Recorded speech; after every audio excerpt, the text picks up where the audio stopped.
Good evening. Good evening. So I think we're live. I'm not sure if I have the nod. I see the thumbs up. Good job. So good evening and welcome to the Nampa City Council meeting. And I see a lot of people here tonight. So I'm not sure fully what the occasion is, but I'll look forward to seeing. So as typical, we begin our council meetings with prayer and the pledge. And Pastor Craig Hansen is here tonight to open us in prayer. And he's a pastor of Valley Springs Assembly of God. And Craig, thank you so much for being here. So let's rise.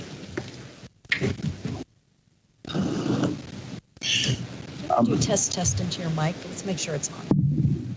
I think so. I'm good there? Okay. Thank you, Mayor and Council, for allowing me to be here. Before I go into the prayer for tonight on the Council, I've been given kind of a request. There's been an accident that involved some government leaders and people. The families of Bloomquist and the families of Holland have lost some loved ones. And so to start off this night, I think it's appropriate with that request coming that we pray first of all for that family. So I'd like to do that. And then I have a short scripture, seriously, I'd like to share with everyone here. So let's pray.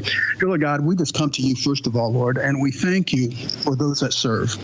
And Lord God, now in the loss of to the Bloomquist family and to the Holland family in this tragic accident that has taken place, Lord, we just ask for peace, and we ask, dear Lord Jesus, as all of those things that come after the passing of a loved one, dear Lord God, that the families need to be involved with, that, Lord God, you prepare right now the ministries that are going to take place. We pray, dear Lord God, for those families as they come together.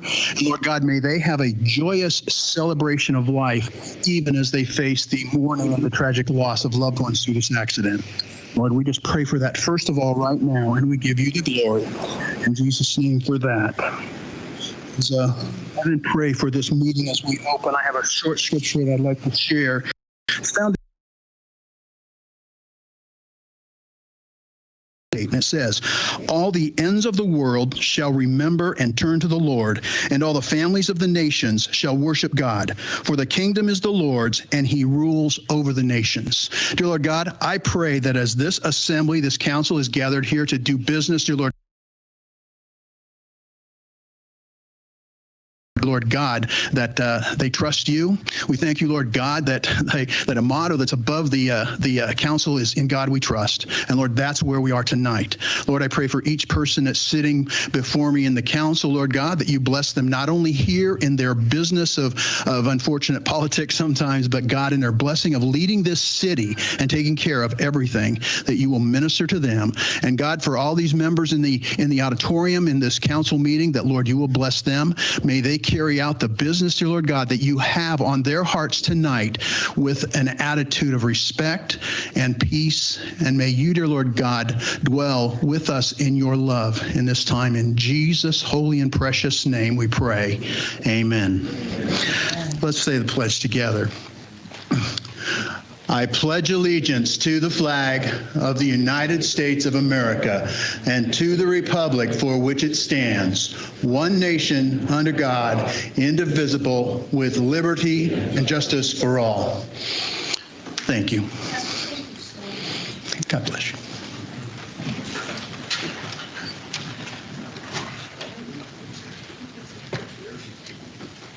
Let's begin with roll call. Rodriguez? Here. Turner? Butchie? Here. Levi? Present. Haverfield? Here. Bauer? Here. Thank you. Before we move into the consent agenda, I'm just curious with a raise of hands, how many people are here for public hearings? So how many people are here? Rodney, thank you. One hand. That was good. Okay, how many people are here for the business item that's the roundabout discussion? Quite a few of you. And then this group here, you're here. They're with you. There we go. I don't recognize it. Oh, I see. Now I see. Okay, thank you. It's just helpful when I look at the order of the agenda. Unfortunately, the roundabout is unfinished business, so last time you guys waited so long. Thank you. So, well, hopefully it won't be too long. Okay, thank you. When I called, we were told that we could speak at 1.2. in a general manner, and I just have one thing to say. So during the 3 minutes? Yes. Okay, perfect. Yes, yes. All right. So with the consent agenda, there is just a couple proposed amendments to the agenda. First of all, I see that we've got an updated alcohol review list that is there. And then if there's anyone here for item 6.1 on the agenda, public hearing, is there anyone here for that? Okay, so that we are going to open public hearing 6.1. It will be continued to date certain. You're here for it? Okay, are you the applicant or you are? Okay, so you're aware that we are going to continue it. You're here just in case, which is so good. So we will be continuing that public hearing. The reason, council, we're continuing the public hearing has to do with the legislature still has not ruled, and we had discussed the holding any major annexations until we find out what the legislature is going to do. And so in that, it passed out of a committee today, but it's not done. So that's why we're going to be continuing that one. And my apologies to the applicant for that pause. So with that, but I will be opening it and then continuing at that time. I don't know of any other amendments to the agenda. Council, do you have any amendments? Okay, seeing none, I would stand for a motion to accept the agenda, the amended agenda, and the consent agenda as stated. So moved. It's been moved and seconded. Did you catch who moved? Both on that side? Okay. Number 1 and number 2. Okay, Jacob, there we go. So Councilman Haverfield made the motion and Councilman Bauer seconded it. Okay, with that, roll call. Rodriguez, Yes. Bruner, Yes. Mucci. Yes. Levi, I'm abstaining as I was not at the last meeting, and the minutes are on there. Bauer, Yes. Haverfield. Yes.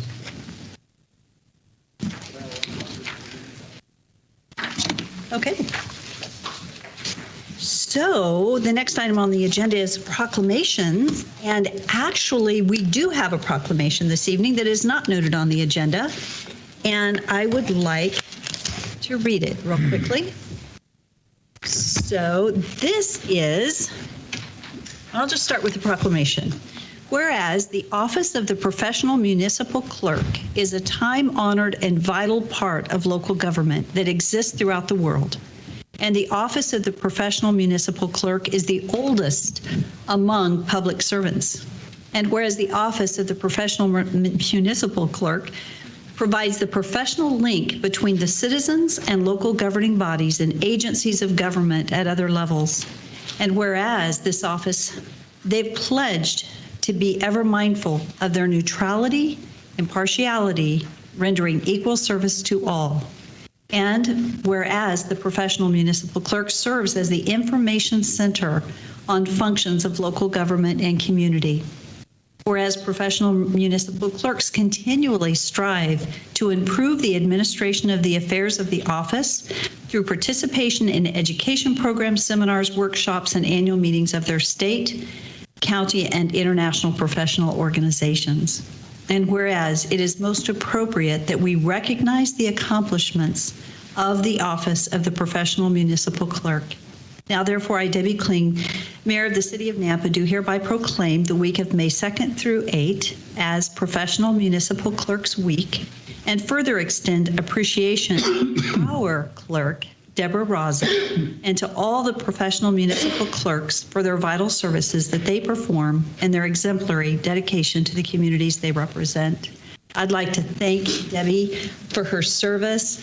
I will never forget the first day I sat at this bench. I relied on you so much, and I so appreciated it. You've been wonderful to work with, and we just want to honor you as our clerk. Thank you.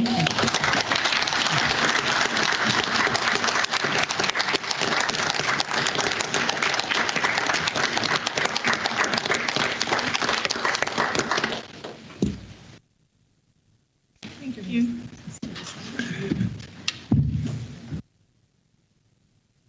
Very nice. I didn't notice.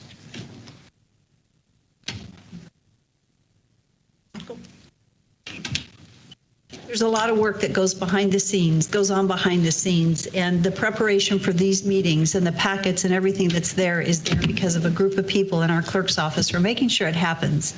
We greatly appreciate it. The next item on the agenda are, I'm going to switch the agenda and we're going to go to honoring a couple guests that we have here tonight so that you guys don't have to sit too long. And we have a couple of employees that we would like to honor tonight. And before we read something to them, Andrew and James, would you guys like to come forward and say a few words?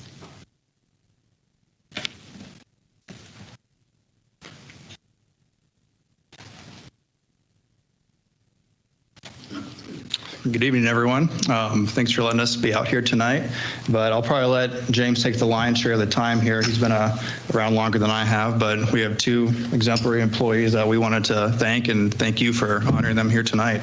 James? Thank you, Andrew. Thank you, Mayor. Thank you, Council, and thank you, audience.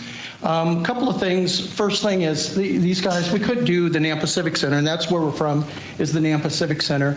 Andrew is from the Fort Idaho Center and oversees the Civic Center, and then he allows me and the city to run the Civic Center, and we're all one big family. We're a big team. And so one of the things that's very important to us is our team members. And just to speak of a couple of them that have been there for some time, one of them is just retiring, and we just want to give them all of our best, and we want to thank you for letting us recognize those two people. So the first one I'd like to say is Jim Sample. Jim Sample was been with us for 14 years. You didn't know this, did you, Jim? So, yeah, that's why everybody's here, just to see you, sir. Thank you so much. You worked weekends and all the time, and whatever we needed, you came in, and I just want to say thank you for your service to the Civic Center and the city of Nampa and our community. One of the things that was very important to me is when I took over as this job, I accepted the position. Jim is a pastor, he's a minister, and so the first thing I had him do is pray over me for my leadership to the community and pray over my office. And Jim did that. So, and thank you, Jim. It helps me out a lot. You're an amazing man. Him and his wife, Karen, are sitting there. So thank you, and let's give a round of applause.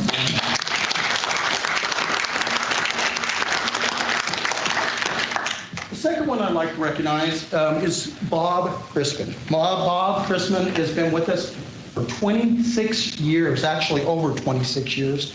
And he has been with the city for at least 21, 22 years, and then when we switched over to Spectra Venue Management, he came aboard with us at that time. So Bob has been great. He works every Saturday and Sunday.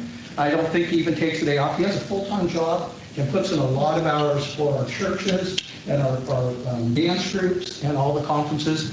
Everybody loves Bob and Jim. Big smiles they always give and treat our customers like number one. And people don't forget that. And Can we have them stand up? Yeah. So, yes, go ahead and stand up. Thank you. So, thank you so much for giving us Bob for all those years. And I know that works a lot. In fact, one thing about Bob, he's never missed a day sick for all that time. He has been here. He doesn't call in sick. So that's what's amazing about him and his work ethic, both of them. So again, on behalf of the Civic Center, Spectra Venue Management, and the city, appreciate you guys one more time. So have them come up. Come on, guys. Yeah, come on up. And I think that there's a plaque here, and then I've got something also for them. So we'll take a picture when you're done, and I'll let you go ahead and give those to them, and then I'll read.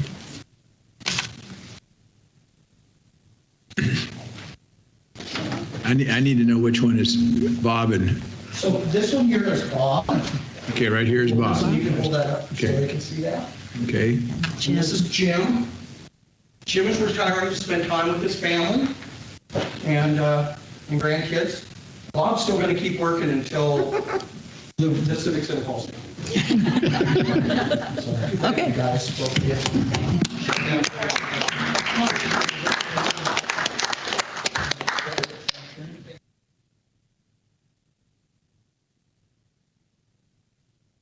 No, you're good. Okay.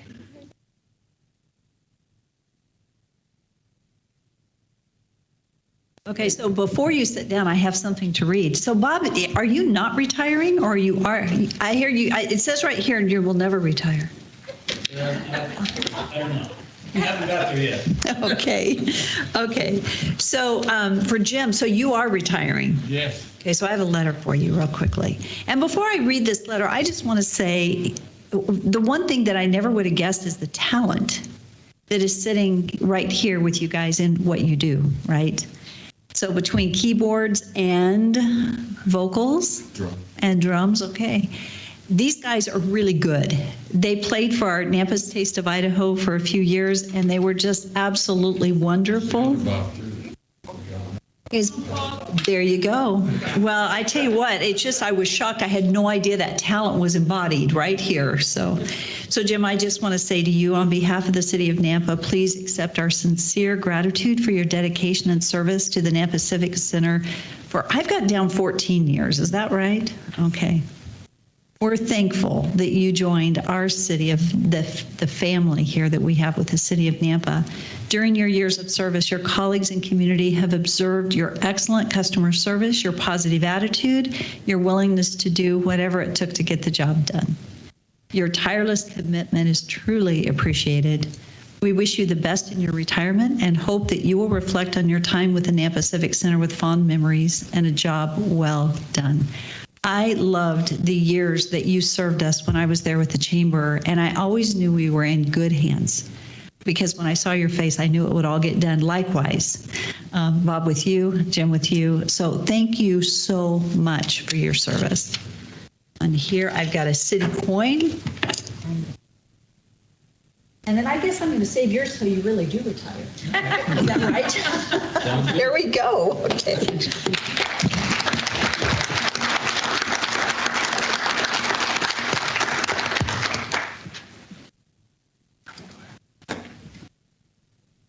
To the family that's here, thank you for lending them to us and giving them the opportunity to serve us. It's appreciated. And James and Andrew, thank you for all you do. Thank you. So now we will move into our residents wishing to speak on an agenda or non-agenda item. It is, there is a 3-minute opportunity. And Debbie, how many do we have signed up?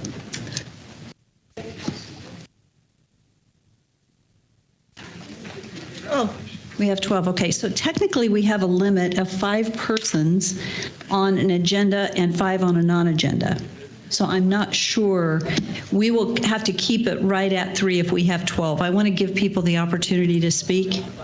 And they're all, there's 2 of them on non-agenda. The rest are agenda. And are these, rather than waiting to the end to testify, is it, who else is signed up to speak on the early on? Is that rather than waiting till the, well, actually it isn't a testimony. So, okay, you know what? We're going to do it because you're here and we'll ask you to be really fast, right? Okay, so the first one is Ann Clarkston. Ann Clarkston. There we go. Hi, Ann. Thank you for giving us your name again and your address. I think, Debbie, you've got it in there. Okay. Good evening. I'm Ann Clarkson, president of the Mansfield Park Homeowners Association. My address is 3973 Bell Court, Nampa, Idaho. And the last time I saw you was at midnight.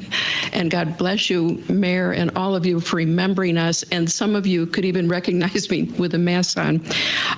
I just want to tell you that we'll be on it's item 7.1, and in talking with the members of my area, not just my subdivision, but across the street and the other subdivisions, the roundabout issue is still very strong in their minds and hearts. We are opposing it, and we gave you a whole lot of reasons before, so I won't go into all of those again. There's the major concerns that I want to remind you tonight. One is the developer. We did not know Linda before she applied to put the storage units in the restaurant restaurant on that corner. We really respect that decision. We are thrilled to death with it. All the people want is a place to store things, and they want the restaurant.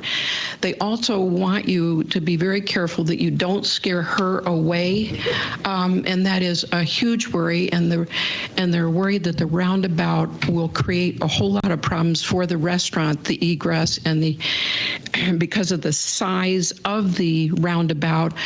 We don't want it to cost Linda any more money because she's already having to give up 100 feet from the center of the road. It's normally 60 feet in our area. And that cost to her and all that loss in property is going to reduce her income. So based on those things, the other key thing is people getting through a roundabout. We have a large amount of retired people, a large amount of school people, and we would hope that you have reviewed our previous comments. With that, I want to thank you so much for your time. God bless you for all you put in. I can't believe that we were here till midnight, and we love all of you. Thank you. Thank you Stand for so any much. questions? Thank you so much. And our next person is? Mel Clarkston.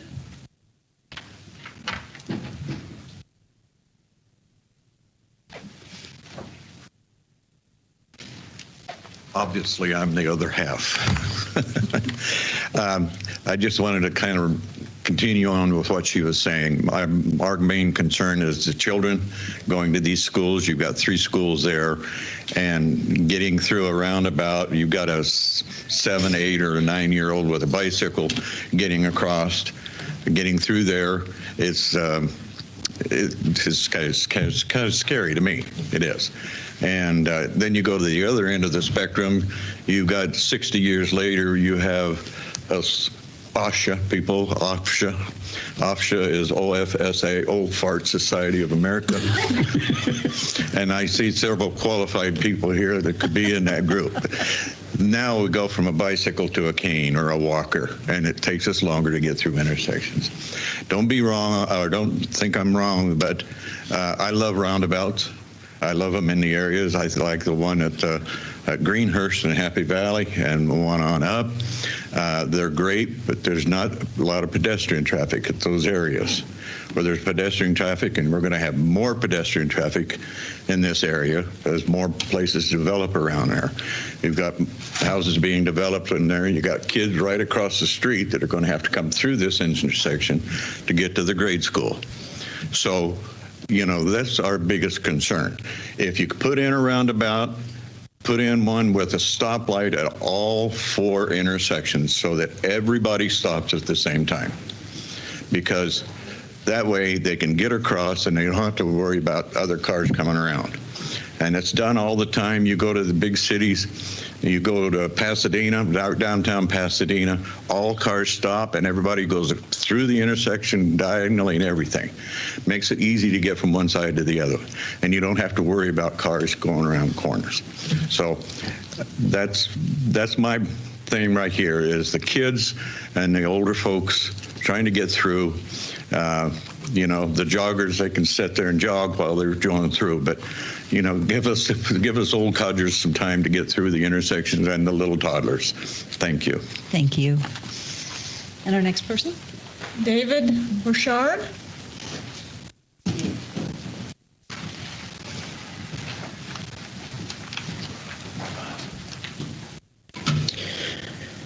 Go ahead. Thank you for the opportunity to Go speak ahead. tonight. Say your name again and your address. David Burchard, 1328 Goldenrod. Thank you. I thought she was just volunteering the information, so yeah. Thank you for the opportunity to speak. Your burden of leadership is great and it's recognized, and I do pray for you that God gives you shoulders for the task. In November of last year, you proved yourselves to be one of America's finest councils by declaring our city a Second Amendment city. The Second Amendment objectively means something. There's an objective freedom that governments may not infringe. No matter what laws come down the pipe, no matter what court decisions are declared, you insist on keeping at bay those who would disarm the citizenry. Their threats and opinions are null and void in Nampa. Tonight, I urge you to continue on this path. The Second Amendment exists fundamentally to protect the right to live. Our guns matter in Nampa because Nampa lives matter. If life is cheap, then our guns are but trinkets. Life, as you know, is not cheap. Do not stop short of your duty. Don't merely declare Nampa a Second Amendment city. Declare our city a city of life. Use your time in your positions well and join the other communities in this nation that say murder is not allowed here. Outlaw abortion. There are many businesses around us, just in Ada County even, that build their wealth on burning babies alive, cutting them to pieces, slurping them into vacuums, and selling their parts. Know that these businesses will want to build here. As the population grows, the market grows, they want to build here. And you can stop that. You can stop that. You have that power. God has given you that power. You can deny their ability to build murder factories here in Nampa. You can consistently hold that all murderers will be held accountable in our town, even those who murder the weakest and most vulnerable among us. Our federal constitution, even as it's posted on that wall, insists that a person may not be deprived of life, liberty, or property without due process of law. Our state constitution correctly identifies humans in the womb as persons. Your consciences and reason affirm both these things. You know them to be true. Just as it is arbitrary for the Supreme Court to ignore the personhood of someone on the basis of geography, or rather where they're placed in the womb, so too is it arbitrary for Idaho's law to recognize abortion as murder and yet refuse to prosecute it as such. Your conscience and reason affirms this as well. Declare Nampa a city in which all life will be protected. Thank you. Thank you for coming this evening. Yes, ma'am. And Thank I you will for having say me. that I think we're one of very few cities, probably in the nation, where the city council has unanimously signed a declaration and proclamation saying that we value life and the life of the unborn. So there is unanimous consent from this entire body that has said that. Amen. So thank you very much. Thank you. I look forward to supporting you and putting teeth to that. Thank you for your time. Thank you. Okay, and next. Sean Sinoway? Good effort. Sorry. Oh, you're fine. And thank you for restating your name and your address, Sean. Yes, no problem. Sean Canale, also at 1328 Goldenrod Place. And I appreciate what you mentioned, Mayor, regarding the thing that you guys have signed. Doesn't sound like a bill, just more of a statement in terms of where you guys stand. And I respect that. And again, would urge you, what I'm talking on tonight, would urge you to put teeth to that.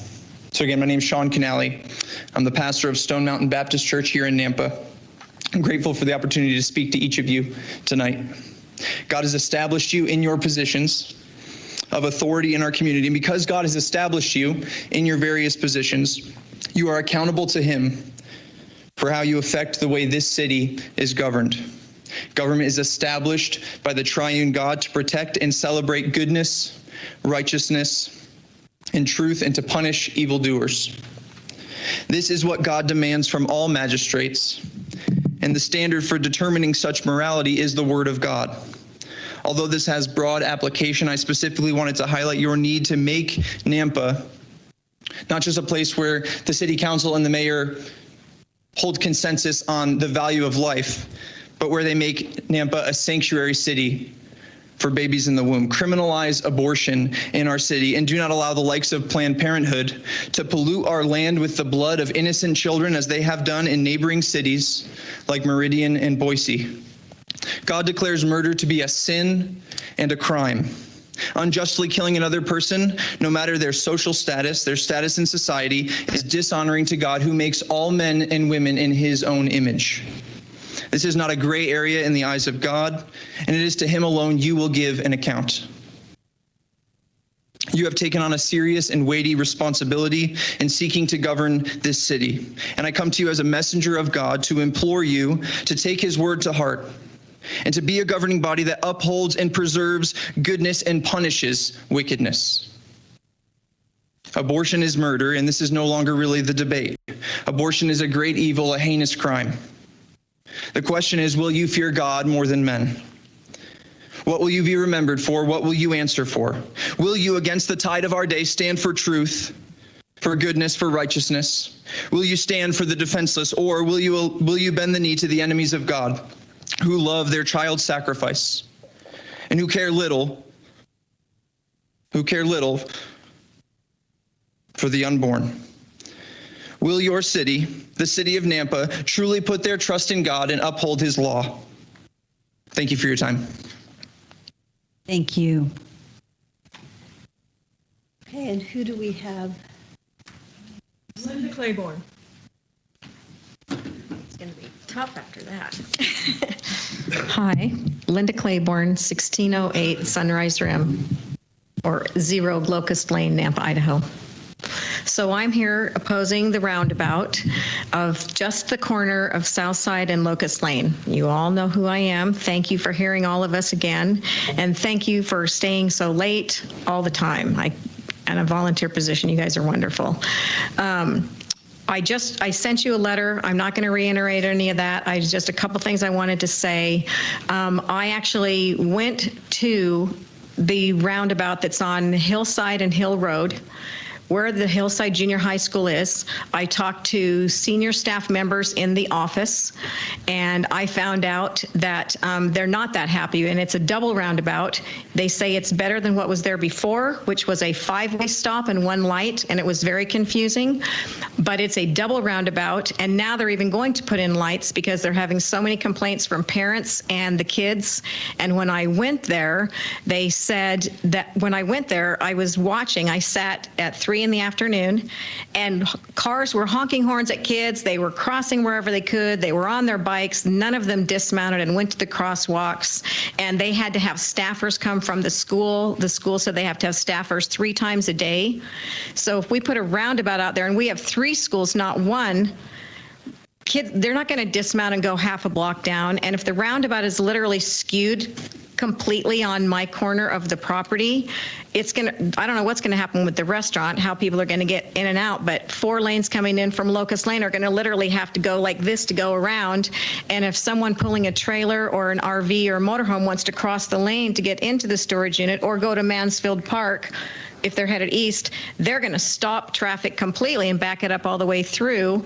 Plus, it's a 4-lane entering into a 2-lane. So if you're going to put a roundabout and you have to put a stoplight on every corner, triple the cost, which Nampa doesn't want, and it's going to defeat the purpose because then you're going to have the maintenance on all the lights. But thank you for your time, and I hope you all read the letter. I did a lot of research, and I'm not opposed to them at all, Tom, not opposed at all, just at that corner. All right, thank you all so very much. Mayor, Yes. can I ask her a question? Yes. Yes, thank you. Linda, when you were saying that you were observing this at the school, the roundabout, how it was functioning, and obviously kids were doing whatever kids were wanting to do.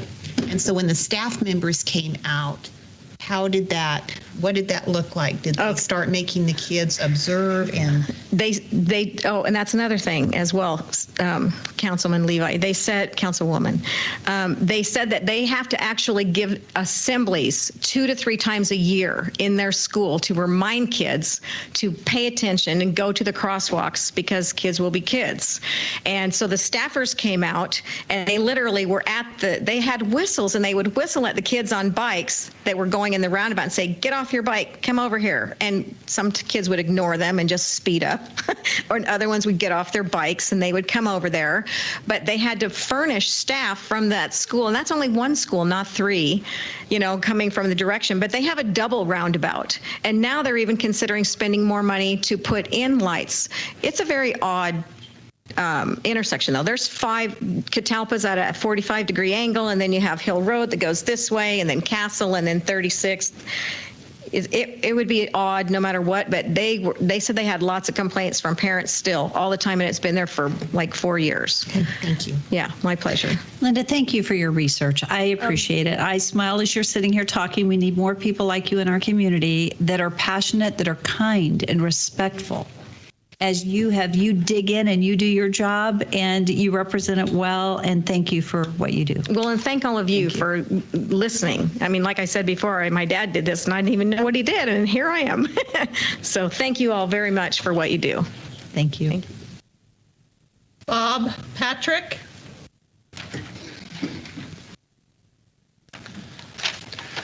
Hello, I've been here before. Bob Patrick, 4519 South Lava Springs Loop, which is the intersection of Locust and South Side. And I am the president of the Homeowners Association. And the children are my biggest concern, and myself, because I'm getting older every day, and I just got back from vacation, and I know trying to walk very far and very fast is not working anymore. But we've got in the neighborhood of 1,500 kids going to these 3 schools.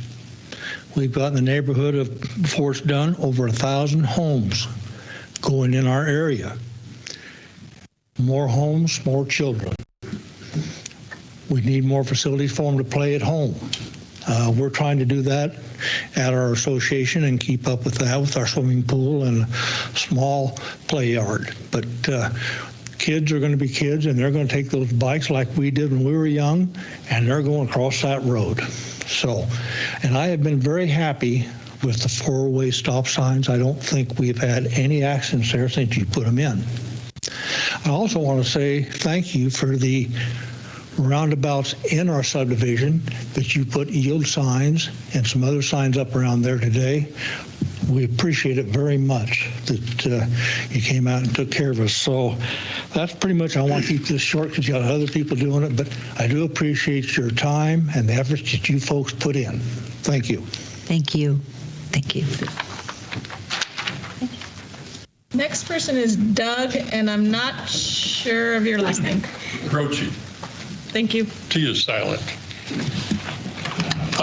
Glad to see you all here again. Today, early. Thank you. The only thing I've got, I want to back up what Linda has said and what Bob has said. My address is 4418 South Lava Springs Loop. I'm back on the south side. The intersection of South Side and Locust Lane at one time was a through street for South Side and stop signs for Locust Lane on both east and west. And we had numerous accidents. So the 4-way stop was a lifesaver for a lot of people. And I appreciate that. The 4-way stop works very well. I go to work in Caldwell, so I leave between 6 and 7 in the morning. I have maybe 1 or 2 cars in front of me at the most, maybe 1 car on either side going on Locust Lane heading to Boise, and a little bit of traffic heading west.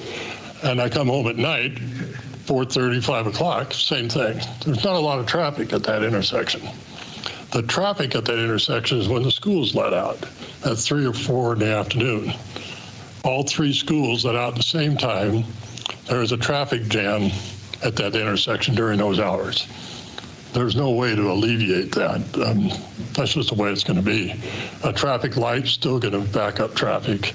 A roundabout is going to be a mess because you're going to have so many cars going east on Locust Lane and the major traffic going south side. Like I said before, I am planning on going to the restaurant, having a few beers, and I don't want to have to try to navigate through a roundabout when I go home at night. I had to add that in there. But I appreciate the time. Thank you. Thank you. Richard Tortolini. Got it. Richard, go ahead and give us your address too. I'm Richard Tortolini. I live at 2633 East Andesite Court in Nampa. We have been watching the construction of the roundabouts on Happy Valley and Victory and the one on 10 Mile and Amity. And what I've noticed is that those roundabouts take up a lot of property. And we have homes on 3 of the corners at the intersection of Locust and South Side. So my fear is the fact that Linda is going to lose a lot of property if you put a roundabout in there. And it could be that there will be no restaurant, which we are really looking forward to. So I think that a roundabout there is a bad idea. The stop signs have been working great since they put them in. There has been no problems. A traffic light, if you want to put traffic light in, fine, but the stop signs are fine. So I'm opposed to the roundabout, and I hope you listen to that, and thank you very much. Thank you.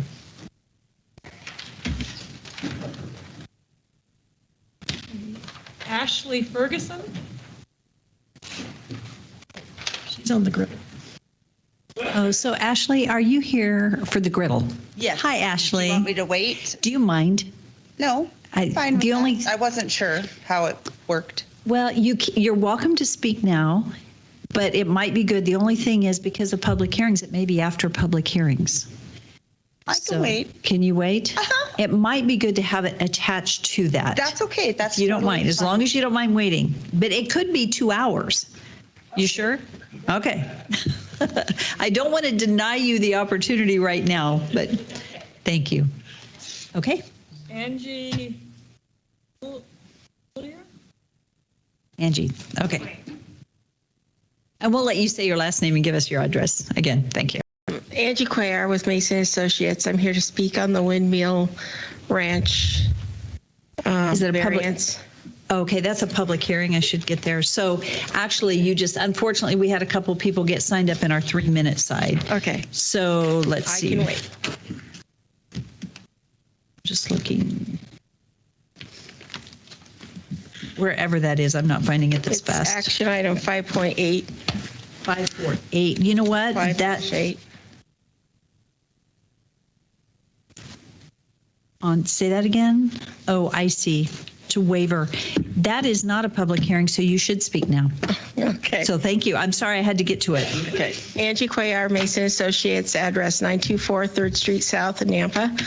And it's just to ask for, it's a county subdivision, and it's on the very outskirts of the city of Nampa's impact area. It's like 6 feet away from not being in the city of impact area. And it's a 6-lot subdivision, and we're requesting a waiver, a variance not to build the sidewalks, the curbs, the gutter for the 6 lots. And it's a county subdivision. And they have, it's a new requirement, I guess, of the county to ask permission of the city, if it's in the city impact area, for this variance before we submit to the county, so that we have your permission not to put in the sidewalk, curb and gutter, and other city improvements, since it is in your city's impact area, but it's also in the county. And if you have any questions, I can answer them too. So you're going to be 5-8 on the agenda. So actually, if you don't mind staying, but it may be a while, but I mean, it may be a couple of hours before we get to it. Okay. We may ask you a question. I mean, are we allowed to do that if there's a question as we get to that item on the agenda?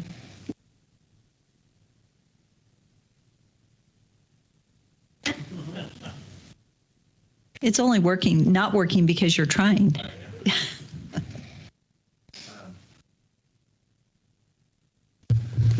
So, Madam Mayor, with this being on,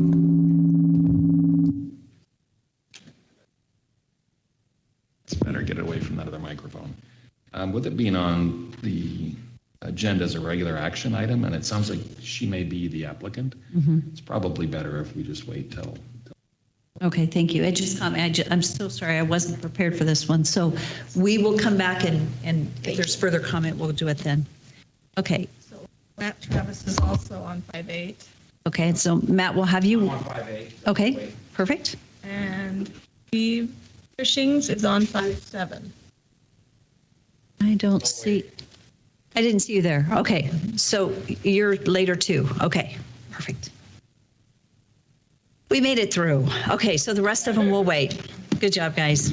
Okay, so I'm looking at the time thinking about, so we have an agency report, and that is the next item on the agenda. Is Morgan Browning here?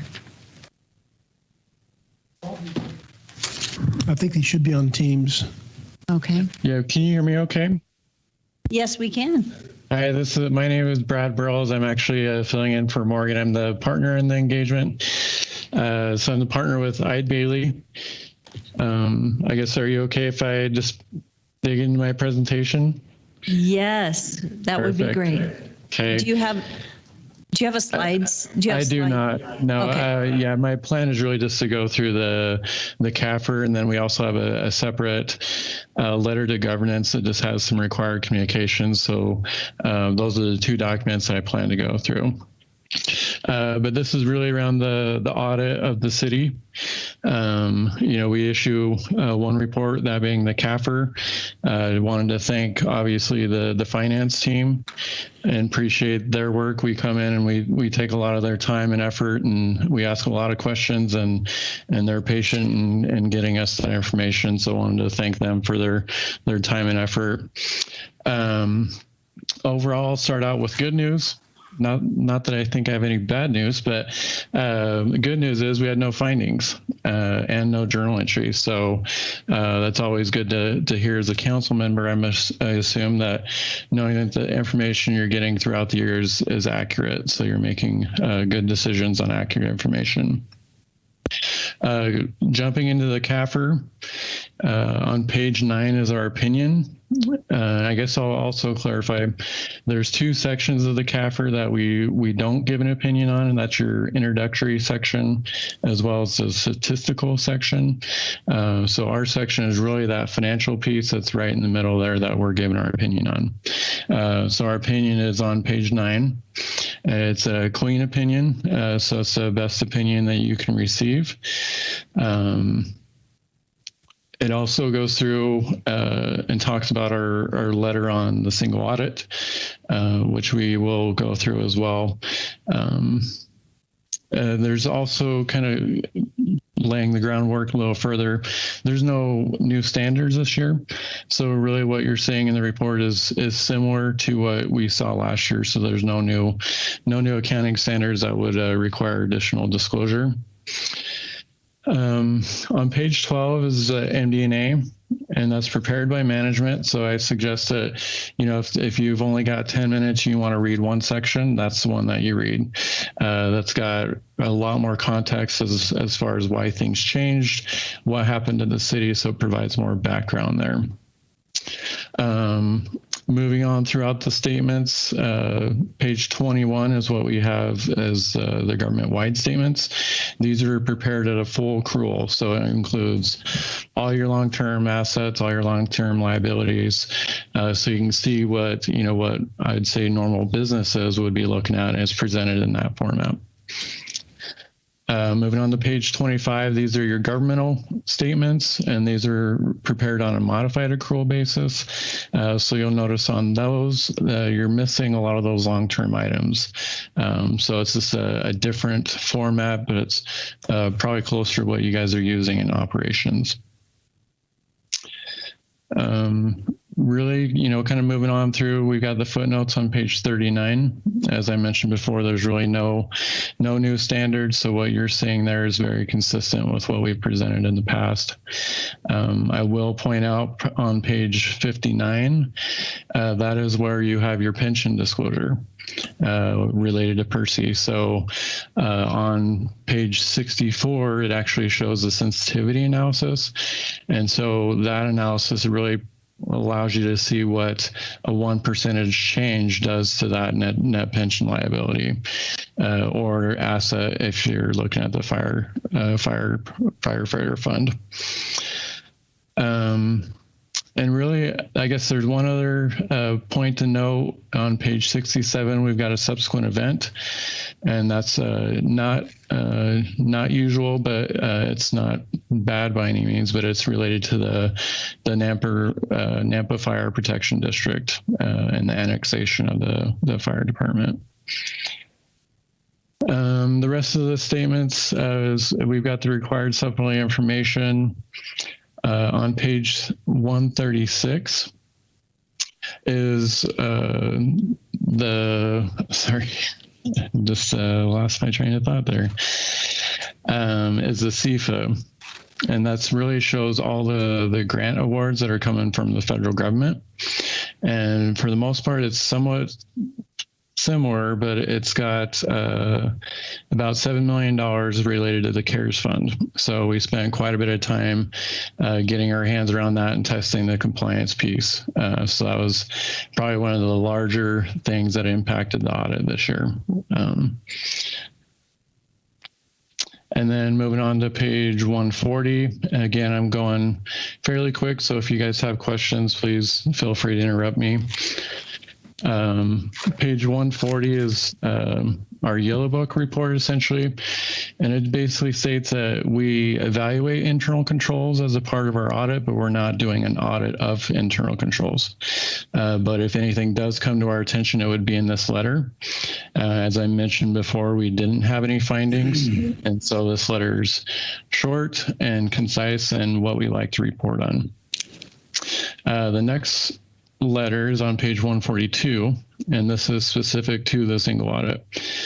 So around the major programs that we tested, we had no findings, whether related to internal controls or to around compliance. Compliance is a big part of the single audit testing that we do.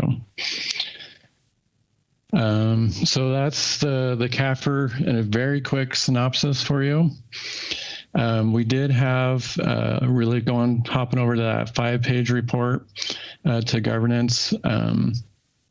Really, the key pieces of that letter refer to significant estimates, and for this audit, we had 4 of them. We consider your collections on accounts receivable and estimate. And really around these estimates, we're looking at the inputs that are being used in the calculations and the reasonableness of those. And so we tested those. Your infrastructure that's contributed to the city, we're looking at the background and assumptions that go into those, and we're making sure that those are reasonable. The other 2 relate around workers' comp, the incurred but not reported claims, as well as the net pension liability for the PERSI plan. And I would say, I guess finalizing the last item on that letter is we did have a past adjustment, which is consistent with what we had last year, but it's larger.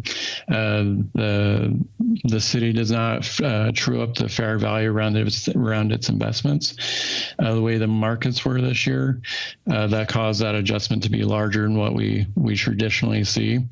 And so rather than just impacting the government-wide fund, which you might be used to seeing, it was large enough that it did we did have past adjustments on 5 of the funds total. So, and those dollar amounts are listed on that letter. But overall, not material enough that we would require that adjustment to be posted.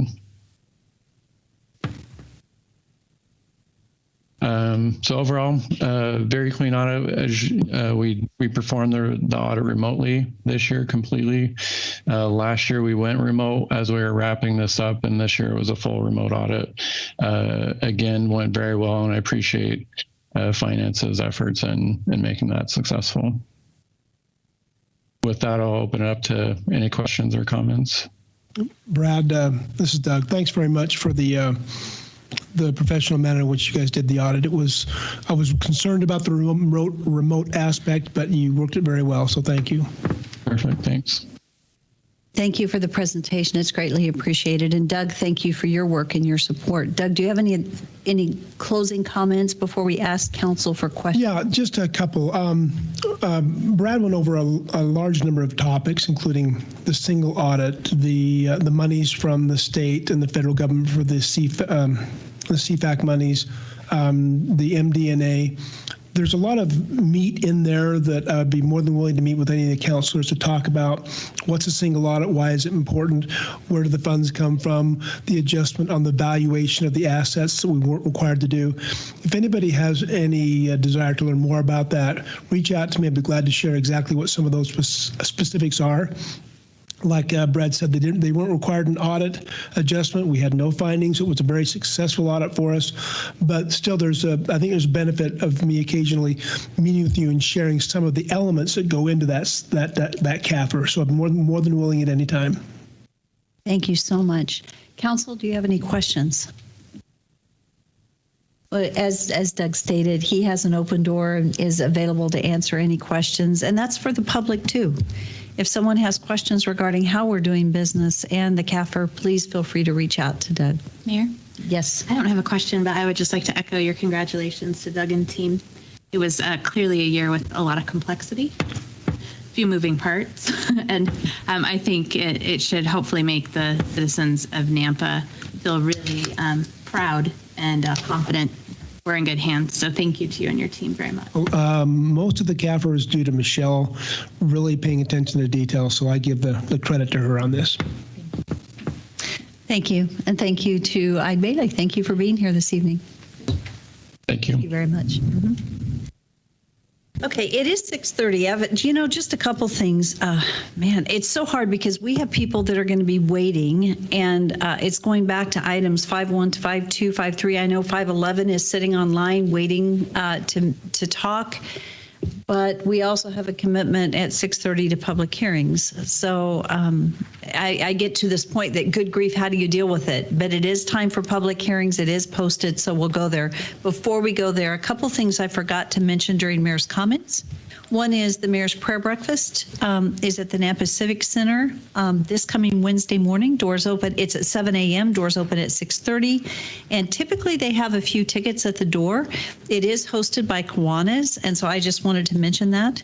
It is the Municipal Clerks Week, which we did honor Debbie, but also want to thank the rest of the staff, Joy, Mike and Nate. And then another reminder, Parade America is coming up on Saturday, May 15th. And that's a wonderful parade that we do in our local community. So just so that everybody knows about that. And then I so appreciated Pastor Hansen actually praying for the Holland and Bloomquist families today. Our hearts go out to them. Lisa, I've known Lisa, and Beth Heineck has worked our economic development director has worked very closely with Lisa over a number of years. She has worked with BVEP and then most recently with the city of Kuna and has done amazing work. And so we grieve for them and their families, and we all need to hold them up in prayer. And Lisa's a graduate of NNU. She's a 2009 graduate of NNU. Her twin sister Amy lives in Colorado, and those who are not aware, she also lost an older sister in the accident. Then at 10 o'clock last night, a 7-month-old little baby boy died. The dad was holding him. He was part of it. Very difficult. Very, very difficult. So those were the additional comments that I wanted to not forget because they're very important. Thank you, Mayor. Yes. Oh, thank you, Rodney. I knew I'd forget it. I'm sorry, Rodney, and it's right here in front of me. So, Council, Rodney has provided a document, and it's a reminder for you, but he would like to remind you to please review the zoning code chapter and complete the short survey. So, and I think there is a document at your seat, so just don't get it lost with the other documents. And so he needs us to continue our work. Just so the public knows, we've had some joint meetings between City Council and Planning and Zoning on our code, and it's an ordinances, and it's a big lift, and so we've spent quite a bit of time, and there's a lot more work to do. So, Rodney, thank you for the reminder. I appreciate it. Yes. I'm not sure if you said the prayer breakfast was Wednesday. Isn't it Thursday? Did I say Wednesday? It's Thursday, isn't that correct? It's Thursday. Okay. Just don't Did I say show Wednesday? up on the wrong day and be super disappointed not see you. Thank you it is Thursday the 6th. So I don't know why I would have said the other one, but thank you for correcting me. I so appreciate that. I read it wrong. So. Okay. So at this time, we're going to go ahead and move to our public hearings. And public hearing 6.1 on the agenda, we are going to open this public hearing. We will not go ahead and do presentations this evening. But we are going to open the public hearing, and then we're going to continue it. So at this time, I would like to open item 6.1. It's an action item. This is annexation and zoning to RS6 for Sunnyvale West subdivision at 0 Flamingo Avenue. This is for 93 single-family residential buildable lots, 5 common lots, and 11 common open space lots for a gross density of 3.55. And this is for Providence Properties, LLC, Patrick O'Connor representing Paul Mercer. So at this time, I am going to open public hearing, and I would ask for a motion that we continue the public hearing to date certain, which will be May 17th. Second. It's been moved by Councilwoman Mucci, seconded by Councilman Bruner. Is there any discussion? Mayor? Yes. Sorry. I just wanted to inform you that I've already got 4 public hearings.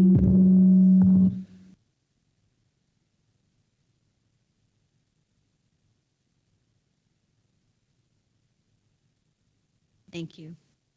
Not unlike tonight that we have 5 public hearings, so it's unfortunate, but it is. And Rodney, let's just put that on the first hearing for that night, and we'll continue it on. Thank you so much. So with that, is there any further discussion? Roll call. Rodriguez? Yes. Levi? Yes. Sauerfield? Yes. Bauer? Yes. Bruner? Yes. Mucci? Yes. So we'll move to item 6.2 on the agenda. This is an action item. This is a variance of section 10-1-8D1 to allow for a 6-foot closed vision fence to enclose the front yard and to allow for 3 accessory structures on a single-family property. This is also allowing an accessory structure to encroach into the side yard setback at 3716 East Park Ridge Drive. This is an approximate .80 acre lot in an RS6 zoning district. And this is for Scott and April Brown, our applicants here this evening. Thank you. So would you like to come forward and go ahead and state your name and your address, and then go ahead and explain to City Council what you would like to do? And just so you know, I'll explain our process. So in a public hearing, we start with you, and council can ask you questions for clarity. Then we will have a staff member come up and do their report. Then we will open public hearing. At the conclusion of public hearing, you can come forward and answer any last minute questions and provide a closing comment. So that's the process that we'll go through. So go ahead and thank you for giving us your name again and your address. Yes, ma'am. My name is April Brown. I live at 3716 East Park Ridge Drive in Nampa, Idaho, 83687. And I'm going to have you pause for just a second. I think I'm going to have you turn that mic just a hair and speak a little bit more into it. Try that. Yes, thank you. Okay. Thank you for sharing with us what you're going to do and the why. So my husband and I purchased this property July of 2020. A fixer-upper, very excited about having the land. It was kind of a gray area on the whole retention-detention pond at the time, but I have just confirmed again today that that is considered our property, which was something that was always gray during the purchase and that whole process.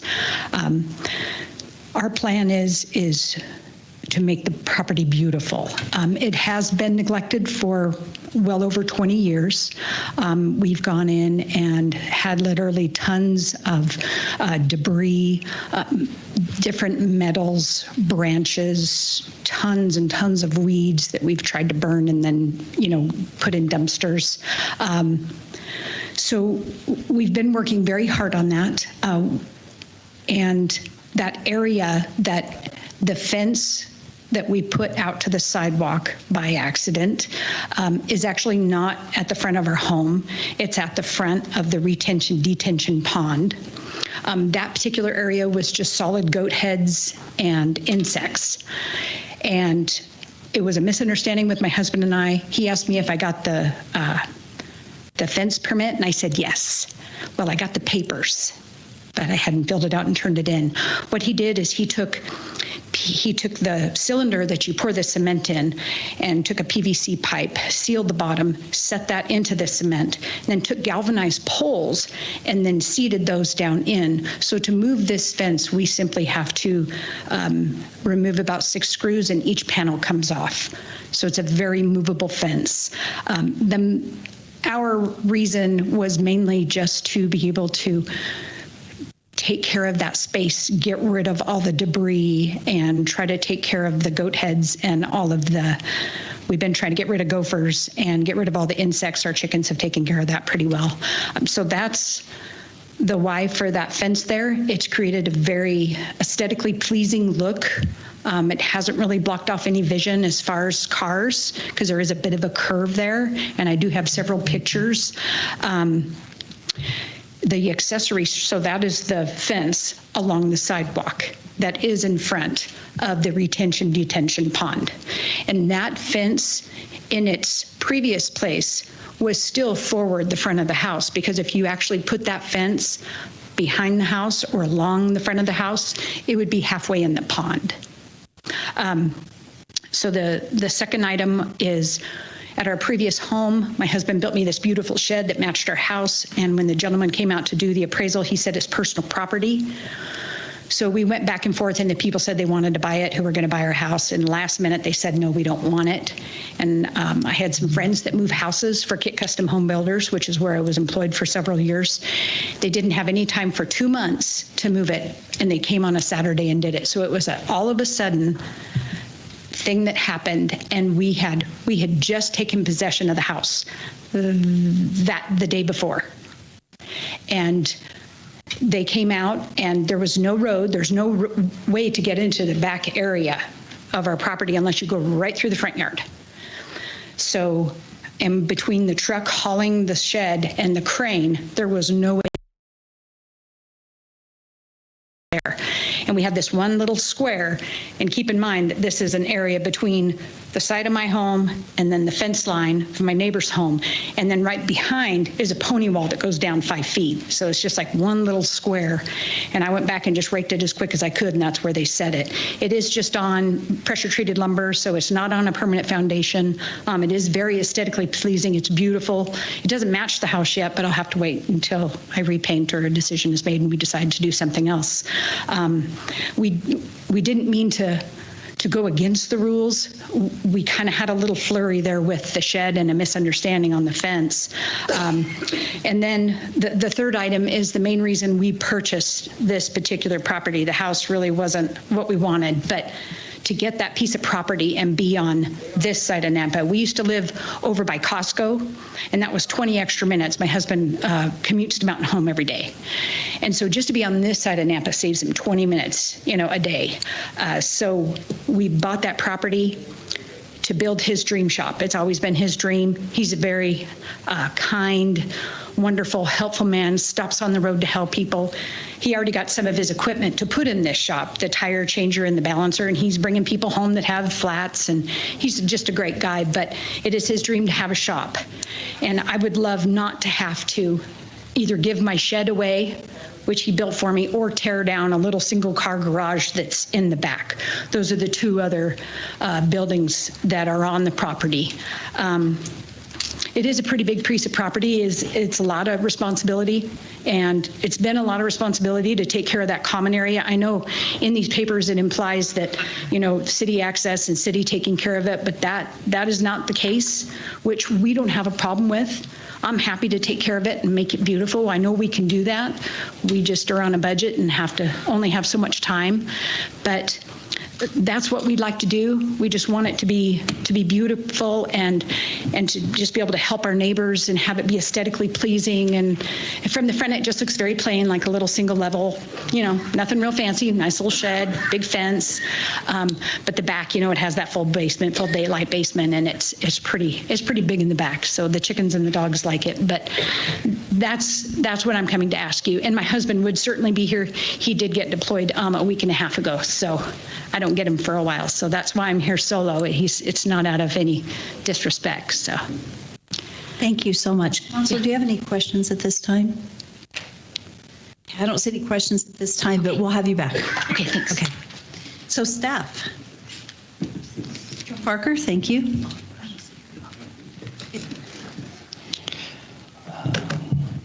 Thank you, Mayor and Council.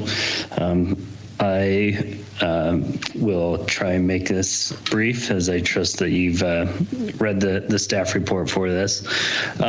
There's 3 variances for you to decide on here. The first one is the 6-foot fence to be in front of the house. The second one is to allow for 3 accessory structures. And the third is to allow the accessory structure within the side yard setback. It's surrounded by single-family homes. This is the plat for the subdivision, and this is the lot in question. As you can see, the left side, the west side of this lot is the pond easement, retention pond, and for the engineering agreement, it's for them to maintain the use of it, not the appearance of it. So they don't go in there and mow the grass. They don't go in there and trim trees. That would be up to the property owner. Engineering is just to maintain the use of it. This is our code regarding fences, basically stating that anything in front of your house needs to be 3 feet open vision, 4 feet open vision, 3 foot closed vision, and then 6 feet anywhere next to or beside, behind the house. The other codes applicable here limits the number of accessory structures to 2. 1086 is the setback requirement that it can't be within 5 feet of the property line.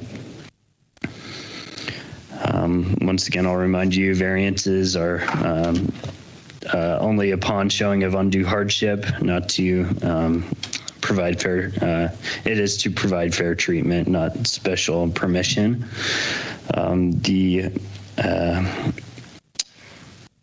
Conclusions of law that you will use that we've gone over before. Correspondence from the building department that will be subject to Title IV. Engineering department division is they're okay with the intrusion on the easement to the side, as long as they can get an encroachment agreement with the property owner. This all came about from NAMPA code compliance. There's a case open for the fence and the setbacks. So that's how this variance came to be. Staff analysis. Upon looking at it, there isn't really a hardship present. It's a residential used property. And it's the size of the lot is sufficient to build upon. Although there is, a large portion of it being used for a drainage facility. If you compare it to the neighboring lots, taking away that drainage, it's about the same size as the neighboring lots.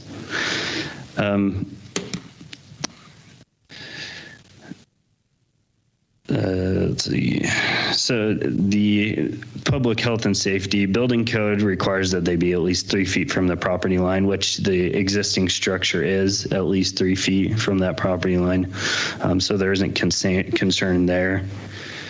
And they would be required to provide access to the drainage on the lot. The recommended conditions and any that you would like to add to that. And I've separated each variance out. There are 3, and we would like to see those as 3 separate motions. I'll stand for any questions. Mayor, thank you. Parker, I've been reading over the code about the fences and the wording of it not being an open vision front fence. As I look at the pictures, I'm confused because the fence looks like it's running not parallel. Is it with the house, just like any neighborhood I would drive in. And I'm not seeing, it looks like the fence ends at somebody else's house, so it's not like it's obscuring safety, So can you kind of clarify this for me? I'm really confused.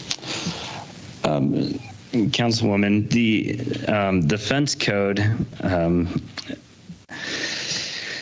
requires that any fencing in front of the house can't be taller than 4 feet. It's mostly due to aesthetic reasons. We don't want to create an appearance of a home being surrounded by fencing.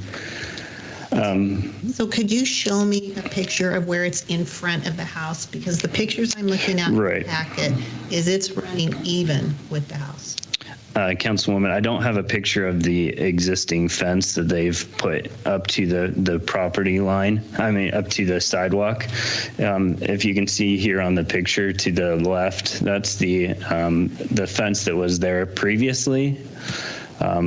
What the applicant has done is brought that fence forward up to the sidewalk, and that creates more of a conflict with code. Okay.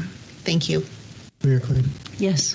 And that was my concern as well. The visuals that we're looking at aren't the actuals that are there in place. My concern is traffic and the ability to see around that corner as, I'm not sure which is east and west, but north and south even. But that fence could, at that height, be an obstruction to cars coming around the corner, not seeing other cars coming, or possibly kids on bikes. So the proximity of a 6-foot fence in that location is a concern to me. 4 foot might not be as much of a concern. I might ask in the future, it would be very helpful because it's difficult to know when we're looking at these photos what the issue is, because the photo is not a reflection of what is being challenged.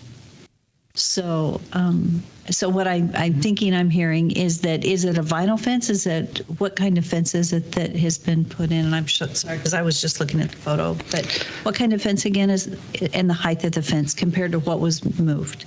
Mayor, I believe it's a wooden fence. And to address some of the concerns, a lot of cases when we get these variances, the work hasn't been done yet.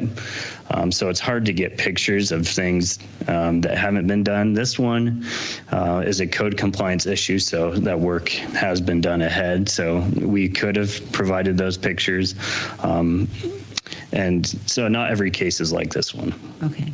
So Mayor, if I may follow up on that. So Parker, so you said there's a code violation. So somebody call code enforcement and have a complaint as far as site.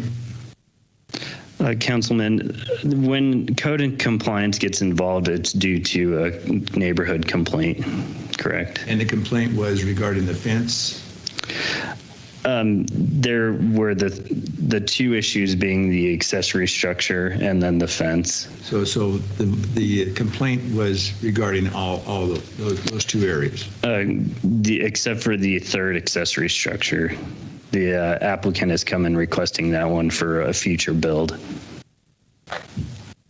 So that was the reason why code went out. You know, me, Parker.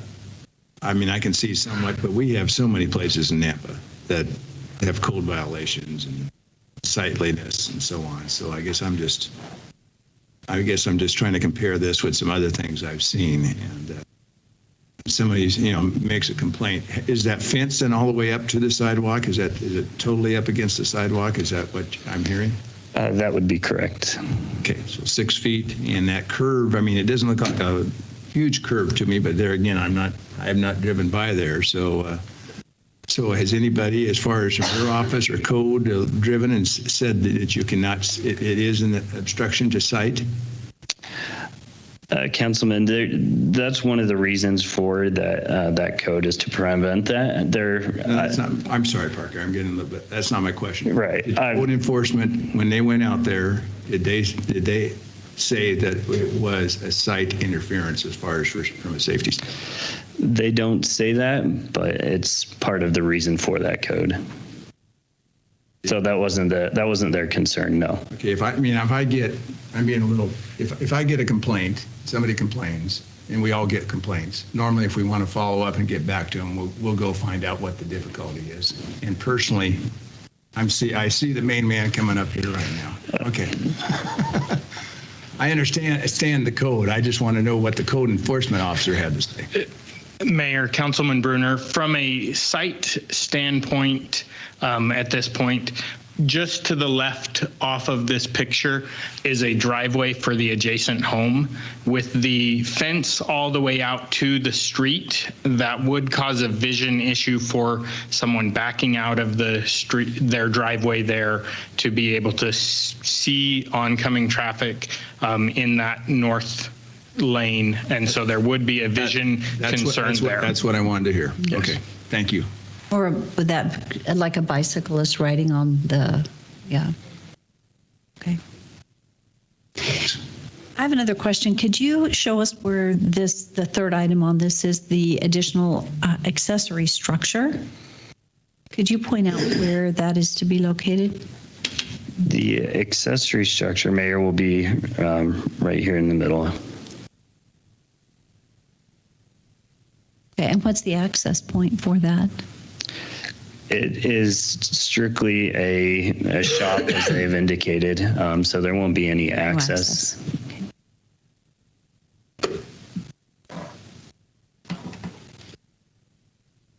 Mayor Clean? Yes. So Parker, we're talking about that fence leading to the sidewalk, and you said it has to be within 4 feet, correct? For vision. Councilman, the 4 feet is the height of the fence. 6 feet. Okay, and that's what it is now, 4 feet? The existing fence is further back from this sidewalk, further than 6 feet. Existing where it is, there wouldn't be any concern, and we wouldn't make them move the existing fence. Yeah, okay, thank you. Are there any other questions, Parker, at this time? Seeing none, we will move forward to public testimony. Thank you, Parker. We'll have you back. We have further questions. So this is a public hearing, and we are open for testimony. And the first person that has signed up is? Rodney Ashby. Okay. Rodney, thank you for coming forward and giving us your address. Thank you, Mayor, Council. Rodney Ashby, 119 South Rolling Green Street. I don't usually do this. I actually have never done this, but I got a request from neighbors in my subdivision about this property, and they came to me saying, "Is this allowed?" And they said, "No." They said, "Well, something needs to be done." So I submitted the complaint about the fence being put up, but I'm here as a resident, not as the planning director. I did want to clarify a couple of things. As was stated, the existing fence is no longer. They have moved the fence out to the property line right up against the sidewalk. My daughter walks every day, except Wednesdays, to her bus stop along this route. And my major concern is,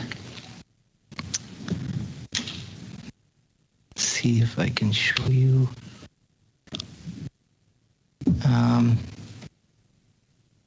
Can I share mine?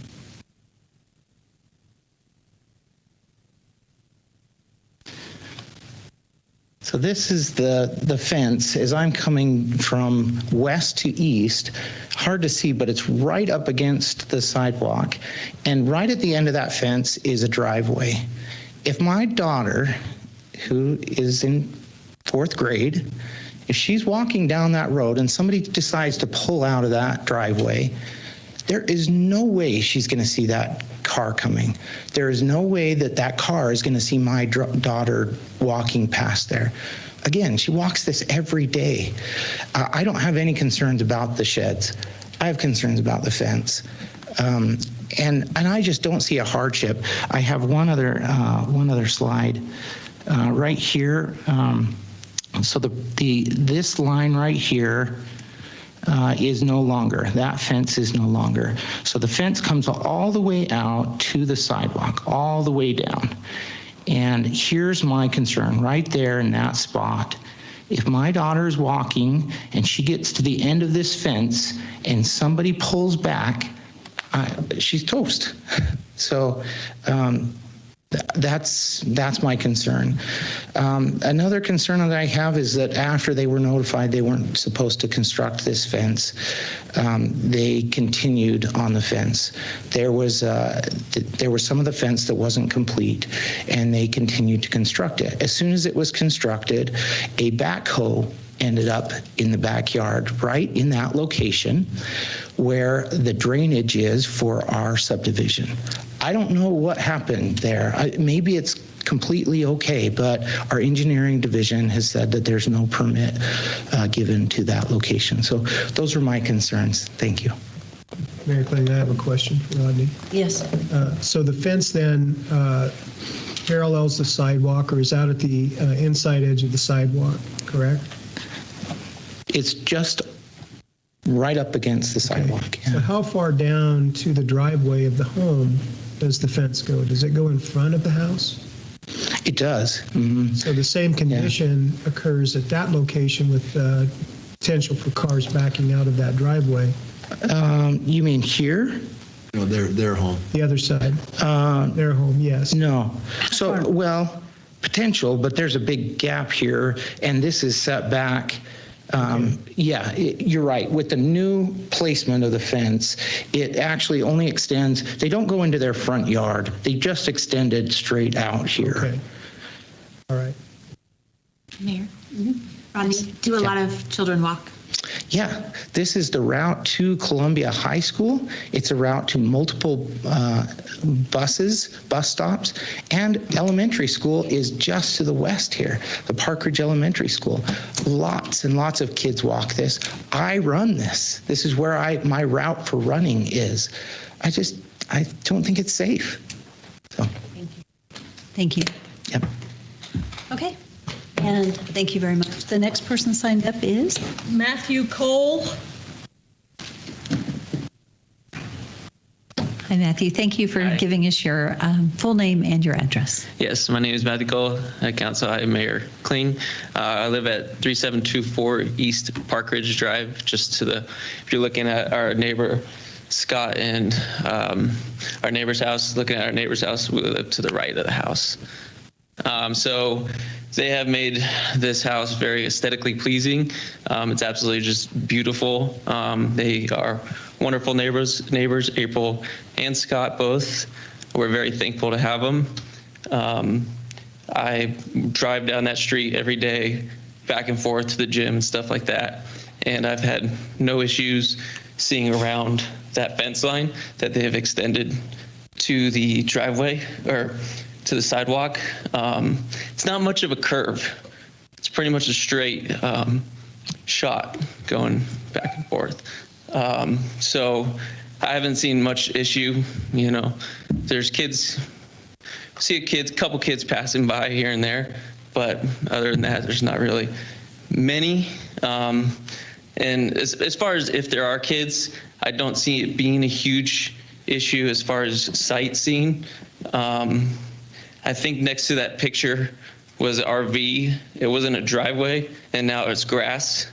So they had that RV, then the driveway, and then the house. So there is a gap on the other side of that fence to the left of it. And as far as the structures go, it's our neighbor's house. Then we have the shed that they put next to, I think that it was a 3-foot gap that they they needed to have or something like that. I don't know the actual numbers for that, but yeah, we're right next to it, and it's beautiful. It's absolutely a beautiful piece of building that they brought over, so it doesn't bother us whatsoever. And like I said, they've really just done every weekend they're out there making this property beautiful place to live next to. And not only that, it's whenever we need something or vice versa, they're there for us. We had an instance, we had moved in November, and I went to go drill in to mount one of my TVs, and I've mounted a TV a few times. And anyways, I used a stud finder, I drilled into the wall, and I hit a water line, and I had no idea where the main water shutoff line was. I ran next door at like 10 o'clock at night. I was like, where's the main water shutoff line? Scott comes running over, tries to help out. April was there holding the hole shut, so no water ended up coming out, but I flooded my room almost. And yeah, they were right there to help us out. So we're very grateful and thankful to have them. They're gracious and wonderful people. So thank you for your time. Mayor, if may I ask him a question? Okay, so I'm looking at this, so I'm trying to get it on this site thing here. Yes. Okay, so, and I'm hearing something different than what I was hearing from Rodney a little bit. So there's two, are those RV vehicles that are in this photo that we're seeing? The two RVs are not there anymore. Okay, but that's what I'm seeing. Correct, yes. Photo. So are they there certain times a year? Not that they've since we've lived there that they have been there. So I'm going to give you an approximate. So once you're past the fence, yes, about how many feet till you get to the driveway where cars would be backing out? April might know this better than me, but I'm gonna. Do you mind if she answers, or would you like me to give? Yeah, I want to guess about 10, 15 feet, something like that. You have 10 to 15 feet to see whether a car you have total sight to that driveway. Yes, sir. Okay, thanks. No problem. Thank you. Yes. So you're saying the RVs are currently not parked there, That's correct. but there could be vehicles parked there anytime? Yes. Okay, thank you. Thank you. And the next person signed up is? Sandy Haley?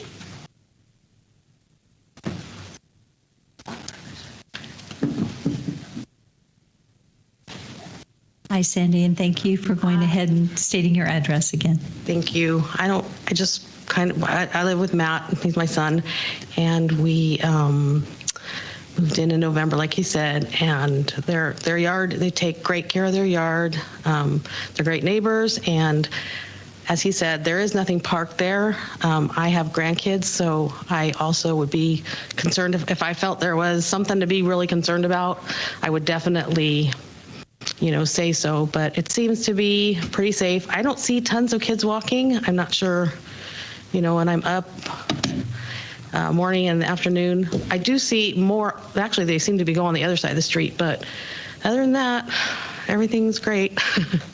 They're great neighbors, and I don't think they would do anything that was going to be dangerous for kids either. So that's all. Thank you very much. Very good. Okay. And the next person? Timothy Cooper?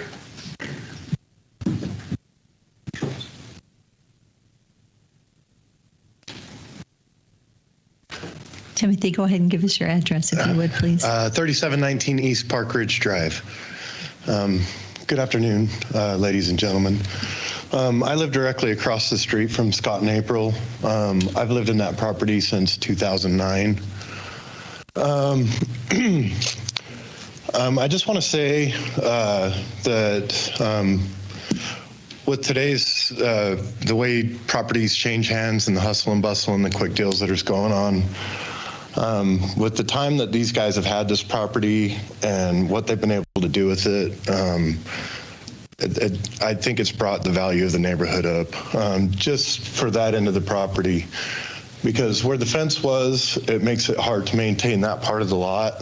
There's no, irrigated sprinkling system or anything like that out there. Excuse me. I've watched year after year after year that particular area that in this picture is in front of the fence just be dry, dead, not taken care of. And for the fence to come out, I think, for me, it makes it look better. Because I have to look at it every day, you know what I mean? I've never once backed out of my driveway and saw any kind of line of sight variance or disruption since they've moved the fence. The neighbors with the RVs,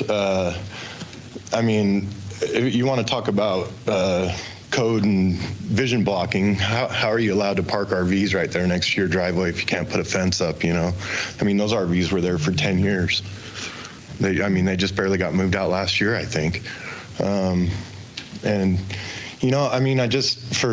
Like I said, what they've been able to do with the time that they've had and the things that they've had to deal with when they acquired the property, it looks much nicer.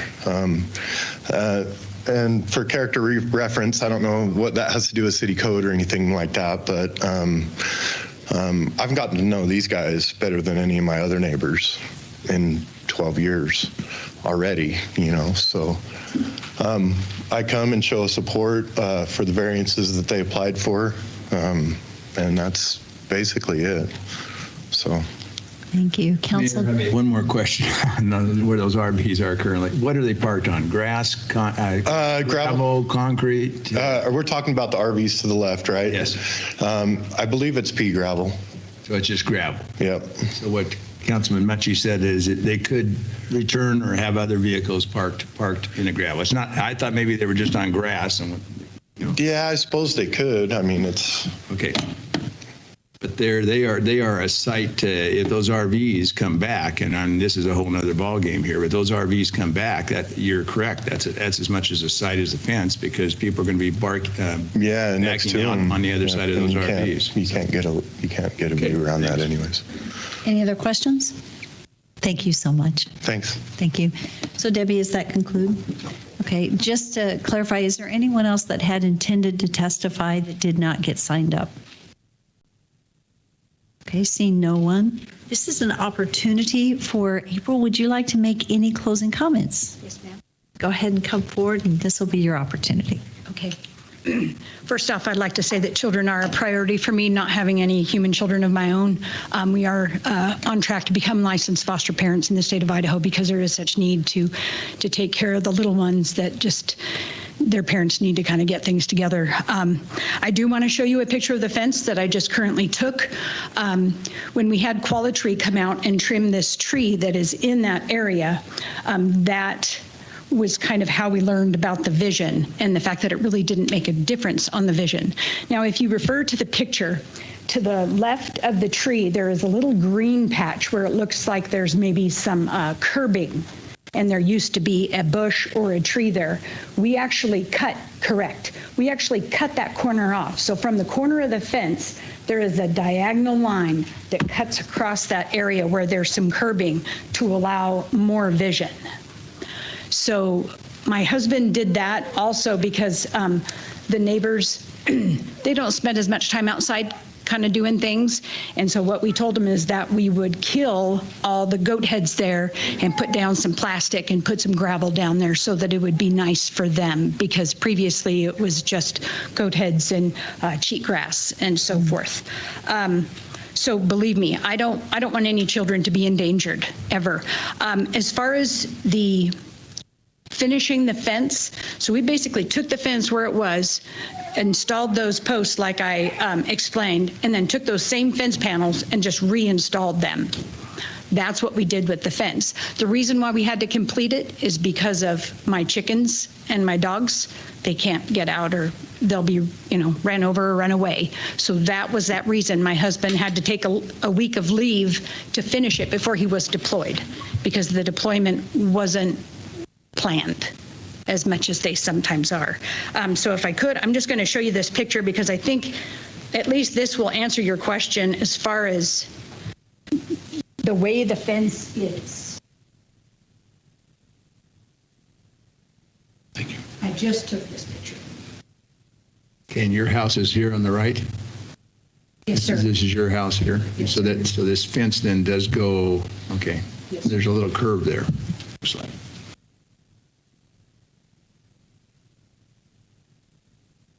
Thank you. And then also we rented the backhoe because we had so many trees that had to be pulled out or cut off. We had to rent the backhoe to get those. So did you say this corner is cut on a 45-degree angle back to that driveway? Yes, sir. So it kind of cuts the corner and leaves, I'm going to say, at least 20 feet. It's going to be Of your property that's exposed? correct. Okay, thank you.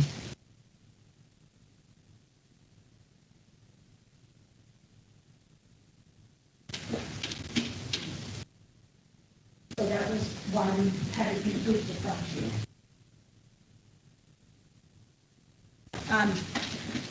Yeah, as far as the shed, yeah, I mean, it would break my heart to have to tear down that building in the back. It's a single car garage back there. We got rid of the redneck pool. Yeah, that was fun.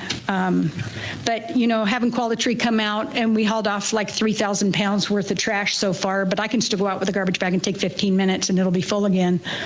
We really do want to make it nice and just make it beautiful and have a place for our neighbors to come over and, you know, get some help with their cars when they need it. I can't remember if there's anything else.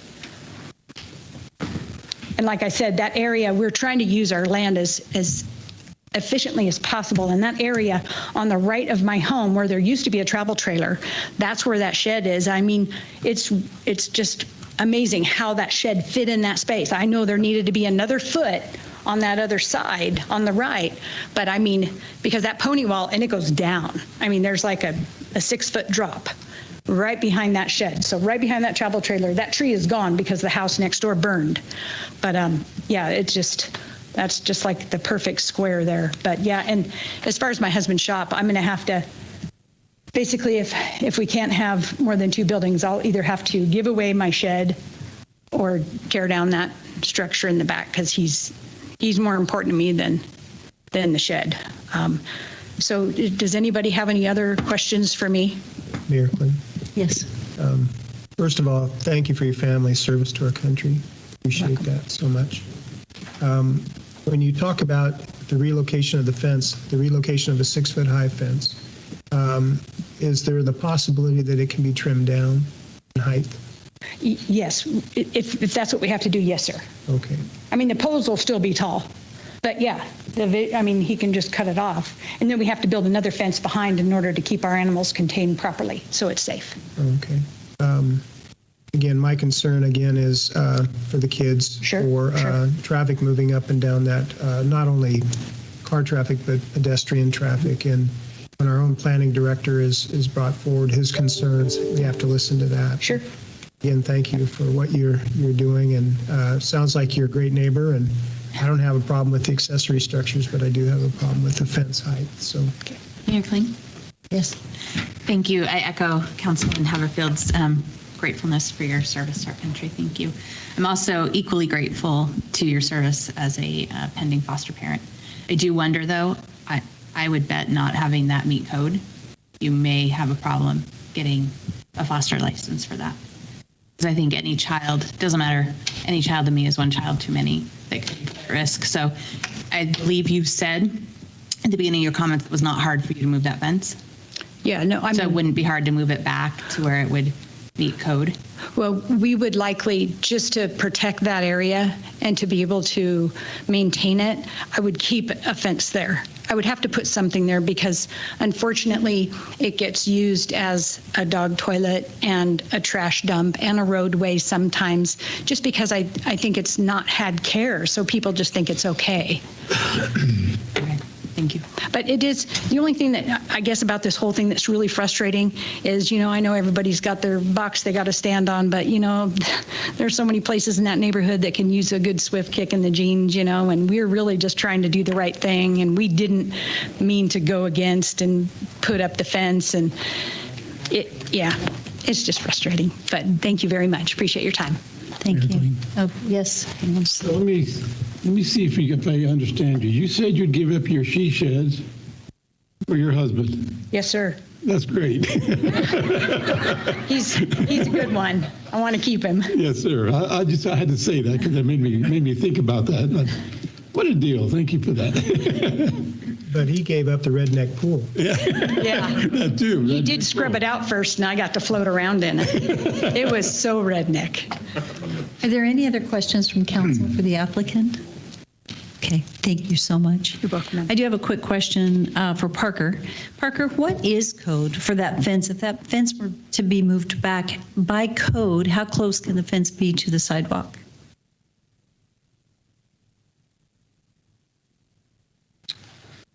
Mayor, the fence would have to be in line with the front of the house. So there isn't a measurement on how far back, it just needs to be in line with the house. So the existing fence was not in meeting with code? Because that's a Mayor, big setback. we can't verify necessarily if that fence was grandfathered when it was built, if it was permitted to be built. If now that it's not existing, we can't go back and permit it to be where it was. If it were still existing, it could potentially be grandfathered into where it was, but if it's being built new, it would have to be compliant with the code. Mayor? Yes. So Parker, that would have to be in line with the garage. That would be, that's considered the house line, would be that garage? Or is it all the way back to where the house is? Our code isn't exactly clear on the front of the house, but that would generally probably where we would take it from. From the garage? And I don't mean to interrupt, but you can't do that in this situation because then you would be in the middle of the retention pond and there would be approximately 3 feet of space for all my animals to get underneath. The retention pond is set way full. Thank you.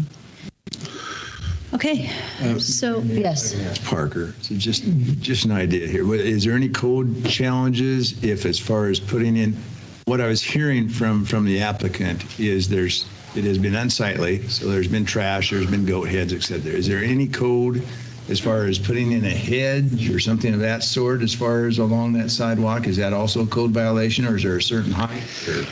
So people are not just...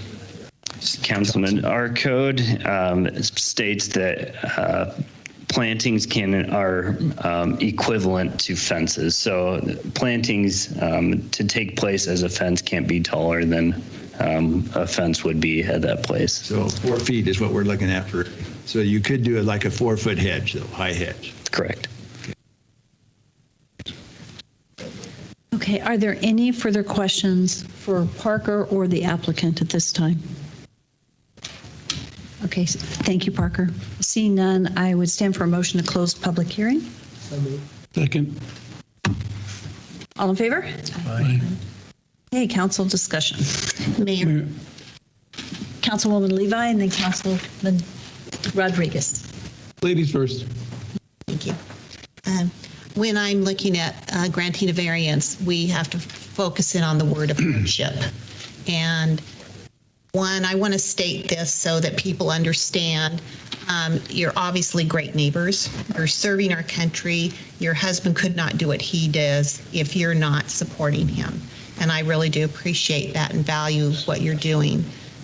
When we make decisions, it in no way says that we devalue you as a person or what you're doing in your neighborhood or anything. We're not appreciative of that. But we do have some parameters that we have to look at, and it's better if we try to be consistent.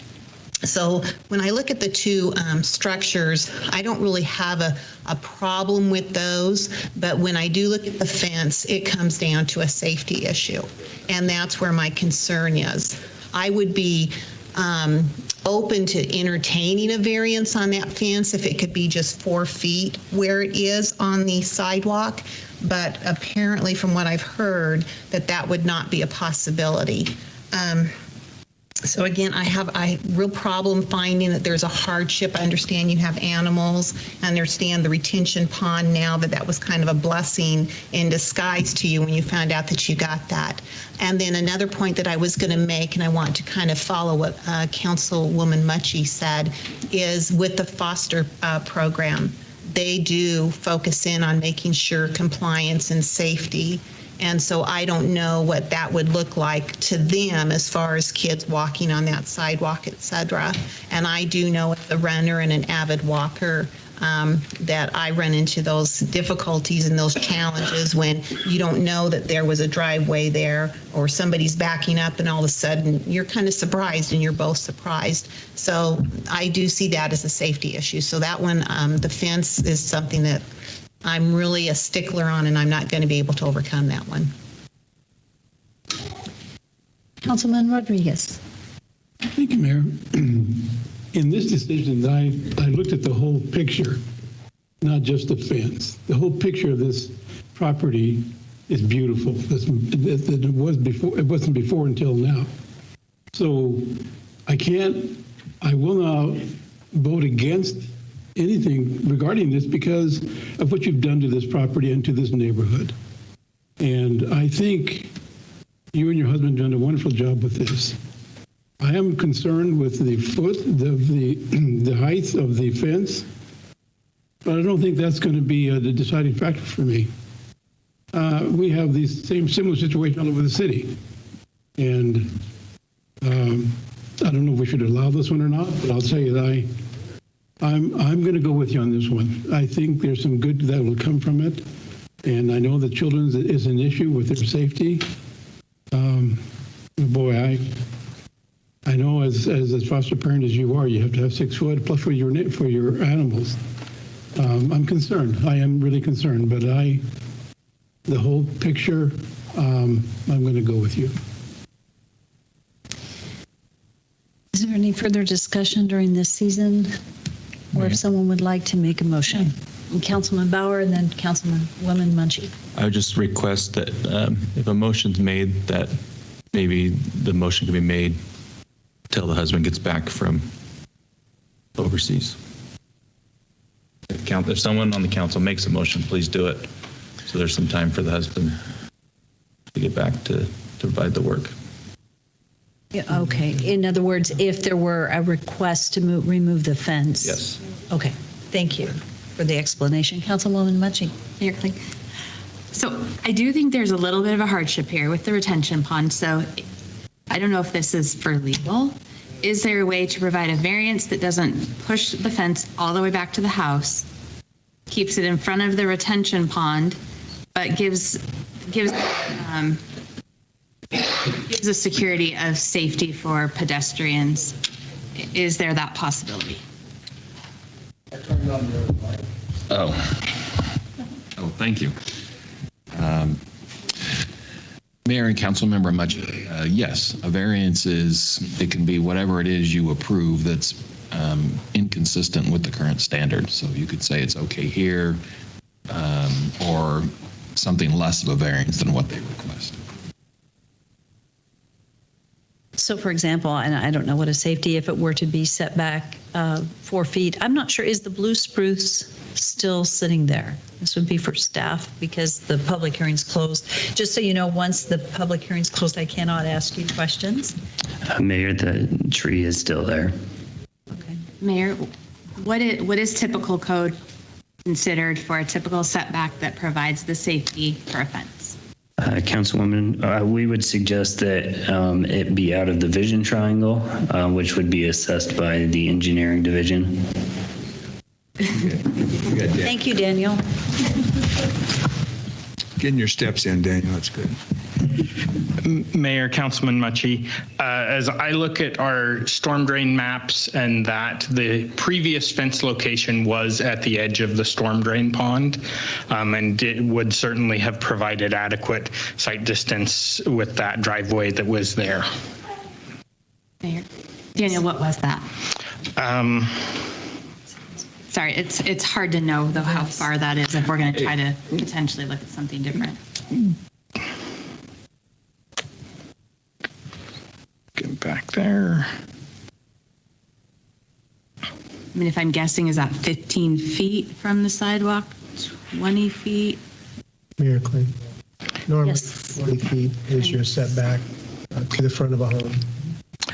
Mayor, Councilman Mucci. Normally it's 20. It looks like it varies. It wasn't consistent along the entire curve, but approximately 20 to 22 feet from the back of the sidewalk to the fence line was where it was previously.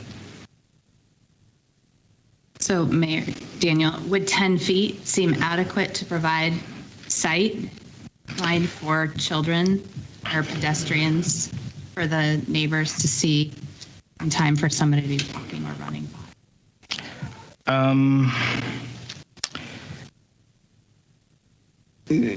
from where their driveway, that adjacent driveway is, if there's not a vehicle parked right up against the property line, yes, that would seem adequate. For that, if there is a vehicle parked on that pea gravel right up against the property line, at that point there likely would not be because of the length of the car and where the driver would be positioned in that car. Mayor, follow up? But at that point, the fence would really not matter. It's the RVs that are obscuring the vision. I'm Mayor, Councilman Mucci. I'm saying that if a vehicle, whether it's an RV or a passenger vehicle, is parked right there adjacent to the property line, as they were to back out, if that is only set back 10 feet from the property line, the driver would likely not see someone on the sidewalk until they are already passed over the sidewalk.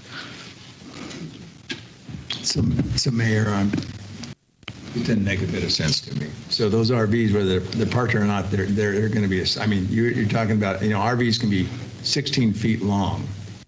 So your kid's going to look, if they're if they're backing out of the garage, that would make a difference. If they're parked right beside of the RV and backing out, the kid's not going to see it. It's still an obstruction of the sight.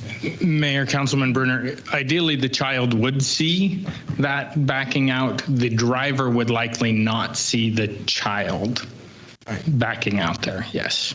To me, these RVs are the biggest obstruction if they came back. A lot more of an obstruction in the fence. The distance to me doesn't make any logical sense if those RVs are there. The RV certainly causes the same type of vision issue that the fence would. I'm personally in favor of moving the fence back some, but as far as 10 feet to me is just plenty. Anyway. Mayor Quinn? Yes. I'm ready to make a motion. Thank you. Okay. What I'd like to do is break it up. There's 3 different items that are being requested.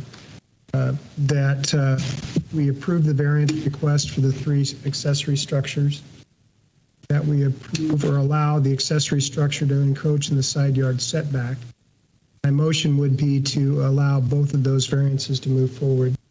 Then we'll come back and revisit the 3rd one after we make them. I'll second that, Mayor.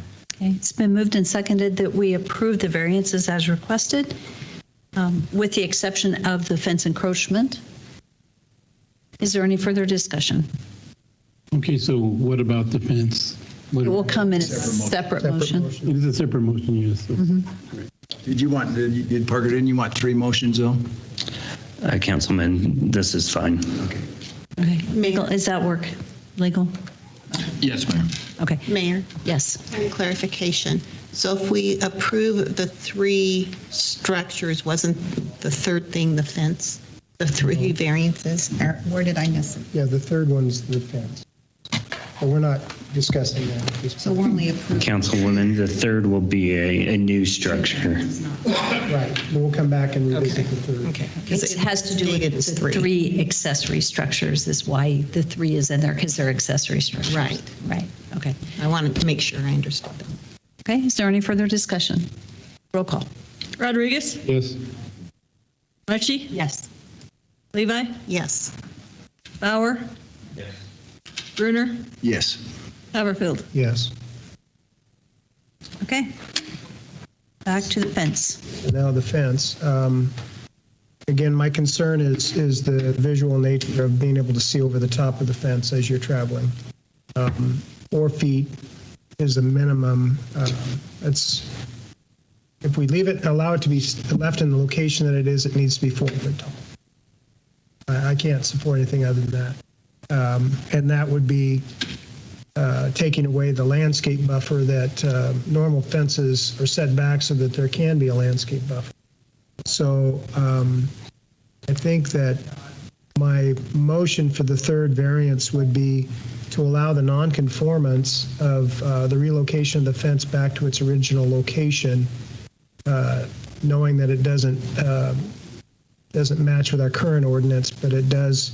It was an existing condition that we would allow to be retained by relocating it back to where it was. That gives the applicant the option of doing that. if this council wants to move forward with allowing the current location to be cut down to a 4-foot high fence along the sidewalk, I think I'm okay with that. I know that along Midland, or not on Midland, but on Iowa Avenue, quite a distance from Midland to clear down to Middleton, there's a fence that's right up against the sidewalk there. Very unsightly, but it's the back of the homes, so they all back up. So there's 15 feet off the backside of those homes. So anyway, I guess my motion would be to allow the relocation of the fence back to a non-conforming location as it originally was at the applicant's option. And I guess I need feedback from the council as to what you would want to see with the height of the fence being left at 4 feet up next to the sidewalk. Mayor, my understanding from the applicant, at 4 foot, it's not going to do any good as far as for the dogs and so on. Well, they'd have to. Still need to be another fence. So if that, and I was hearing from staff that might not be, a new fence would not be allowed unless it was in line. Unless it was in conformance. Yeah. Yeah. So that would have to be a variance anyway, I would think. Mayor. Okay. Councilman Haverfield, would you consider an amended motion to moving it back 10 feet and allow? I don't think 10 feet's still going to accomplish what we wanted to accomplish at 6 feet tall. It would still need to be 4 foot tall. So it would need to be the 20. It'll be right in the middle of the tree. Yeah. I would second your first motion then to allow the non-conformance to move it back to where it was.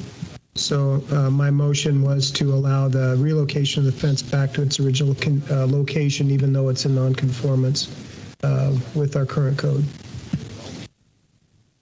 Is there a second? I seconded. She did second. Oh, you did? Okay, so it's been, So discussion, Mayor, when there's yes, time. it's been moved and seconded. Discussion?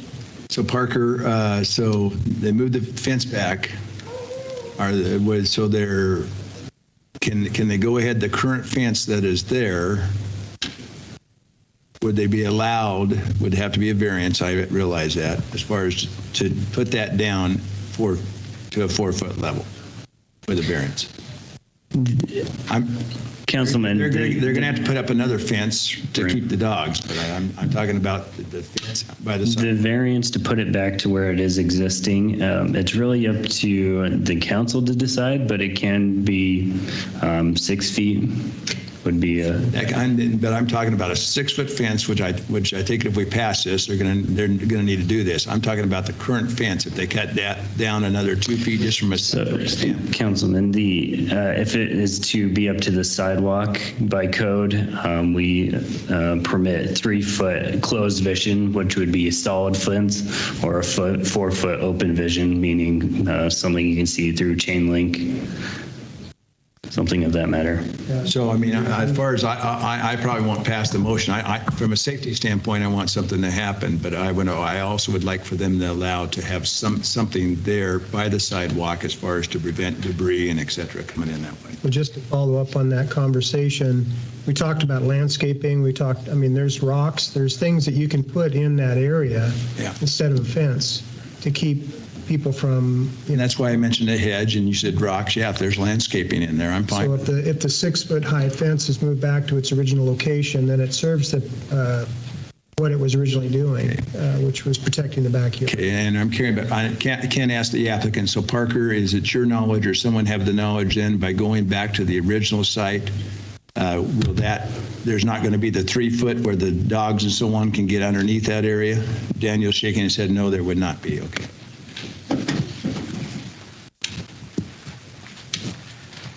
Mayor, Councilman Brunner, the original location was at the top of the slope of the storm drainage pond, so that would not require any additional fencing to keep animals in. If the applicant moves that back and then does still desire to have a shorter fence in the front, they can, as Parker said, they could put in a 4 foot non-vision obscuring or a 3 foot vision obscuring fence there without the need for any variance, just a fence permit. So they won't need a variance. Okay, I'm fine with the motion then, thanks. Mayor Kling? Yes. I don't know that I need to amend the motion because I'm not sure when your husband's coming back from deployment. 2 months? Okay. So I would like to add to my motion that nothing would have to take effect until after he returns from deployment. Thank you. 3 months at least. The second agrees. I would agree. I will second, or we can go help her while he's deployed. She doesn't have a redneck pool anymore. We'll find you something. We would be happy to help. Councilwoman Mutchie, they wanted a decent-looking fence. Is there any further discussion? Yes, Mayor, under those circumstances, Mr. Haverfield, I'll go with you on this one until he gets back. Otherwise, I'd be not supporting this. So when your husband gets back, then yes, I will definitely support it at this time. Yes, Councilwoman Levi. Yes, thank you. I'm going to go ahead and support the motion. I would prefer, I would have made a variance, like as I stated, to leave the fence where it was and just to take it down to the 4-foot level. But because of then you're having to have another fence and a variance to retain your animals, to me that becomes a hardship. And I was trying not to have the hardship and still find the safety. So, I do appreciate the sensitivity of our council to the fact that your husband is serving and he needs to have adequate time to get back and acclimate instead of all of a sudden, surprise, I've got to build a fence. So I do appreciate us making allowances for that. Okay. Any further discussion? Roll call. Rodriguez? Yes. Brunner? Yes. Levi? Yes. Bauer? Yes. Mutchie? Yes. Haverfield? Yes. We're not going to, we've been here for a little over 2 hours. I'm not going to take a break. If someone needs to take a break, please do so. We may take one after another public hearing or so, but we'll move right into public hearing 16 on the agenda. This is a variance of section 1010-9 requiring a 20-foot yard setback and a 10-foot side yard setback on a legally split corner lot at 504 15th Avenue North for approximately 4,000 square foot lot in order to allow porch, veranda, and deck to extend no closer than 6.5 feet from the property line along 15th Avenue North and a 4.7 foot from the front property line along 5th Street North in a two-family duplex residential zoning district. This is for Brandon and Sherry Durst. Brandon and Sherry, are you here? Hi. I don't know if Parker got the most recent file. Did you? My wife emailed it to her. You got it okay? Otherwise, I have it on a flash drive too. Okay. And Brandon, go ahead and restate your name, your address. Yes, thank you, Mayor. My name is Brandon Durst. The address is 504 15th Avenue North, Nampa, and appreciate the opportunity to be here today and to present to the council and solicit your support for our requested variance. Forgot to grab it, but I have a sheet of folks that we went to, and I'm going to grab it for my wife here. Be happy to pass this around if you'd like, but we did talk to our neighbors to make sure that they were supportive, and they all are. I couldn't find anybody that said they didn't want us to do this. So what can I say? Let's get into the presentation, if that's okay. Thank you. So just to start off with, obviously you just saw this, but I had it here too. There's the lot. You can see the lot was actually just split. We have one of the few corner lots in the city that was allowed to be split on that end of town. And so there's going to be another single family home that'll be adjacent to our single family home. As history, the house, the property that we bought has been vacant for at least 25 years. At least 25 years. It's been sitting on a corner, empty, decrepit.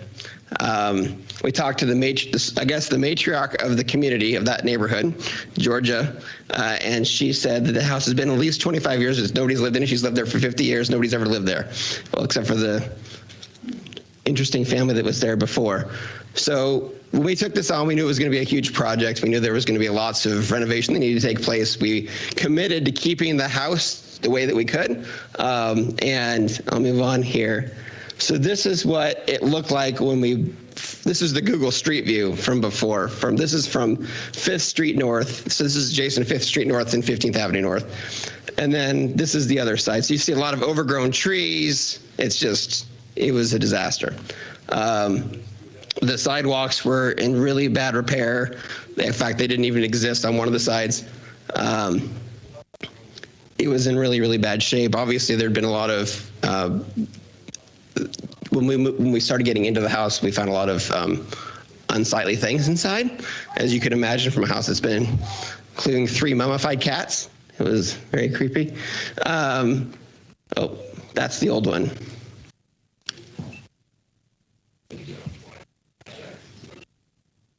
I wanted to give you the benefit of seeing what it's looking like currently. So we took pictures before we came over today. It just, as we're waiting for Parker to get that loaded up, we've moved the fence. You can see that the existing the sidewalk before was set back from the street. That was not in alignment with the rest of the neighborhood. Most of them were actually brought up to the curb. We've now done that. Let's see if we got it here. Okay, yeah. Okay, so this is where we're at now. The sidewalk's brand new. We've taken a bunch of trees out that were just leaning on the house and causing a lot of eyesores. And so that's where, that's the 5th Street side. You can see again, we've done a lot of work to make sure that the property is, there were some serious ADA issues going on, which we've resolved as well. So this is the site plan. You guys can see, you've seen this before. I'm really good at Photoshop or PowerPoint. You can see that I did this in PowerPoint because I'm not good on CAD, but you can get the idea. So this is the existing structure. And what we're proposing to do is to build it. What we're asking to be able to do is to be able to have an outdoor living space on the 15th Avenue side in the form of a deck, and then also be able to have a small circular, semicircle patio on the 5th Street side. The reason that we wanted to do it this way is because the way we have the house, the renovation designed, is the actual front side of the house will become on 5th Street instead of 15th Avenue, because it's a really long, narrow house, as you can see. So having the door in the middle of 15th doesn't make sense from a redevelopment standpoint. Let's see. So this is, you know, you guys already know this, but I put in some pictures to see how the struggle we're having and where the hardship comes in. We can't comply to setbacks because of where this house is at. It's just not possible. So just kind of go through these. You can see on 15th, on the 5th Street side, we just can't. And even where the old porch was, where the old steps were, they were in non-compliance as well. So again, like I said, we took a picture of this. This is we went around every house adjacent to us. Everyone said, yes, please, please fix this, make it look nice, because it's a corner lot, it's a huge lot. And so having a nice corner lot obviously improves the value for everybody as well. This is what we want it to look like. This is what we're asking for support of being able to do. And I do want to obviously just say thanks to the city staff. They've done a great job, especially Brianna. She's been answering a lot of calls for me for the last year. So I really want to make sure I let her know how much I appreciate her help with this. But this is what we're asking to do, and would love to be able to have your support to be able to do it. Stand for any questions we have. Mayor Kling. Yes. Brandon. Yes. I'm an architect, so I give this counsel to people whenever they're looking at remodeling an older structure, that sometimes it makes more sense to not try to remodel, but just take it down and build up from the ground up. It appears this is a one-story structure now that you're wanting to add a second floor to? Mayor Kling, Councilman Haverford, actually it was a two-story home when we originally purchased it. Oh, okay. And to your other point, the dilemma we had if we had knocked it all down, we wouldn't have been able to build on the lot because the lot is too narrow to be able to build on. So to be able to maximize our square footage for our house, keeping the existing walls was the only way we could do that. Trust me, it'd be much cheaper for me not to have to build 2x6s inside of an existing cement wall. But it's the only way I can keep and I have 5 kids, so I have to have room for them. So that was our dilemma. Sometimes you can go to one wall and then build around it instead of the whole structure. But I'm not going to try to persuade you to do something along those lines. But my question is, when you were going through the slide as far as with the site, can you go back to that? Sure, yes. Okay. Keep going. What is the 10-foot dimension on the end of the home? What is that? What does that represent? Yeah. That would be the width of the deck. Okay. So if you're talking about this here, oh, it doesn't show very well on the screen. That 10 feet is just how wide we're asking to be able to make our deck on the side. So that would, in essence, then cut your setback to 6 feet on that side. Correct. And is there a reason why the deck has to be on that side, not on the north side? The reason that just because of how we have the house designed, having it on that side allows us to be able to make it more welcoming to the community so that people can come and see it easier instead of having to go into our backyard. They're also on this side here where you see the cement pad, there's going to actually be that's where we're going to have our off-site parking, and we can't get access to that with the ADA ramp where it's at otherwise. And the curb was already cut there, so we're just continuing to have that. What ADA ramp are you required to put in?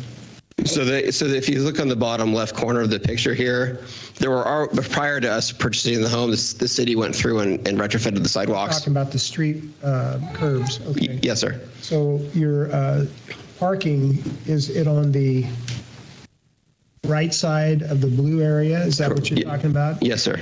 Okay. And so the blue area is the existing structure as it is right now? That's correct. Okay. Thank you. You're welcome. Thank you. I understand a little bit more, but it's still whatever. If we felt that we were able to, we would much rather not have to have the walls that are there right now. But given the restrictions we're stuck with, we kept them. But it looked beautiful when we're done. Well, we can talk about that. Okay. Thank you. Are there any other questions for applicant right now? Thank you. Thank you for your wonderful smile and attitude. It's great. Thanks. Thank you. Thank you. Okay, so Parker, you have this one too, okay? Yeah.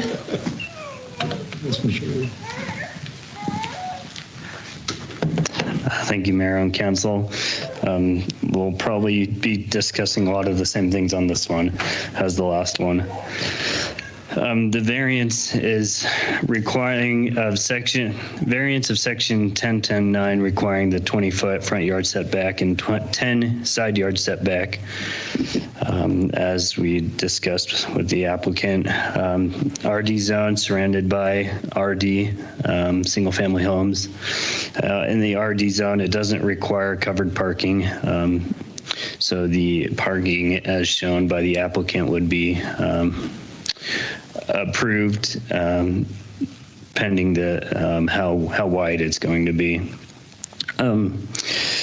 We talked about the setbacks as the applicant has shown. The one on the left, so first of all, the applicant is proposing to change the frontage of the home from the 15th Avenue side to the 5th Street North.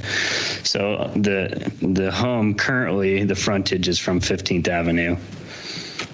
And this would be normally the 20-foot requirement. Our code does permit a 15-foot front setback if it aligns with the neighboring properties, which it does. So the front setback would be permitted to be 15 feet. With the change of frontage, it would change the side setback here to a 10-foot side setback, which the current home fits that requirement.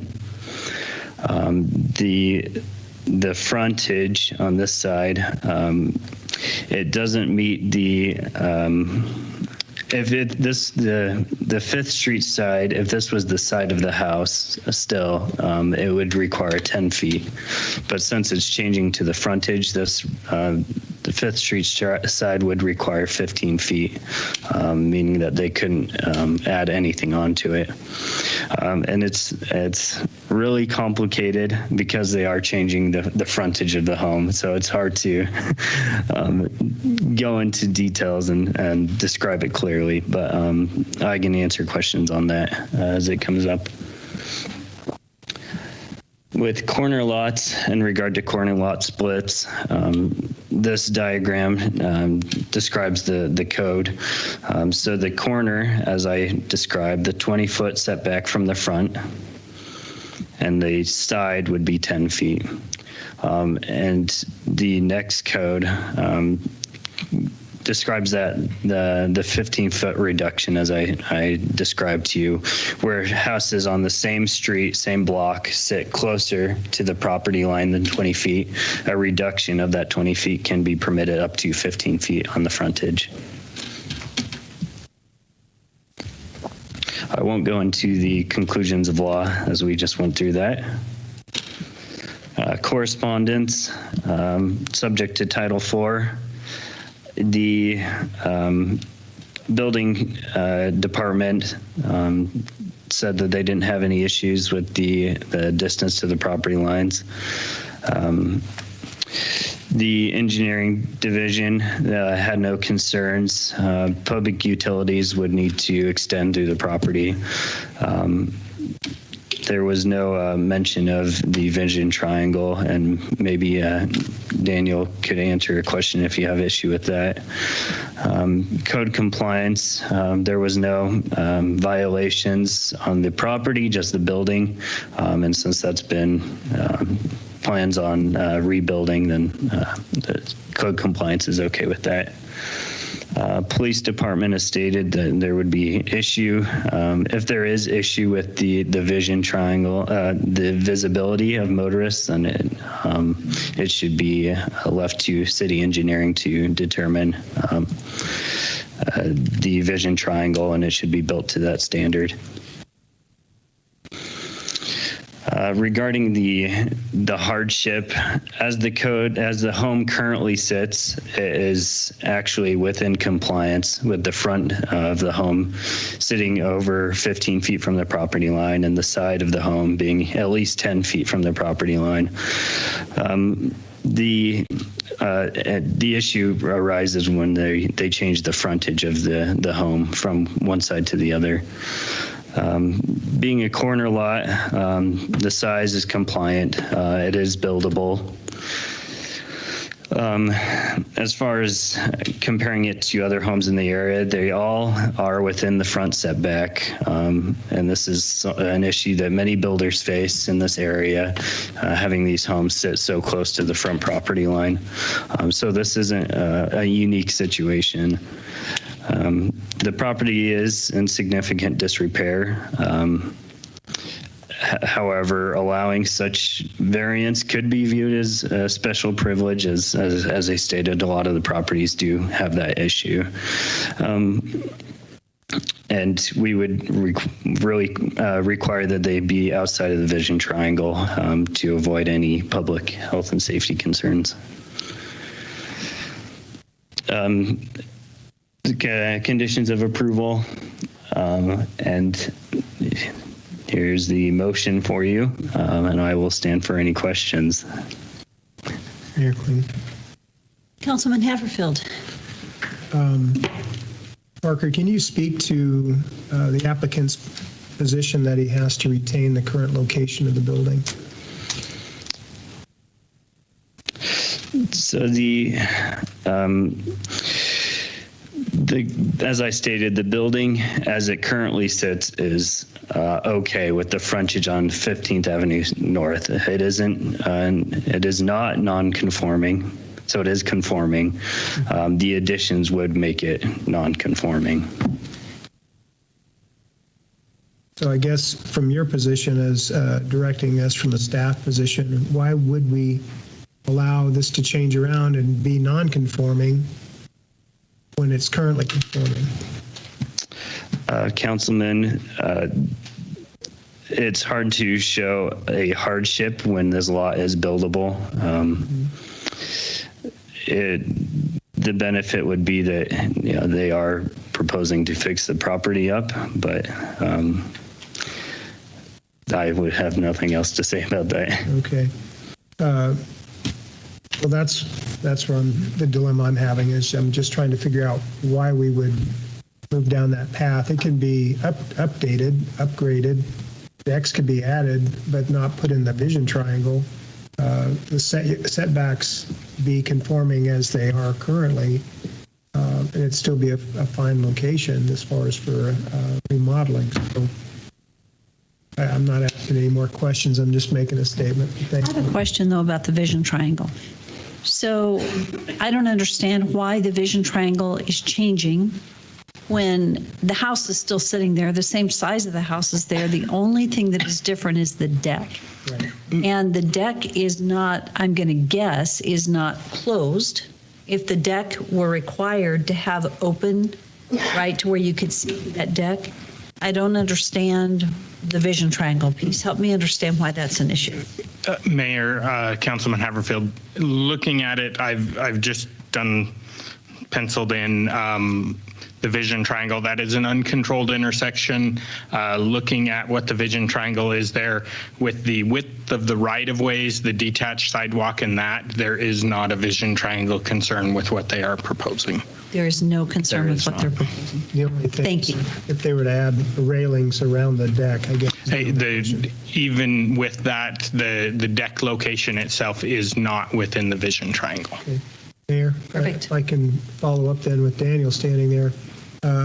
Looking at this, the dimensions that have been provided in this, it looks like there's a good section of grass or landscape area that is in between the property line and the back of the current curb or sidewalk. How wide is that? And do you expect any road widening in this area any time in the future? Mayor, Councilman Haverfield, I never expect any road widening in this area. Yeah, okay. The roads in these older diagonal and the Kurtz addition on a local roadway are wider than we currently require.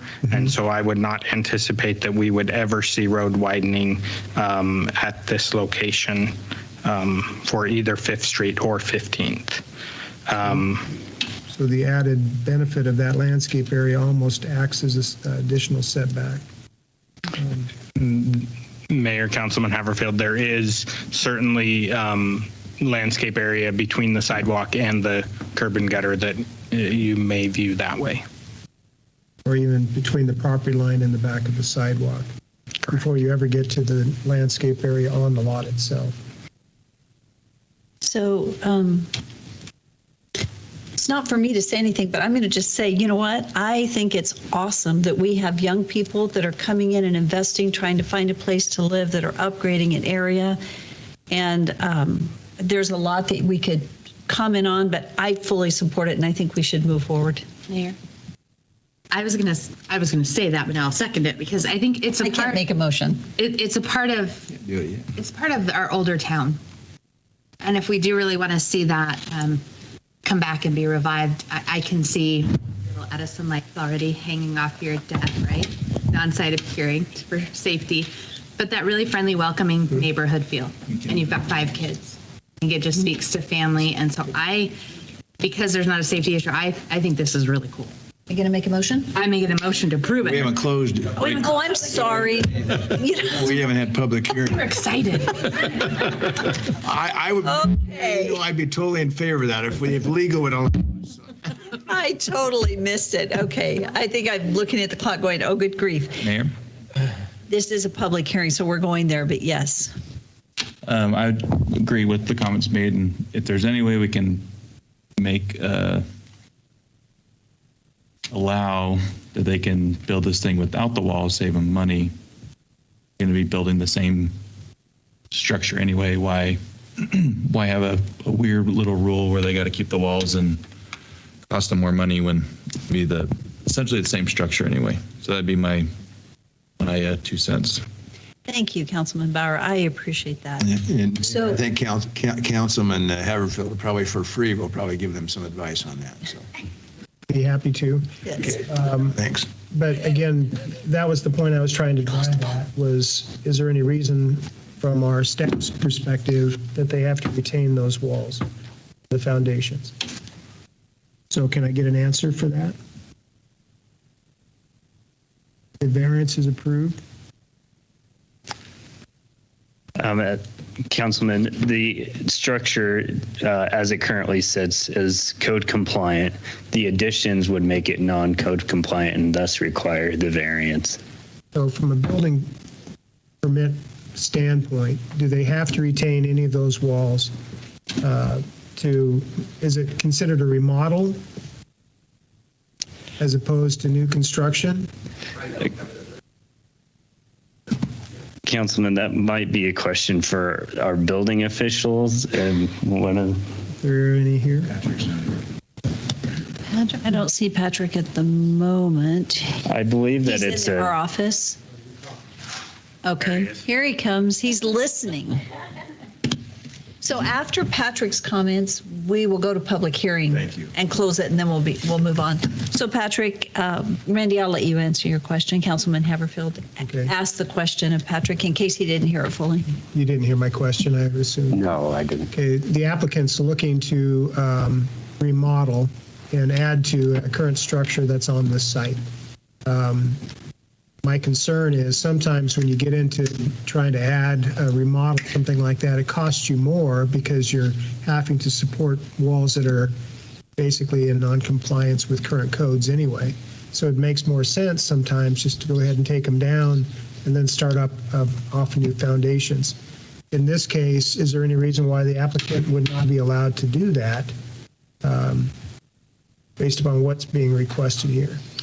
Mayor and Councilman Haverfield, we would just require structural engineering to verify that they can reuse the existing foundations and concrete walls on this property. Looking at it at face value, it looks like it's likely going to be possible because it was a two-story structure before. Okay, so the applicant maybe has a value in the retaining portion of the structure as it is. Mayor and Councilman Haverfield, I believe that's true. We've been working with the applicant, and I think they're getting pretty close to submitting. They're waiting for this action, I think, to submit for building permits. Okay. All right. Thank you. You're welcome. Thank you. So Patrick, you might stay just in case. I mean, you don't have to. You can sit down, but just don't leave the room. So I think we're going to have further questions for the applicant, but right now we are going to open public hearing, and that I forgot that piece of it. And Debbie, I don't believe we have anyone signed up for public hearing. So is there anyone here that had intended to testify that did not get signed up? Okay, seeing none, now we can come back to the applicant.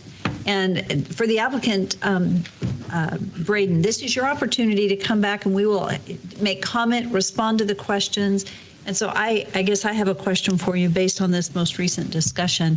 If you were given the opportunity to not have to use the walls, would that be preferable? Or are you so far down the path that... Yeah, Mayor, that's a great question. So we used Levitt Engineers, who's just right around the corner from us, and they did all the structural engineering on the house. We would prefer, when we had the original inspection come out from the city, they said we needed to keep the walls to be able to keep the building the way it was. So that's why we proceeded in that way, but it would be very easy. In fact, given the cost of lumber right now, we wouldn't have to build with 2x6s. We'd be able to build with 2x4s if we're to just reframe the house and sit on top of the existing foundation, which is structurally maintained its integrity somehow after 25 years. So that would be our preference, would to not have to keep that, because then we don't have to use stucco either. Then we can actually use regular siding instead of a stucco siding on the concrete. So that would be our preference, and it would save us a lot of money, but we would want to make sure that was approved by the council before we did that. Thank you. Do you have any comments that you would like to share after you've listened to this discussion? I've always learned that if things look like they're going your way, it's a good time to shut up. So I'm not good at shutting up, as the city attorney knows, so I'll do that now. That was classic. Someone trained you well. Mayor, I think his wife has trained him well. That's true. Or his mom. Both. Are there any questions, council, for our applicant? Okay. Thank you. Seeing none. Thank you, Mayor. I think I would stand for a motion to close public hearing. So move. Second. All in favor? Aye. I propose Randy makes a motion. Okay. Mayor, if I can get a clarification from Patrick then. There's nothing that's prohibiting them from being able to do as he described. Basically, instead of using 2x6 walls, if they could basically, or I guess they would still go back to the frame walls with siding the products that are available instead of having to go with stucco on an old concrete building. There's nothing stopping them from being able to tear those down, then start up from the foundations there, as long as the foundations have proven to be adequate to support the weight. Correct? Mayor and Council Haverfield, I think that you're correct. They would be able to do that. However, they would likely have to just build with 2x6 walls because they have to meet current energy code. You can't go unless they did a combination of 2x4 walls with continuous insulation. Then they could use 2x4, but they need to get that the current R value of the 2018 residential code. And it would be the International Residential Code as far as for energy compliance as well? It's actually the residential section of the International Energy Conservation Code that was adopted this last year. Thank you. So I think if we moved forward, what I'm hearing, I think we would want to, if we grant the variance as requested, if we allow them to move forward, we want to ensure in our motion that I think I would recommend that we go either way, whether they choose to stay with their existing walls or not. I think the concern is, based on our code, that if we said, no, you can remove those walls, then all of a sudden our code comes back and they're in non-compliance for the variance, right? And so we need to ensure in our motion that it works, right? That we don't throw them as a citizen into an awkward place. Mayor Kling? Yes. You want to say something? Just in reading what the variance request was for, doesn't have anything to do with how the building is constructed. I brought that up only for the applicant to know that there are options. Okay. So I'll make a motion to allow the variance as presented to us this evening and allow the applicant to work directly with the building department to meet the current adopted codes and ordinances. Second. It's been moved and seconded. Is there any further discussion? Seeing none, roll call. Rodriguez? Yes. Bruner? Yes. Mucci? Yes. Bauer? Yes. Levi? Yes. Haverfield? Yes. Congratulations. Thanks for fixing up that house. Yeah. I hope it goes well for you guys. 5 kids, right? Okay, do we need a break or do we need to keep going? Let's move. Keep going, okay. I shouldn't speak. Item 6. Okay, we're ready for item 6.4 on the agenda. This is the zoning map amendment to residential professional from residential professional to limited multifamily residential zoning district. And this is a subdivision plat short approval for Mercy Creek number 2 subdivision at 821, 823, and 827, 29, 17th Avenue South for 2 duplex lots for a total of 4 dwellings for Joshua Morrison. Is Joshua here? So thank you for coming forward and sharing your name and address. Good evening. I'm Julia Morrison, 829 17th Avenue South, 83651. So basically, we bought a leftover parcel from Mercy Creek Apartments, the developer who did that on 17th and 7th Street in Nampa, and we built 2 duplexes there. So basically, all we're looking to do is just get the zoning changed from RP to RML and do a lot split so that they can each have their own tax ID and parcel ID. So. Okay. Thank you. And so as you just watched, we'll go through public hearing and have you come back. And Rodney, my guess is you can go through this pretty quick. Yep, this one is really simple, so I'm going to move really quickly. Here's a picture of what's constructed on the property. There are 2 duplexes that were constructed, and when they went to split that property into 2, they realized that setbacks for the RP zone are 8 feet instead of 5 feet, and they only had 10 feet between them. So they needed to come in and get a rezone for the property so that they could get that 5-foot setback on either side. So it's pretty simple. It's already constructed. We don't have a lot of communication. It matches the comprehensive plan. It matches the zoning. Here's a site plan that's in your packet. real simple. Here are the conditions for, or the conclusions of law for rezones. And here's the guidance in the code for short plats. And basically it just states that it needs to meet city codes. And here are some of those other conditions. The correspondence we've received. Again, some of these comments were based on if you were adding buildings. These are already added, so I don't anticipate any real concerns here. I find that pretty much it meets all of our plans and the zoning code, and I didn't have any recommended conditions of approval. And I placed a potential motion for both the zoning map amendment and the potential short plat on the screen. So this will come in, do you need two motions?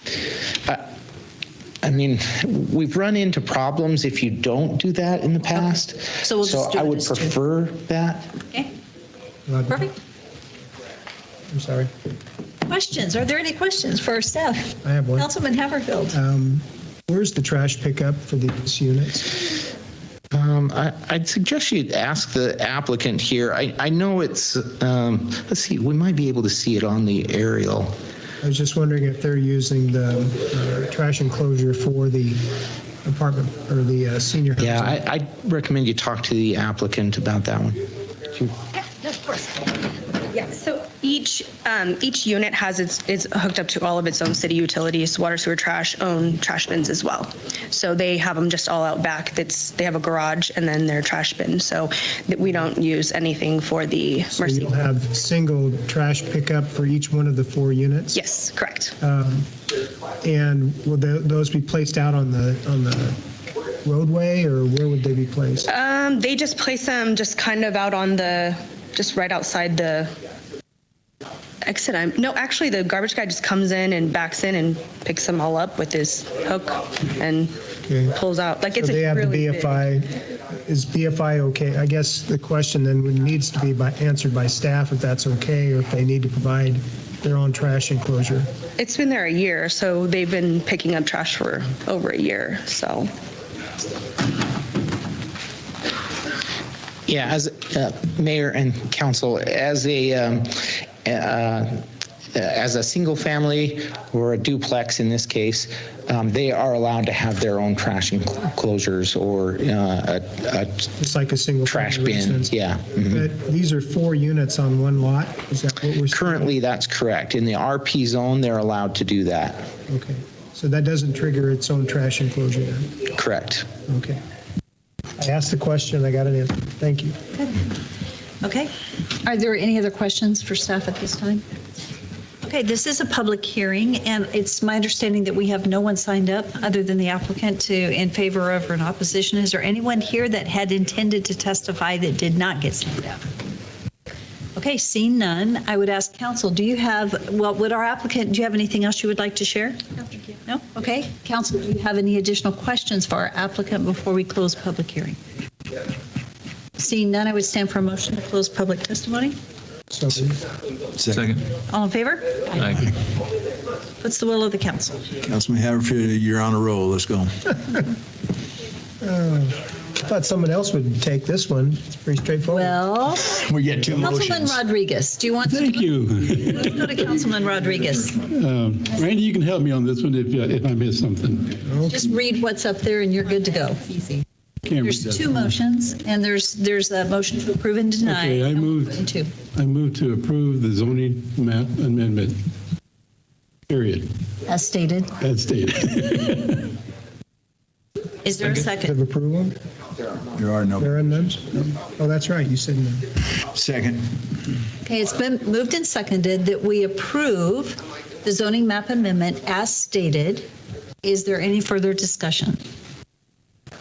Seeing none, roll call. Mucci? Yes. Levi? Yes. Haverfield? Yes. Bauer? Yes. Bruner? Yes. Rodriguez? Yes. And then we'd look for a motion regarding the short plat. So move we accept the short plan as stated. Second. It's been moved and seconded that we approve the short plat as stated. Is there any further discussion? Roll call. Mucci? Yes. Levi? Yes. Summerfield? Yes. Bauer? Yes. Rodriguez? Yes. Brunner? Yes. There you go. Thank you so much. Thank you. Tough one. Okay, so we have one more public hearing this evening, and did Patrick leave the room? He's right back there. Okay, we're ready to move forward with our Nampa Impact Advisory Fee Committee. And this is actually the first reading of an ordinance. Well, that's the action item after we have the public hearing. So Patrick, thank you. Yeah. Ready to go. Okay.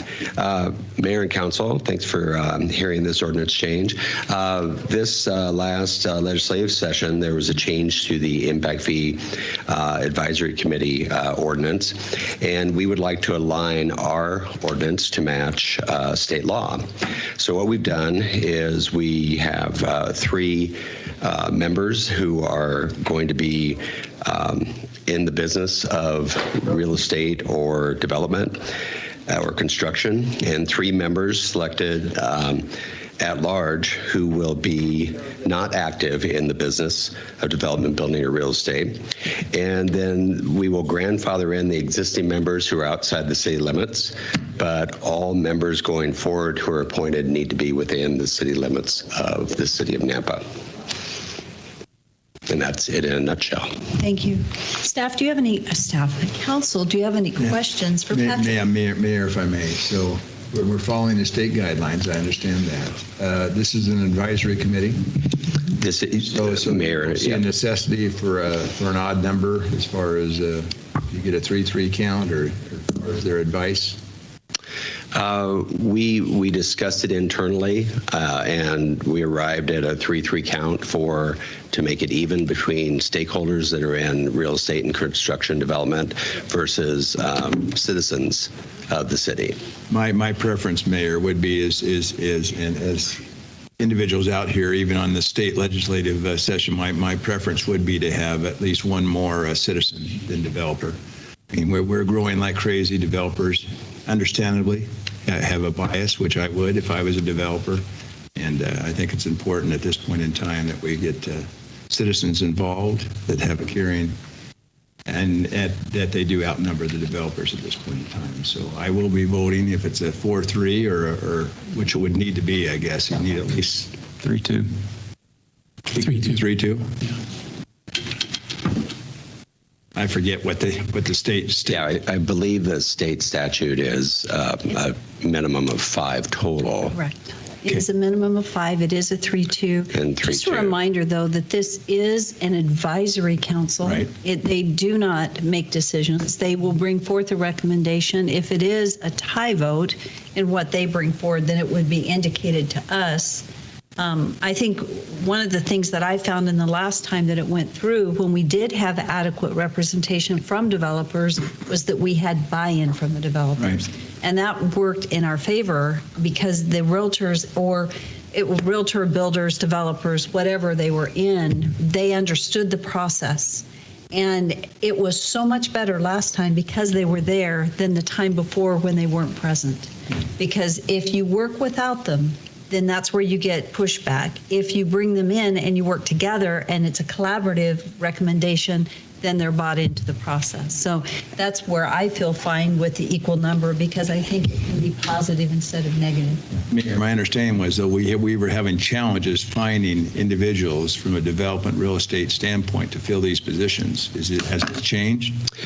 Mayor and Councilman Brunner, no, that has not changed. So I guess I'm looking for, I understand like a Chip Kinsler or somebody like that, a builder, that is very, very important as far as that influence, that lobbying or whatever, but and not to put down realtors, but there's a ton of realtors out there, and just to get any realtor, if it's tough to find, that's not in my opinion, the way to go. I will say that's why we go through a process that is a good process of applicants, because it'll be recommended. This is an appointed position, correct? Correct. And that the council votes upon. And so I think that what we should do to ensure that we accomplish what you're thinking is that we have, if you want to volunteer to be on the committee, when we recruit and we interview the applicants, I think it's important that we go through that. We strongly recruit And actually, if you have people that you think would be good, encourage them to apply, and we go through an actual application process. And then it'll come forward. And Mayor, and I would be fine in doing that if it's at 7 in the morning. But as far as that, otherwise, I'm not interested in having 2 realtors out of the 3 is my point. So Thank you for that comment. I think that's important. So if there's Mayor Kling. So Patrick, when I'm going along the same line as Councilman Bruner. I'd like to see more people involved than developers or real estate. So when you said that you had come up with 3 and 3, of those who are going to be giving up their seats here soon, or their terms are up, who are they? I mean, not necessarily names, but are they developers, real estate? Are they citizens? What?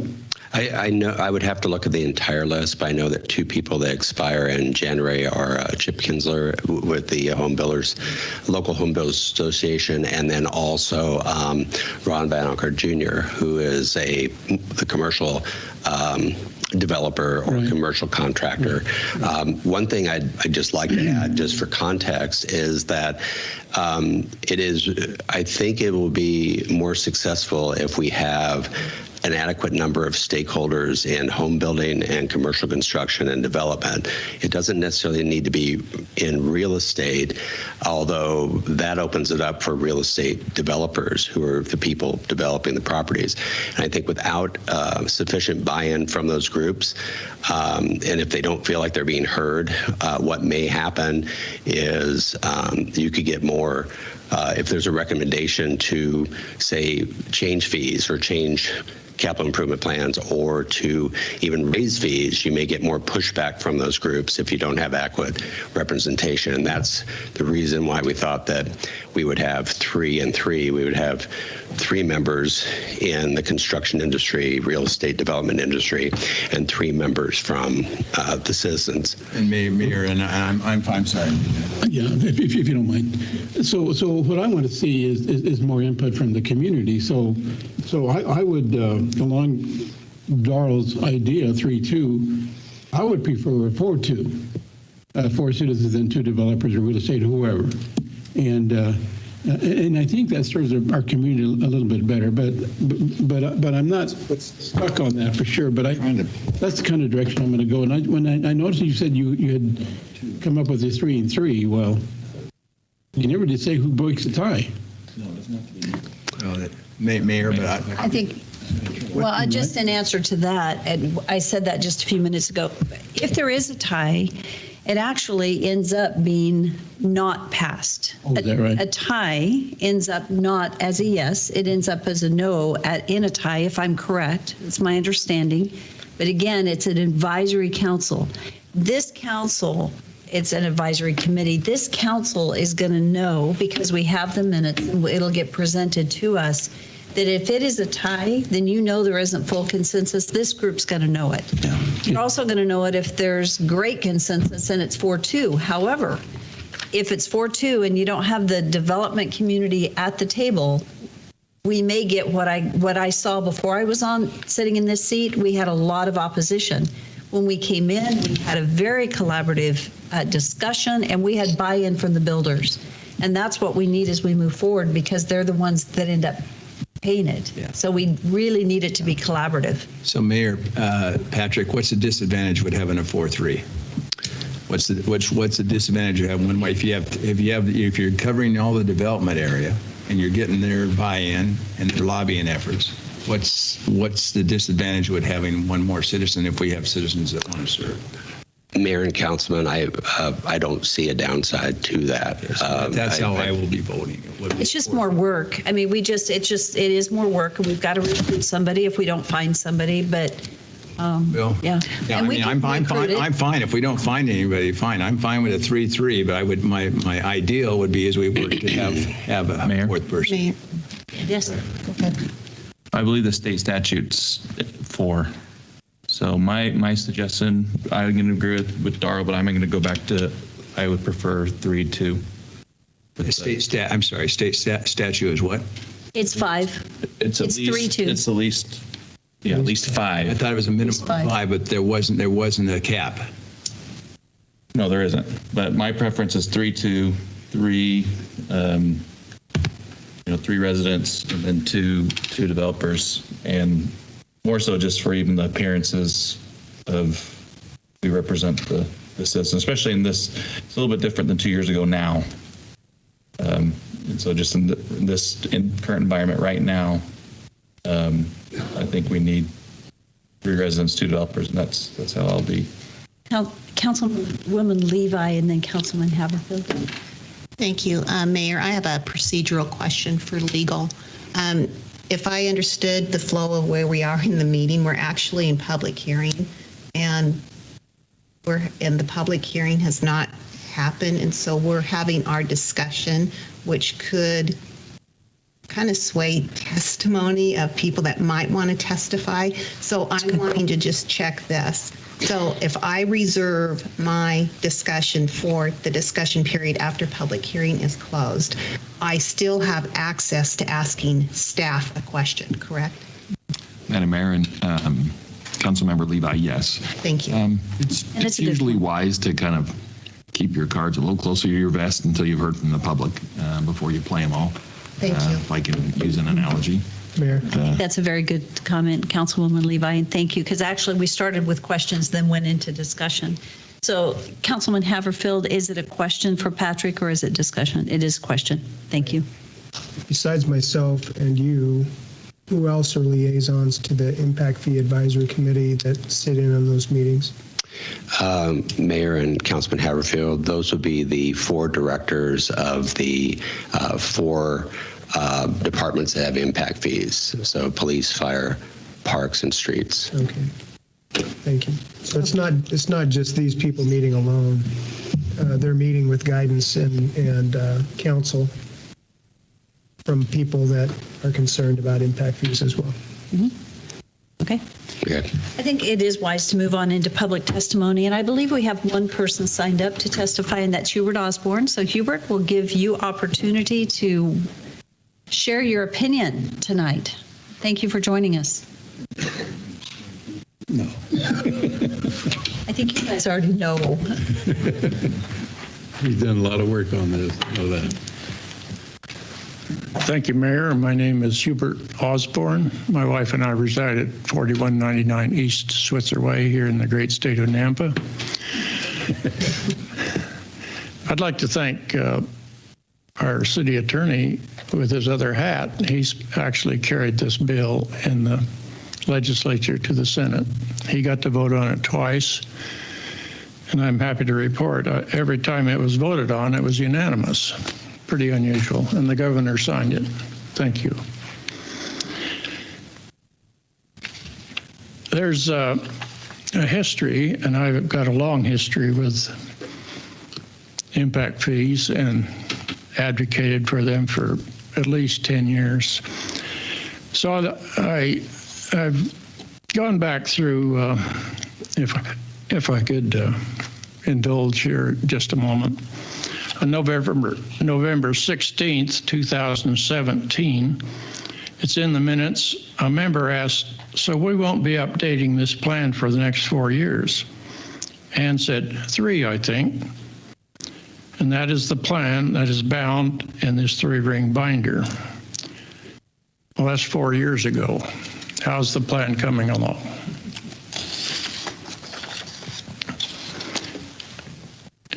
In updating procedures and what was recommended by Ann, the study should be updated annually as the city invests in additional infrastructure. Fees can be updated on an annual basis using an inflation factor. And I would point out that that's worked very well with the garbage contract, and hookup fees are now indexed. And I would just say that the city has had no problem having a public hearing on my fees that I pay on my water, sewer, and garbage every year.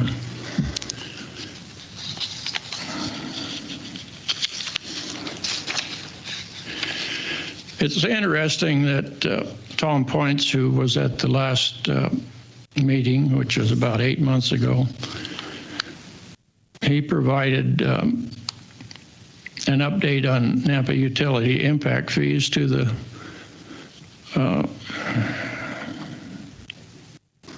what's that name? What's that board I was on? Board of Appraisers? The Board of Appraisers. Why did Tom feel obligated to present these to the Board of Appraisers when it should more properly have been presented to the Impact Fee Committee? Maybe because they never meet? I'd suggest, Mayor, you have a non-functioning Impact Fee Committee. Thank you, Debbie. Tom Dale used to pull that on me all the time, too. I have one final request. I'm asking that the ordinance be amended to have a 7-member committee with 3 developer real estate people and 4 citizens. More citizens or more members won't necessarily get anything done. I think, and the buck stops with you, Debbie. It takes a sharp stick to get some things going. So, thank you. I'd like to ask you a question. Would you then support, as you've recommended, a 7-member, but is your intent that we increase the participation, or is really the intent that we have more developers, builders, and more citizens than development builders? In other words, would you be fine with 5 with a 3-2 mix, or do you prefer it have 2 more members on it? I would be fine with the 5, but you would have to recommend you'd have to change the ordinance, the city ordinance as it now stands. And I threw a fit right up here when Bob Henry said, yes, that's the way it's going to be. I have a specific developer I want in there, and I'm not kicking my other 2 developers off. So that's why it ended up 3 and 2. Okay. Unfortunately, both of them are going to have to step off because they don't live within city limits. So we will lose those 2, and we'll be bringing 2 new ones in. That's fine. I'm a great believer in home rule. Yeah. Most of our big developers don't live in Nampa anyway. Chip lives outside, and Ron Van Acker serves well, but just doesn't live in city limits. I understand that. I don't really know either one of them, but they have great reputations. Yeah. I don't think I have any other questions, but Council, do you have any other questions for Hubert before he sits down? I do, Mayor. So Hubert, you mentioned 3 and 2, and also maybe 4 and 3, 4 developers and 3 real estate developer, or 4 citizens and 3 developer. What would be, in your view, since you've been on that, Larry's been on the impact fee, what do you believe was going to be the benefit for the city? What's the equation? The 4 and 3 or the 3 and 2?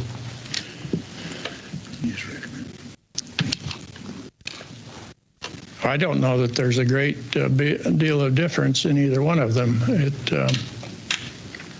You need people that are interested and not being told that, well, we're just going to meet once a year. And people that volunteer for this, they want to feel that they're having an impact.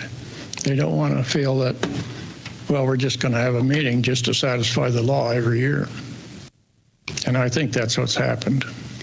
Actually, having said in the meetings, I think the meetings were extremely impactful, and the people felt like they made a big difference because out of it came recommendations and changes.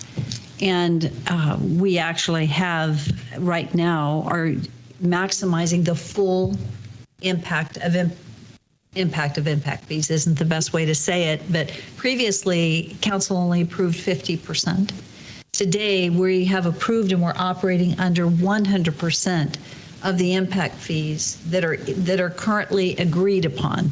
Now, we do need to go back and revisit those, and I welcome that opportunity. We are, as soon as we fill these positions, we'll be stepping into meetings again, and we will be reviewing the CIPs, right, and making sure that they are where they need to be.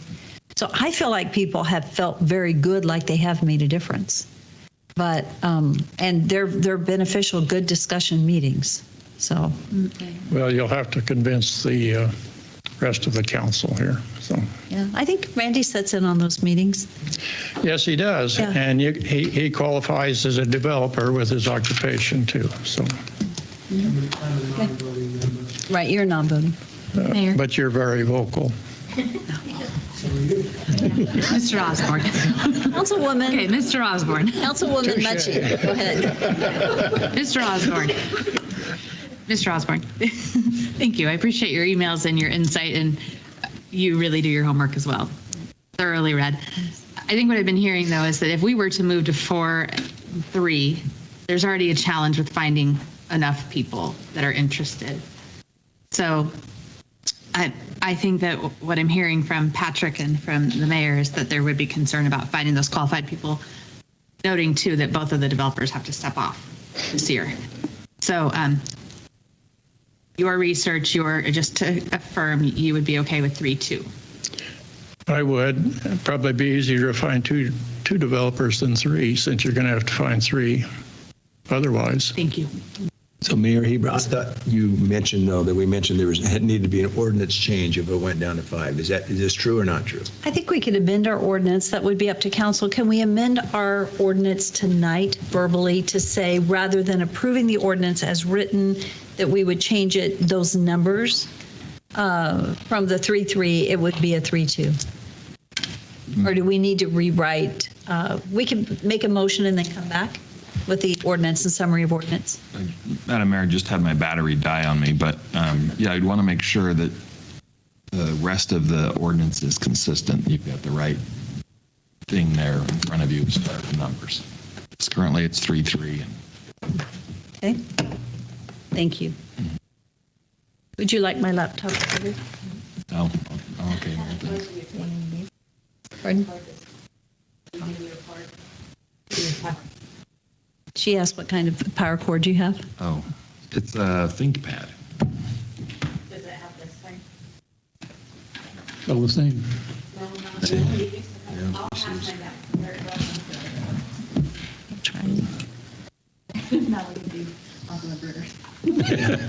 Or mine.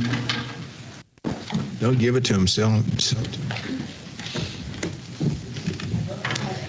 Hubert, thank you. Are there any other questions for Hubert at this time? Hubert, thank you very much. Hubert. Thank you. Great work. Hubert, thank you for being a watchdog for the city of Nampa. I appreciate it.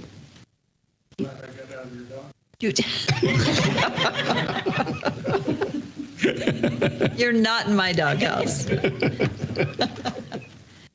Okay, with that, I can clarify who's on the committee now and when they. I'd like to talk about closing public hearing because we can still talk. So is there anyone else that had intended to testify tonight while our public hearing is open?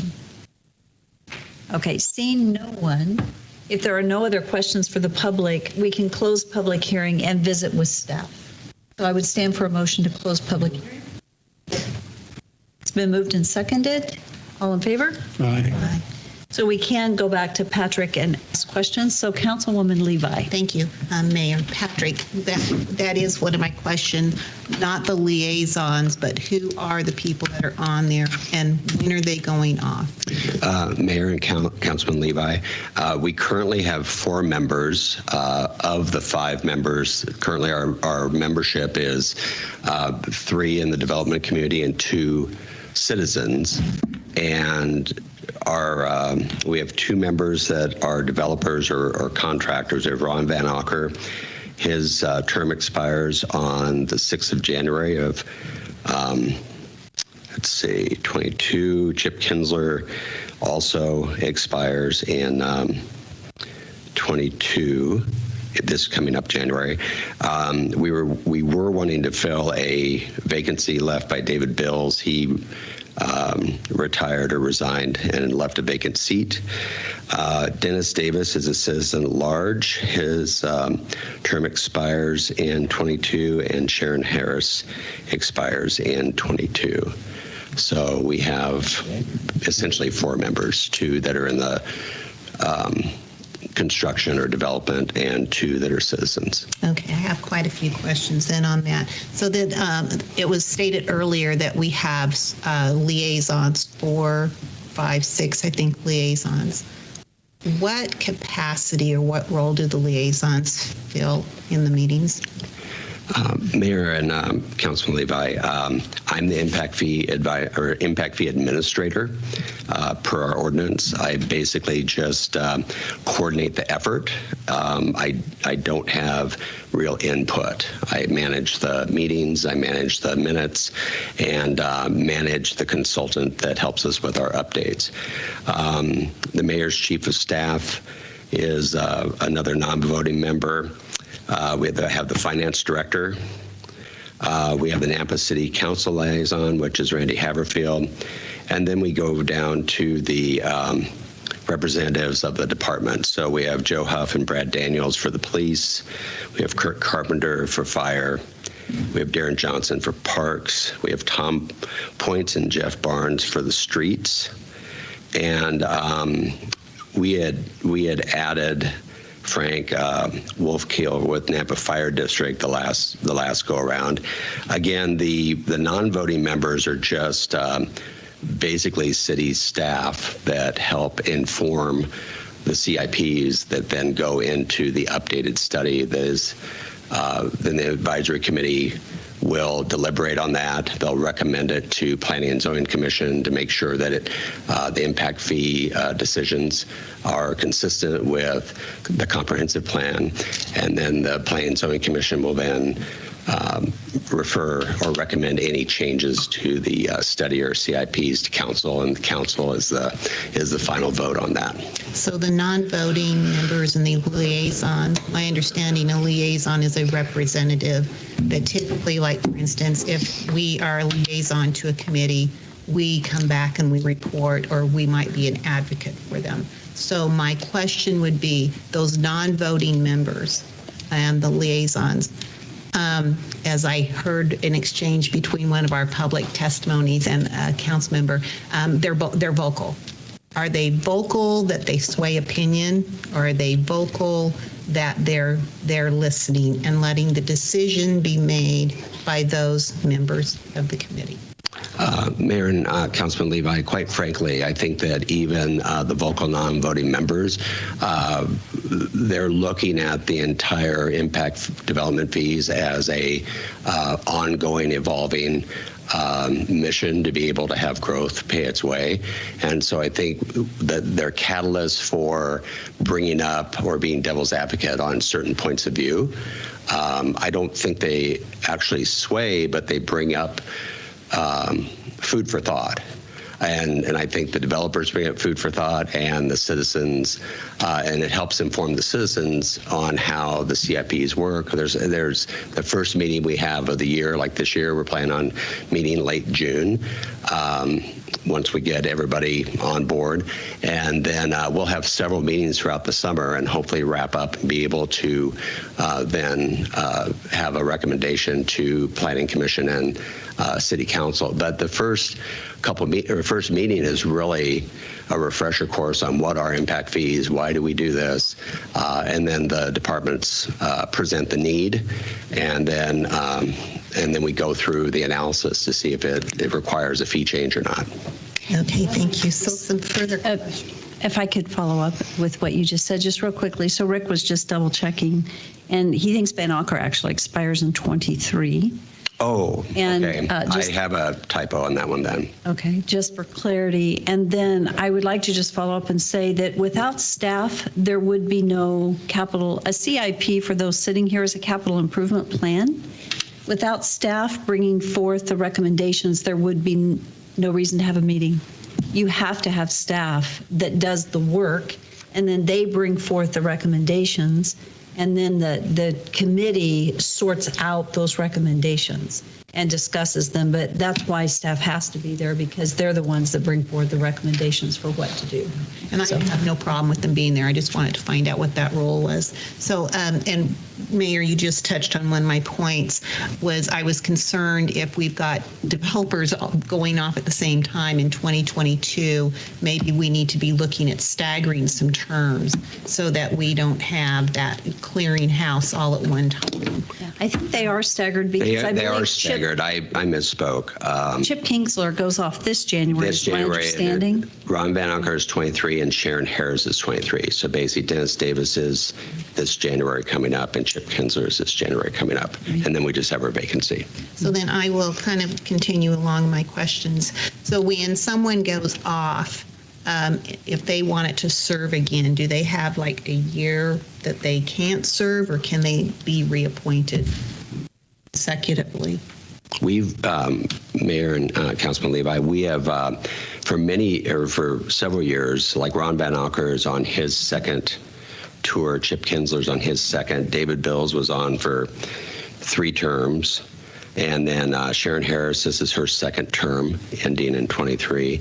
And Dennis Davis is on his first term, but we just, the reason he goes off in 22 and we may recommend him for reappointment is because we only had him on for a year, so we did have that staggering.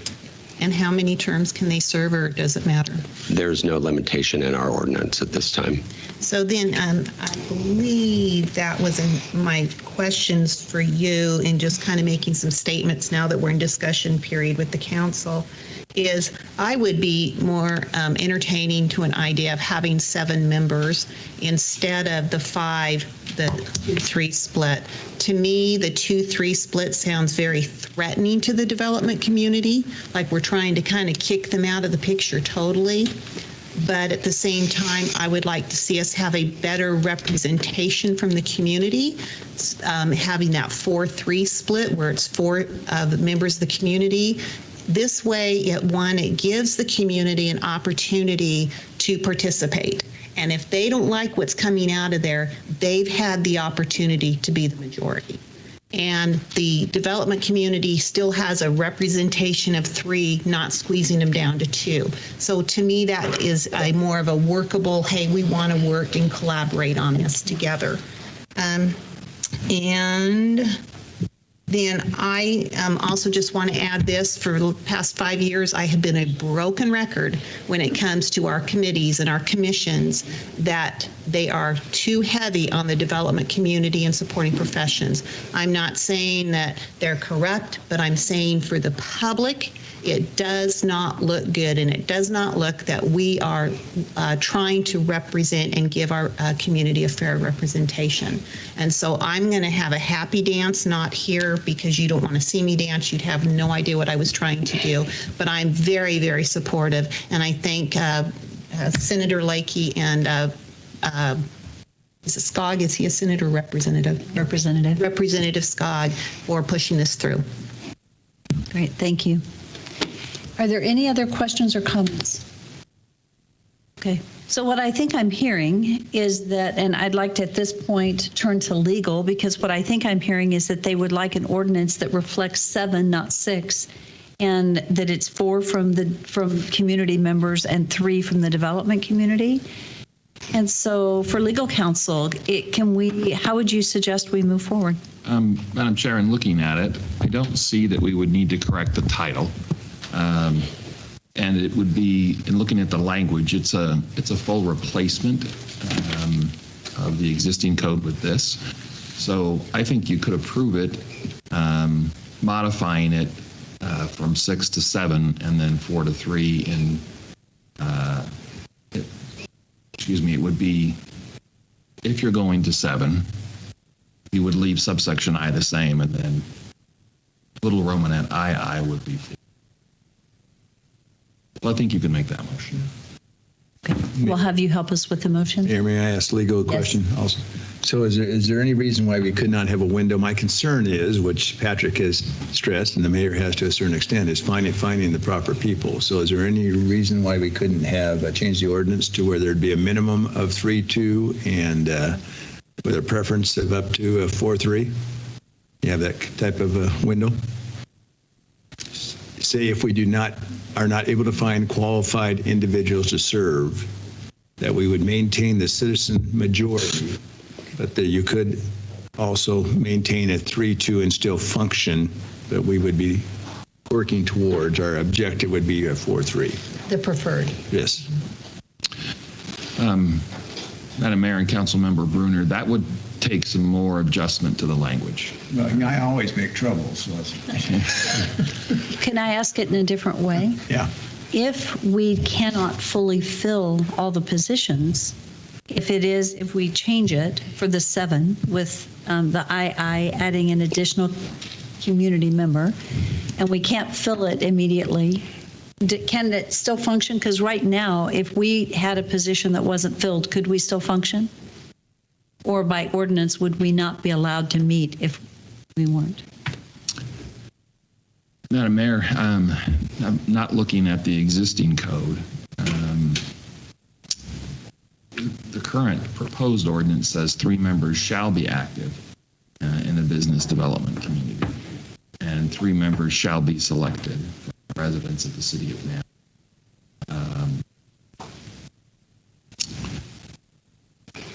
I think that may need to be adjusted.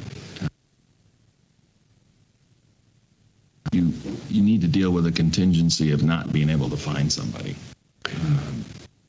So I don't know, we may need to rework this language a little bit to give you that flexibility change. So can we function so that we can get through the public hearing process? Can we entertain a motion and then authorize legal to come back with a revised ordinance that we would vote upon?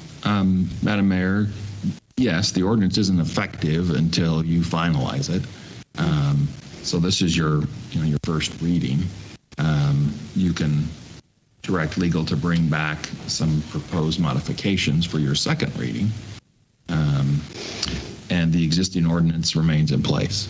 So okay, functioning as you are. So council, would you like to proceed in that fashion? I see the heads, Councilwoman Levi. Thank you, Mayor. So I just want to clarify that I'm understanding, so that we would minimum 5 on the committee with the majority with the at-large, but we could have the 7 if we can fill the positions, which would be our goal with, again, the majority of the at-large. But I would prefer the wording for my own comfort zone that it is not going to be an even number. I think that's what we're all agreeing to. So I would stand for a motion that we proceed as we've discussed. And you guys will have to state the motion, or legal, you can help us with the motion, and that we authorize legal to correct the ordinance language and bring it back for approval. So, I'll make a motion. I make a motion to approve and amend our ordinance, which shows a 7 with 4 citizens and 3 developers real estate. And however, we will function as is until such time that our ordinance is changed. In the event that we cannot find particular people to fill those positions, then we would act accordingly with the 3-2. However, I will say that it's our job to find qualified people. So I don't think it's going to happen. That is my motion. okay, so I think legal is, we're going to need to refine it just to make sure we can write it down. Yeah. And if I might clarify, Madam Mayor and Councilmember Rodriguez, the motion, I think, is to direct legal to bring back some proposed revisions at the second reading. So you're not finalizing approval of the ordinance yet, correct? Correct. Okay. Right, so we're going to authorize legal to come back for a second reading with the language amended to where we achieve a total number of 7, 3 from the development, 3 community members, and 4 community members and 3 developers. Yes. And I will second that. Okay, it's been moved and seconded. Is there any further discussion? Mayor? Yes. I just want to ask Councilman Rodriguez and the council at large, if the intent, when we are talking about citizens, we're not talking about citizens realtors. That's correct. Not citizens. That's correct. Just plain citizens. Okay, Yes. thank you. Thank you. Any further discussion? Are we okay? You're okay, Mayor. In response to Councilmember Levi's question, that's the way the code is written, the state code as well as the ordinance, that 3 have to come from these and then 3 can't be. You only have 3 from the developer community. The rest, whatever industry, profession, whatever you want. Thank you. I just like to get those things on the record. Thank you. Okay. There's no further discussion. Roll call. Bruner, Yes. Levi, Yes. Haverfield,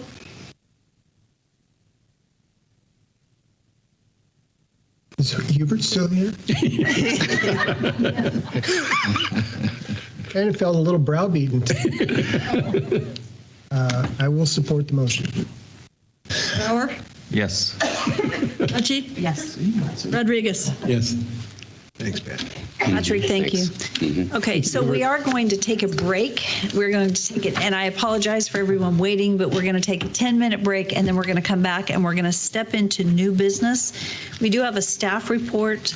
Tom? Well, I think you have a short staff report, correct? Yeah. Okay, so we'll start with staff report, and then we'll move into new business with a 10-minute break. Thank you for your patience.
We're being influenced by Mrs. Claiborne. Ms. Claiborne. Oh, interrupted. Yeah. You need to go before we start the executive. Okay, I think we're ready to get started. Yeah. I'm sorry, that was more like 15 minutes, of which I do apologize. We're going to go back as we get started again, and we're going to do our legislative update that we missed. And so we need to, and we just soon you all get to listen to it because it's pretty important stuff. So Rick, thank you, and Kirk, thank you. All right, Mayor, Council, make this brief. Some good news. Last time I reported on 1111, that was the bill that was dealing with the districts and the even numbered years. And so the good news is the Senate actually decided today to send it to committee basically to die and not get past this session. What does that mean? It means the last year's legislation requiring districts for cities over 100,000, which, by the way, we will be a city. We are a city over 100,000. We will be confirmed. We'll have to implement districts, but this fall, without this legislation going through, I think 1, 3, and 5 will be at-large seats for 4 years, as well as the mayor's term for 4 years.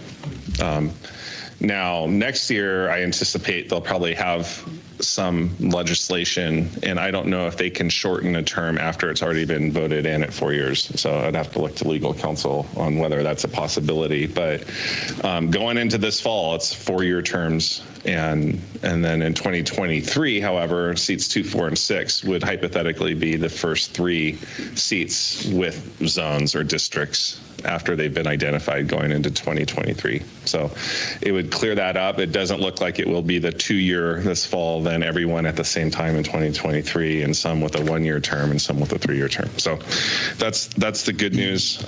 So Rick, Mayor, if I may, yeah. So question, so you say at large 21. Correct, districts, this fall. Potentially districts.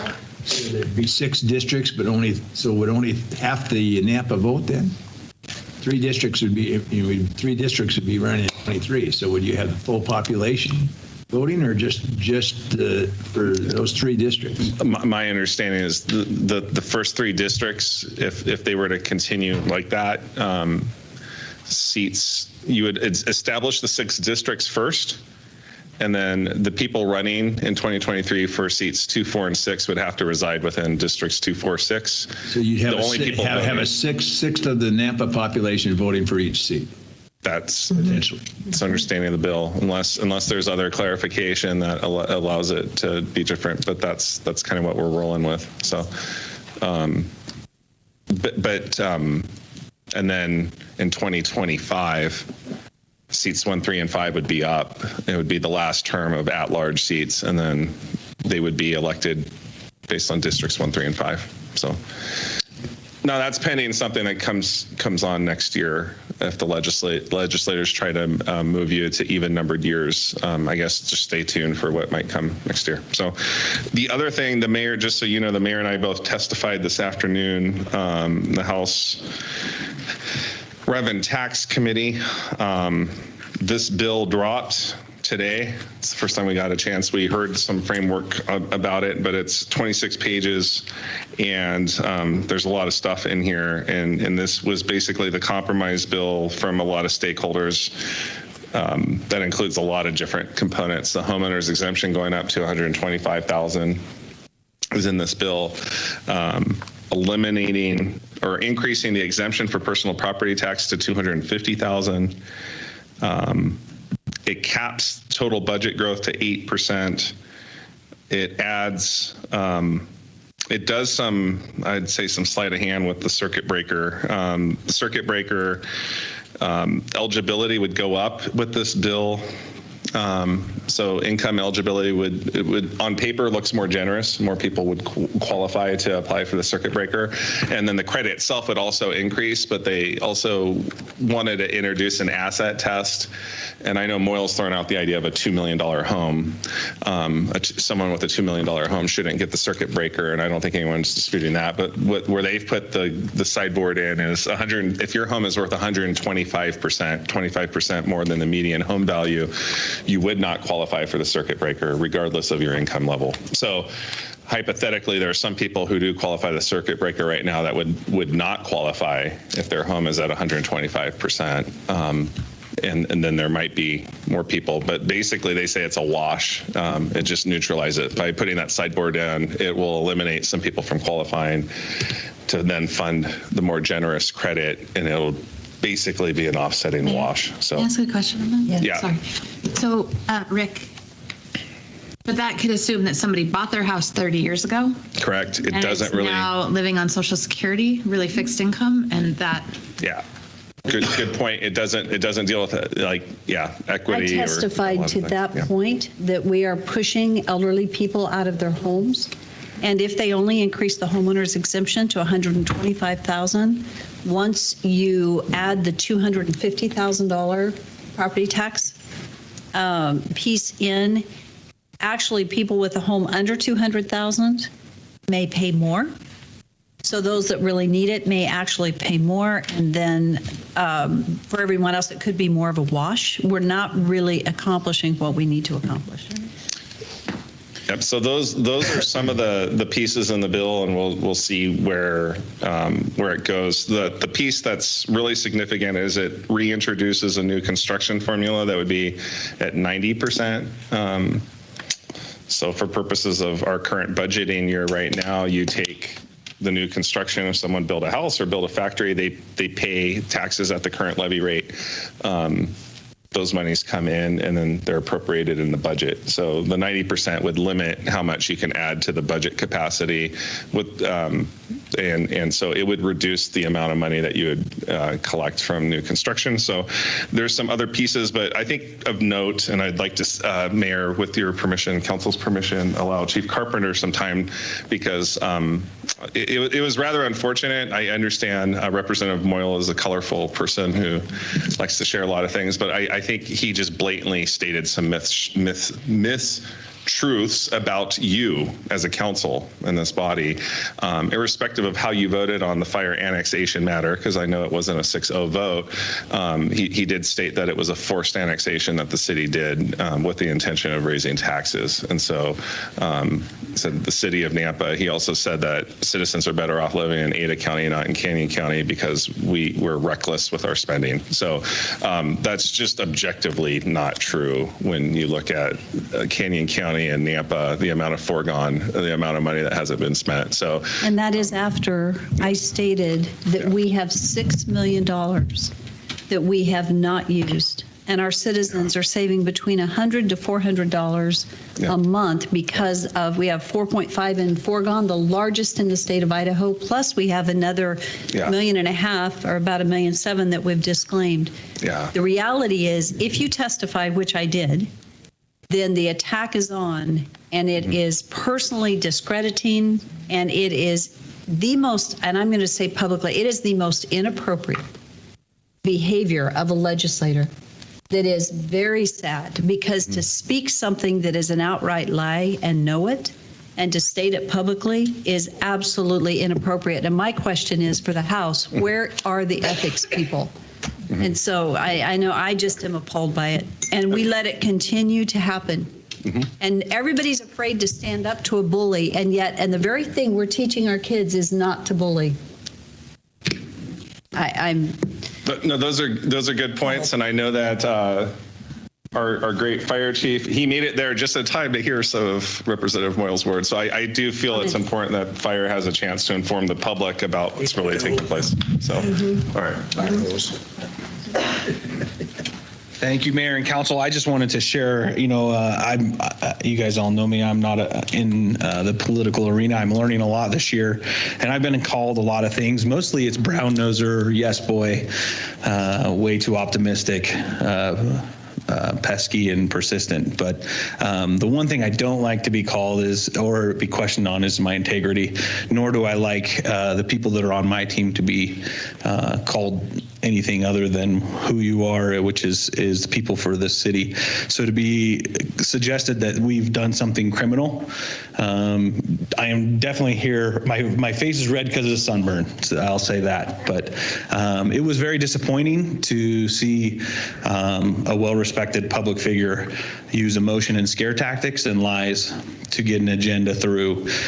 What I can tell you is, as written, House Bill 389, because of the way it's written, they've said they've made space for for us as a fire district to receive 100% of annexation, but there's still an 8% cap on growth. If we look at the fire district's current budget, we're just under $3 million. I can take 100% of annexation, which was our budget as a city, up to 8% of the budget of the district. So that in layman terms, that means we would have a starting budget of $3.4 million for the Nampa Fire Protection District. Everything that we worked for is gone, and the city would have to retain the levy for the fire department, and the roles would reverse, and you would be contracting with the district for fire service, because we would have to close all but one station, lay off the majority of our firefighters. And the problem is we've done our due diligence. We've met with them. They told us there was no more bills coming of this nature. And we said, we can help. We can help you write the right words to where the fire department won't be harmed. We're okay with trying to figure out really tax reform, true tax reform. And to me, it seems to find out that it's coming at noon and that the committee is going to meet at 4 and then it meets at 2:30. Just doesn't feel like anything other than a Frankenstein bill that was thrown in at the very last minute. We're doing our due diligence to getting letters out, but I would tell you that for the citizens that are here, for the citizens of Nampa, this bill, if gone through as it sits and as our legal team's reading it, as Rick or any of us read it, there's an 8% cap on growth. We can take 100% annexation, but it's all limited to 8%. And the way that they're doing the preliminary levy rate setting has not been confirmed to even be usable through the Canyon County Tax Commission. So it's not a good piece of legislation at the very last minute. And so it is disappointing to spend months and months trying to be a part of a solution, to walk into a room, you're thinking you're going to a meeting, and as I walk in, hear the city of Nampa's name dragged through the dirt because they say we're being frivolous with our dollars. And the whole intent of what we did was to be focused and hyper vigilant with the monies that we're giving. And so to me, it's a big building down there, and I don't know, I'm a small piece that walks through the halls every once in a while. Well, I'm getting bigger as this legislation goes on, but yeah, we're going to have to really reach out to our electeds and let them know that, all bills have some form of we agree or we don't agree. This one is bad legislation that's being pushed with an agenda.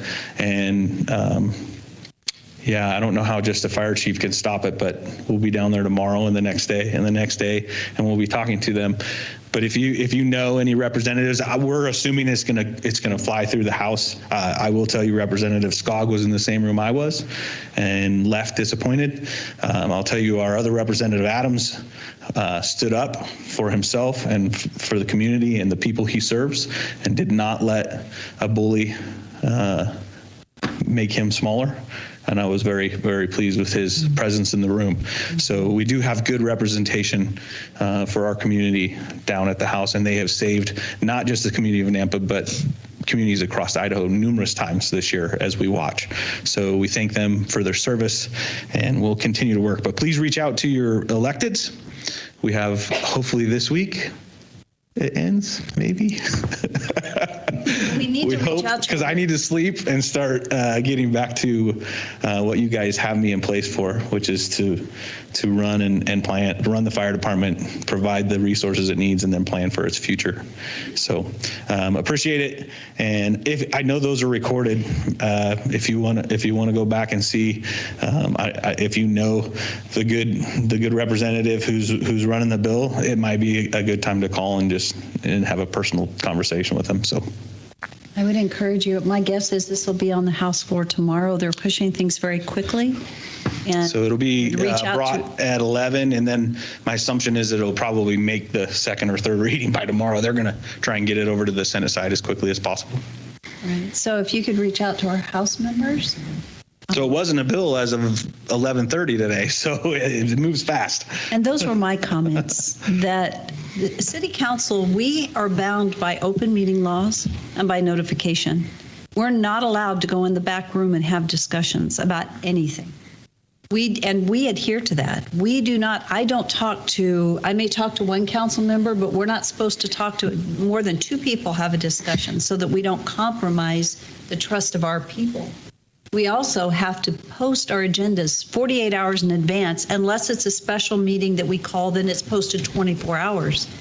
This wasn't posted 3 hours. It was scheduled at 4, moved up to 3, and then moved up to 2:30 with no notification. There wasn't even time. You don't know when it's coming forward, and it goes through. And I cannot believe that our legislature functions in a way that we as cities are not allowed to, and then we are accused of what we're accused of.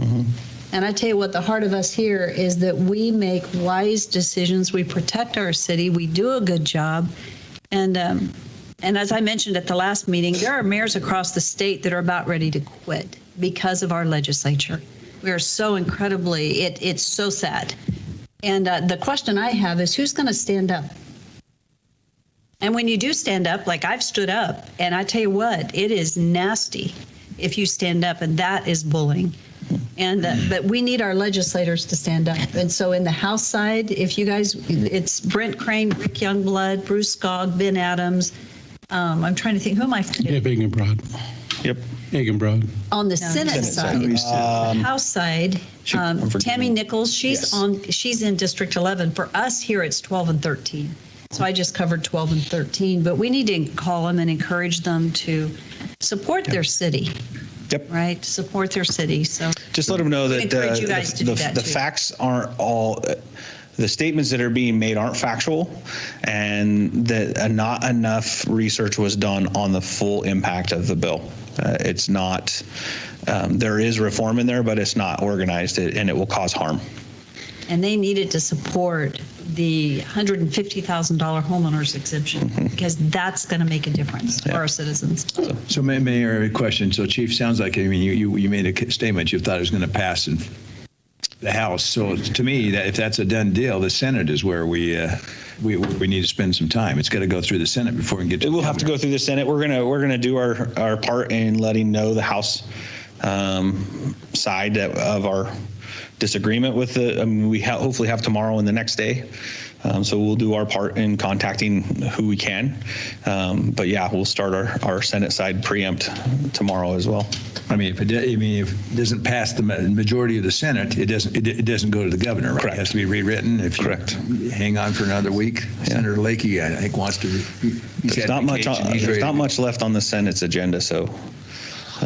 The Senate has been the vote of reason this year, and it's unfortunate. And I think I can't speak for the Senate, but those that I have talked to are weary of what they've had to carry this year. It's been very difficult being the vote of reason in the Senate side. Mayor Clean.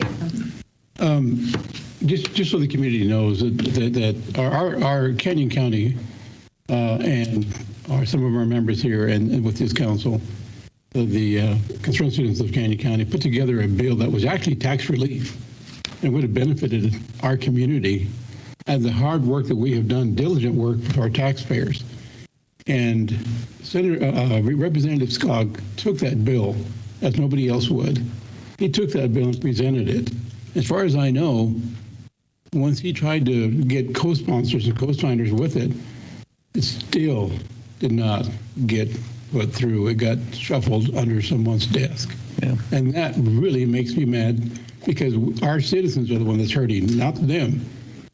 And they still didn't take it. And then I hear this, and I know this bill. This is not a tax relief at all. And it really made me mad about that. And to have him say things about us, I don't care what he says. He's just a mouth that's no brain. But the thing about it is that our taxpayers are the ones that's going to not benefit from this. That's what makes me mad. Be a significant impact this year. Right. Thank you, Mayor. Okay, so Council, well, hang on just a second. So unfortunately, typically we don't. Councilman Munchie, Councilman Haverfield, and I'm sorry, and thank you for you guys being patient. We cannot have this discussion unless it's public. And that's why we're here. And so we'll hurry up and get on to business, but I'll be really brief. I just want citizens of Nampa to know that when it came to the fire district, there was a lot of deliberation. It was not a decision made easily, but I don't care what people call me. When it comes down to protecting the life and property of the citizens that we represent, sling mud all day. We did the right thing because it was the only choice we could make. And so please get in touch with your representatives and senators. We've got one here. Sorry, Todd. Send emails and call, because this, I mean, again, we're looking at going way, way backward, and again, being in jeopardy of life and property loss. Councilman. What was the House bill? It's House Bill 389. 389. And who's the sponsor? Mike Moyle. Yeah, Representative Moyle. Moyle. Thank you. And Hubert, typically we don't have, but if you have 1 minute, I'll let you say it real quick. Thank you, Mayor. Representative Scott, with his bill, has 49 co-sponsors, 40 of them in the House. We'll see what happens in the House tomorrow. I think you might be surprised if they hold the line on what they've committed to. So thank you. Thank you. I hope we're surprised pleasantly. Okay. With that, we'll move to staff report.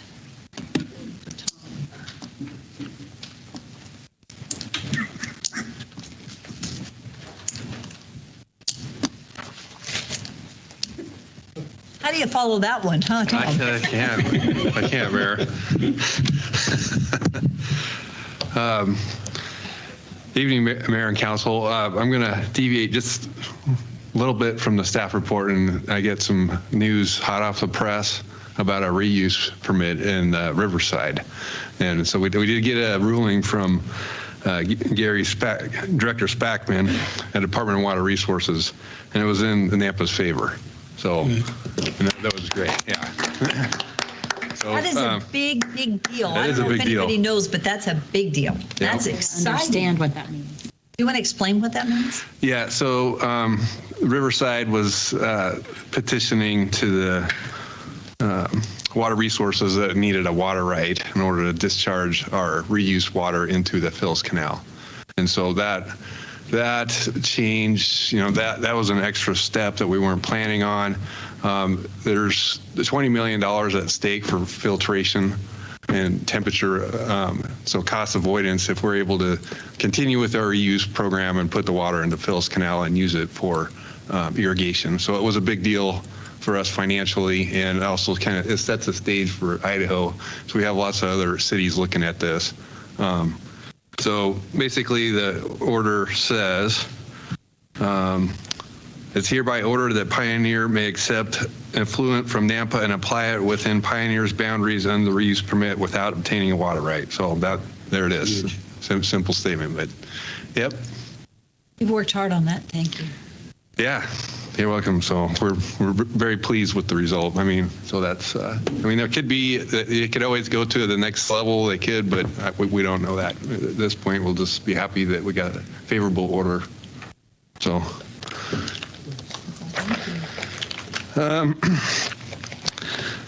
The other one on the staff report, we did a write-up on how we use consultants and select consultants. So code says that you can't select a architect or engineer based on low bid. It's got to be based on qualifications. So every couple of years we go through and we ask anybody that's interested in these engineering or architecture categories to submit an RFQ. We have a committee that goes through and ranks them, and then we come up with the first and second place rosters. And so we use a first place roster to select consultants and architects that do work for the city, and that's how you see these task orders that come in. One additional step that we do and then we started doing this a few years ago when I was a city engineer, is we do a phone interview and we select 3 people off that first place list, and we distribute all the opportunities to everybody on the list. They'll eventually get a phone call, and then we call and ask them, what's your availability? Tell me about the innovations that you've got for this project. They really like that because it gives them a chance to tailor their response to this specific project. And that's how we come up with our selections, so not, it really depends. Are they available? Can they deliver it this year? And what can you show me that is, innovative? So that we do that step, and then once we've come up with, that team comes up with that top choice, we'll go negotiate the price, although we're not allowed to negotiate the hourly rate. We negotiate the scope of work and the labor hours, and then the multiplier that's used. And those are the 2 negotiate. If we can't come to terms we don't think it's reasonable, we just go to the next person on the list. So we've been trying to, I'm not sure how much council knew about this. I know, Councilor Haverfield knows about it. He's been working with this system for a while. So I just want to give a little education on that. We did put out a listing of all the consultants that we did use and a table for public works, and also the ones that were used in parks, just for your FYI. Any questions on the staff report? You can always reach out to Tom with any questions. He'd be happy to answer them. Yep, sure would. Okay. Tom, thank you. And Thank you. for the good. It's always nice to have some good news. Yeah, exciting news. It is. Yeah. Thank you so much. Thank you, Tom. Appreciate Thanks. your work. Ready to move to new business.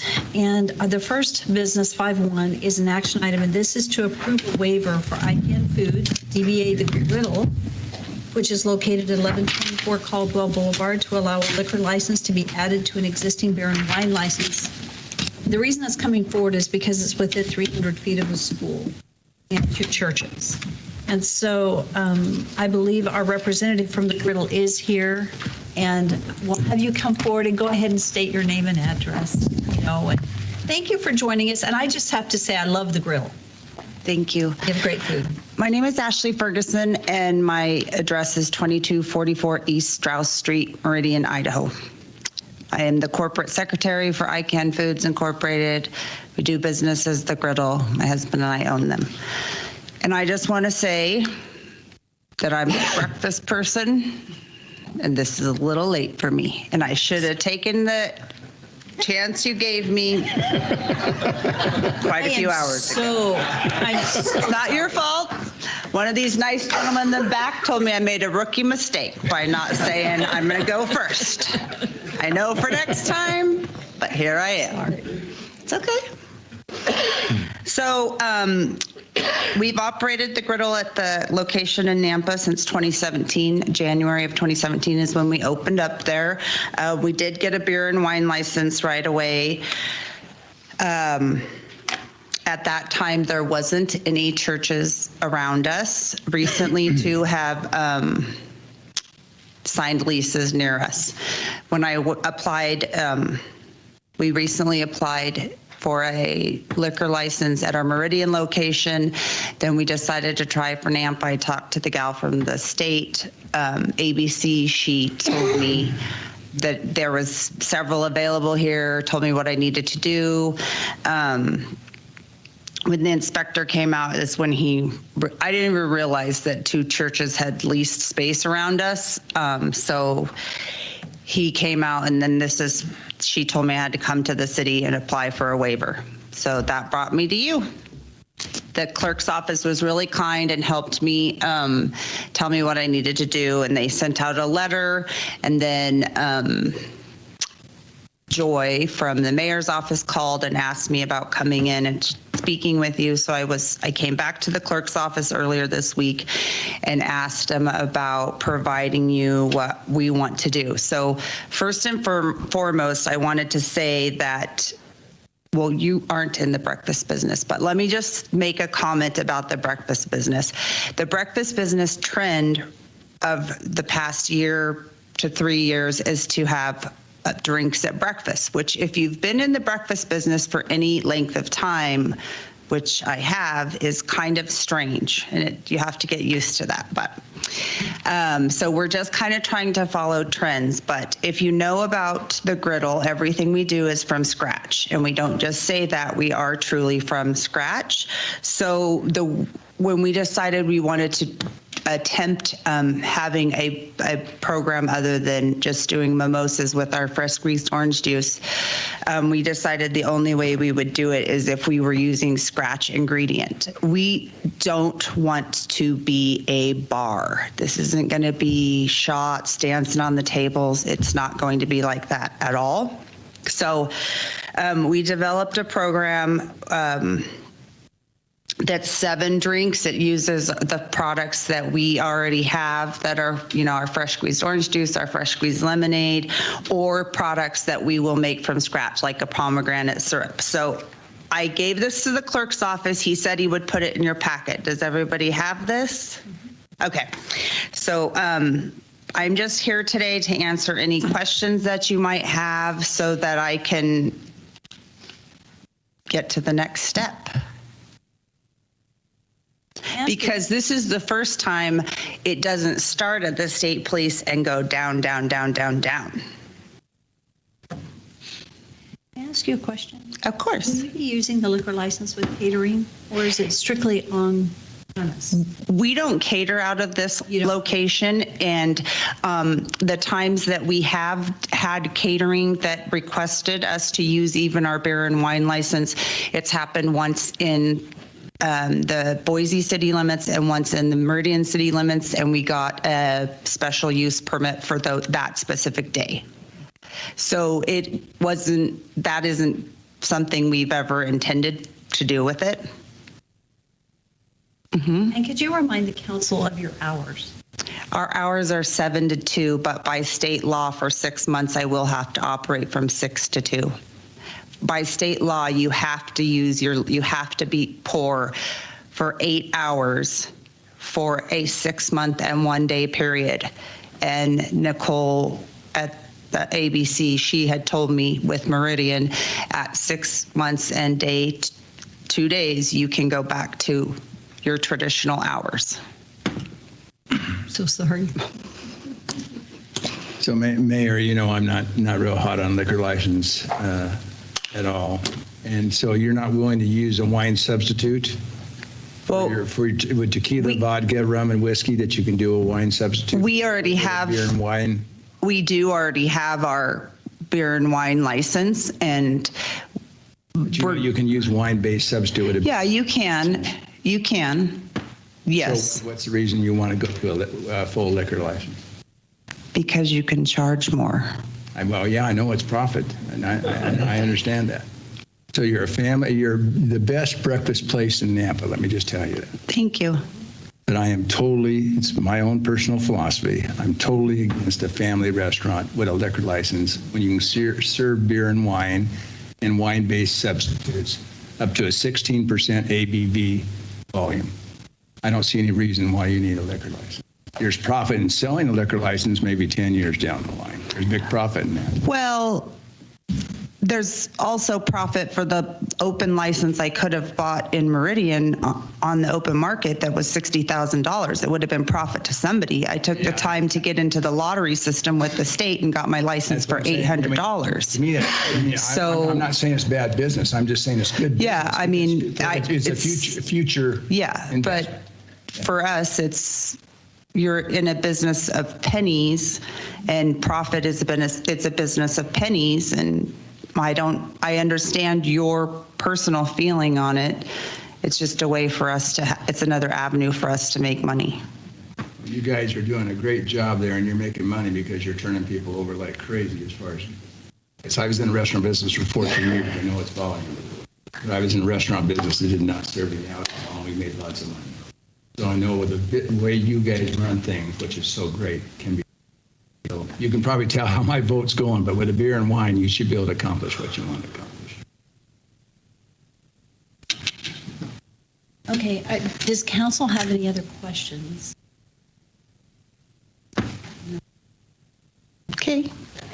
So I guess it'll be a discussion. Thank you so much. And Sure. feel free to stay in case for a few minutes because we're going to vote and then that way. Okay. Sorry you had to wait so late. That's okay.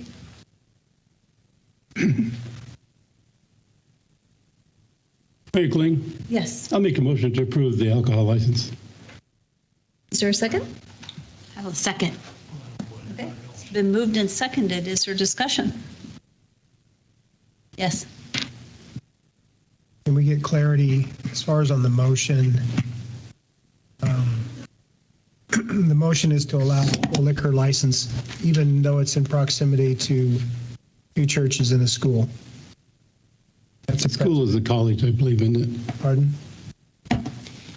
Let's pause and ask a quick question. Debbie, you guys notified the school, the churches around you, right? And the school, did you receive any communication back? No, we did not. So there was no one that opposed it? Okay. Yeah.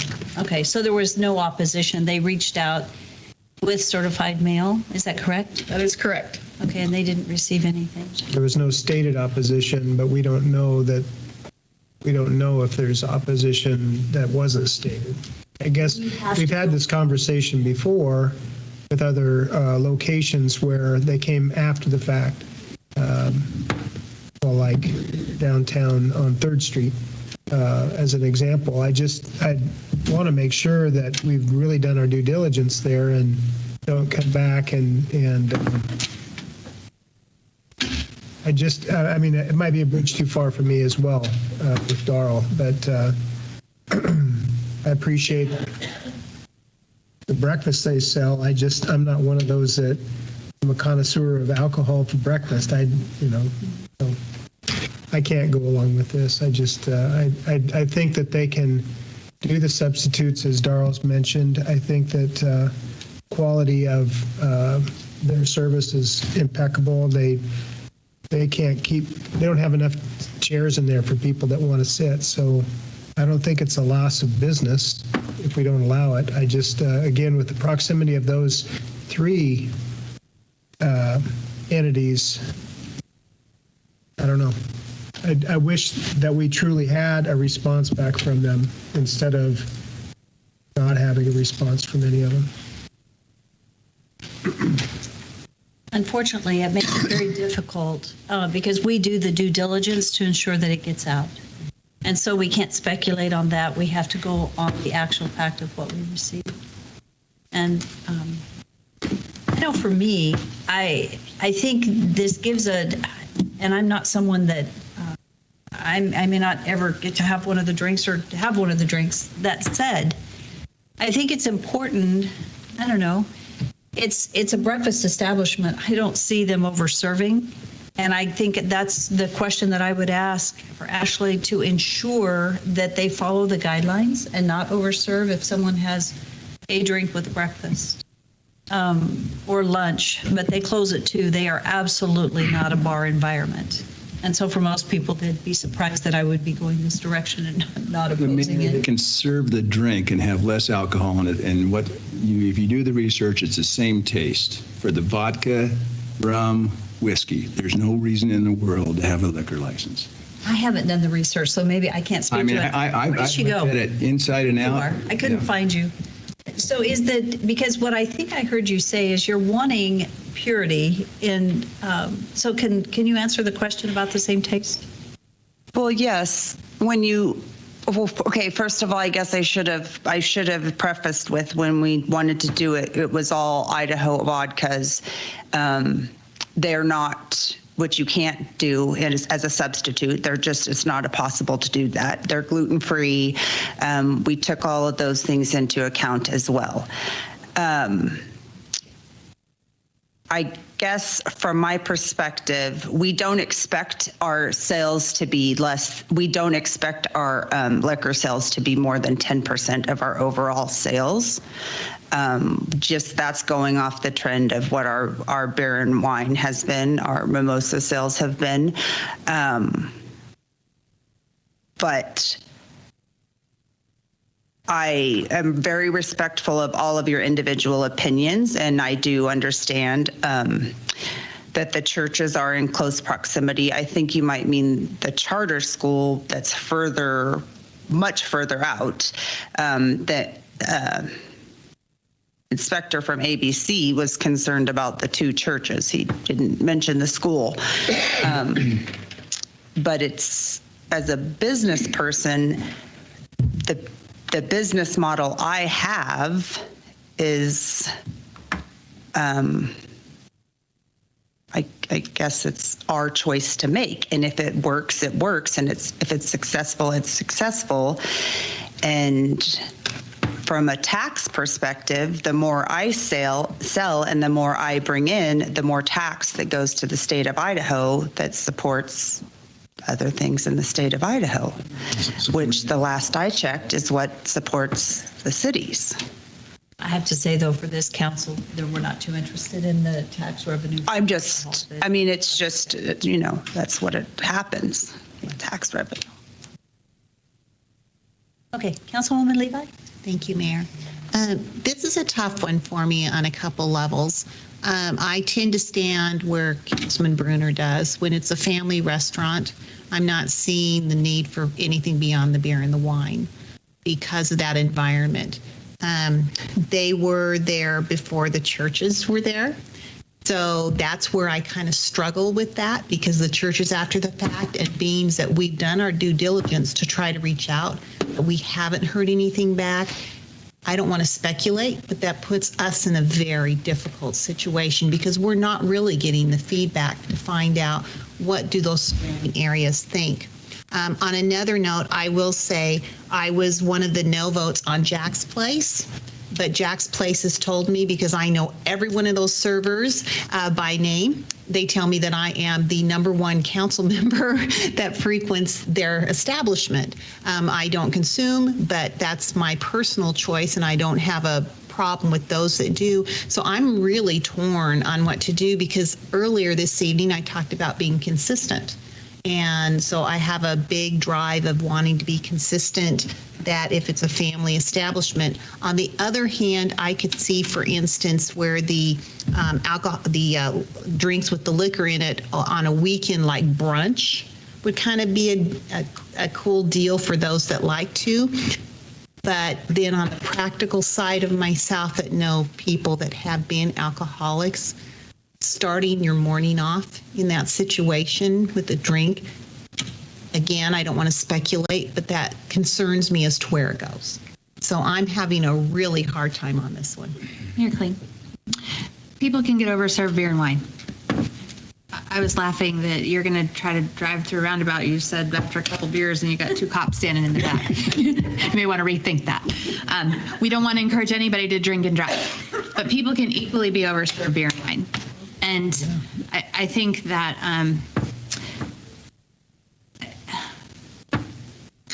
I struggle because I go into Jack's as well, and I don't think having a liquor license has changed the ambiance of that place one bit. I think it's still just as family friendly, and I've sat in restaurants that just have beer and wine, and you can have some bumbling people who are drunk. And so I think we're kind of making this wide assertion about what's going to happen based on whether, I remember my grandpa was a judge and he'd have a Bloody Mary. That was the one drink he had per day. And he called it a breakfast drink. And I think it's just because it was typically served then. But, he wasn't an alcoholic because he had a Bloody Mary.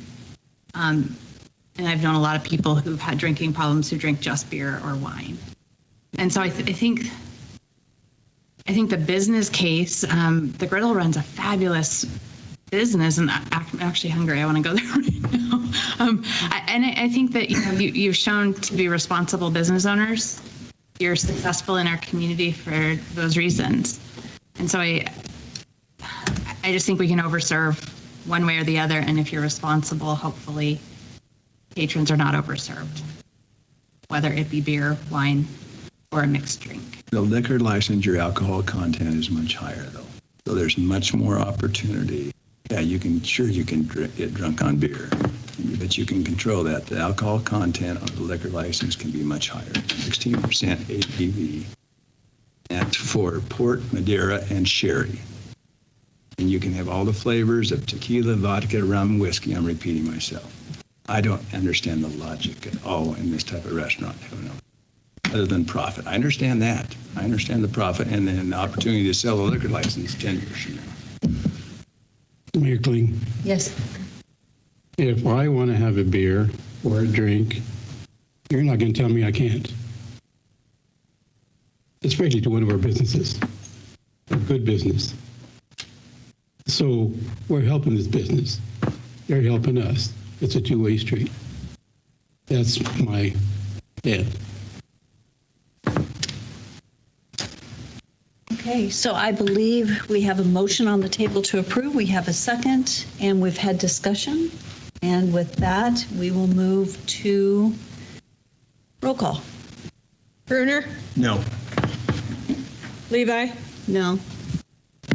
Haverfield, No. Bauer, No. Mucci, Yes. Rodriguez. Yes. Thank you for waiting so late. I'm sorry. I apologize. It is what it is, and I'm sorry you had to wait so late. Thank you. Thank you, Councilman Rodriguez, very much for your opportunity. You're welcome. So 5-2, this is a discussion and talk about the Snake River Stampede and the God and Country Rally. And guys, thank you for waiting so late. Curtis and Andrew. And so I think, Victor, you had some words to say. Yes, ma'am, I do. Soft, and thank you for that. And then we'll, I'd like to hear, Curtis, I don't know if you're planning on speaking.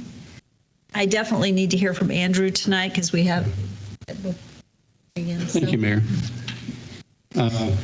Mayor Kling and fellow council members, over the past several months, I reached out to our community to determine the level of support for our events at the Ford Idaho Center and the Nampa Civic Center, especially the Snake River Stampede and the God and Country Rally.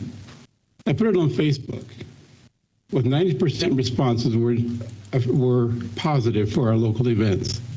Nextdoor app, I put comments on that as well, with 90% in favor of. I also put a committee together. It consisted of Representative Bruce Gogg, Adams County Commissioner Vicki Purdy. She's also a commissioner for the Southwest Health District. Canyon County Concerned Citizens Chairman Ron Harriman, businessman Stuart Heineman, and member of the 5C, Milo Wood, Snake River Stampede Tim Thiebert, and Stampede Board member Curtis Homer, God and Country Representative David Ferdinand. The results of the committee determined that our community could safely hold these events at the Ford Idaho Center with a message of keeping each other safe while attending the rodeo and the God and Country. I also had a very positive meeting with Director Nicole Zog of the Southwest Health District regarding the status of the pandemic in Region 3, with particular attention in Nampa.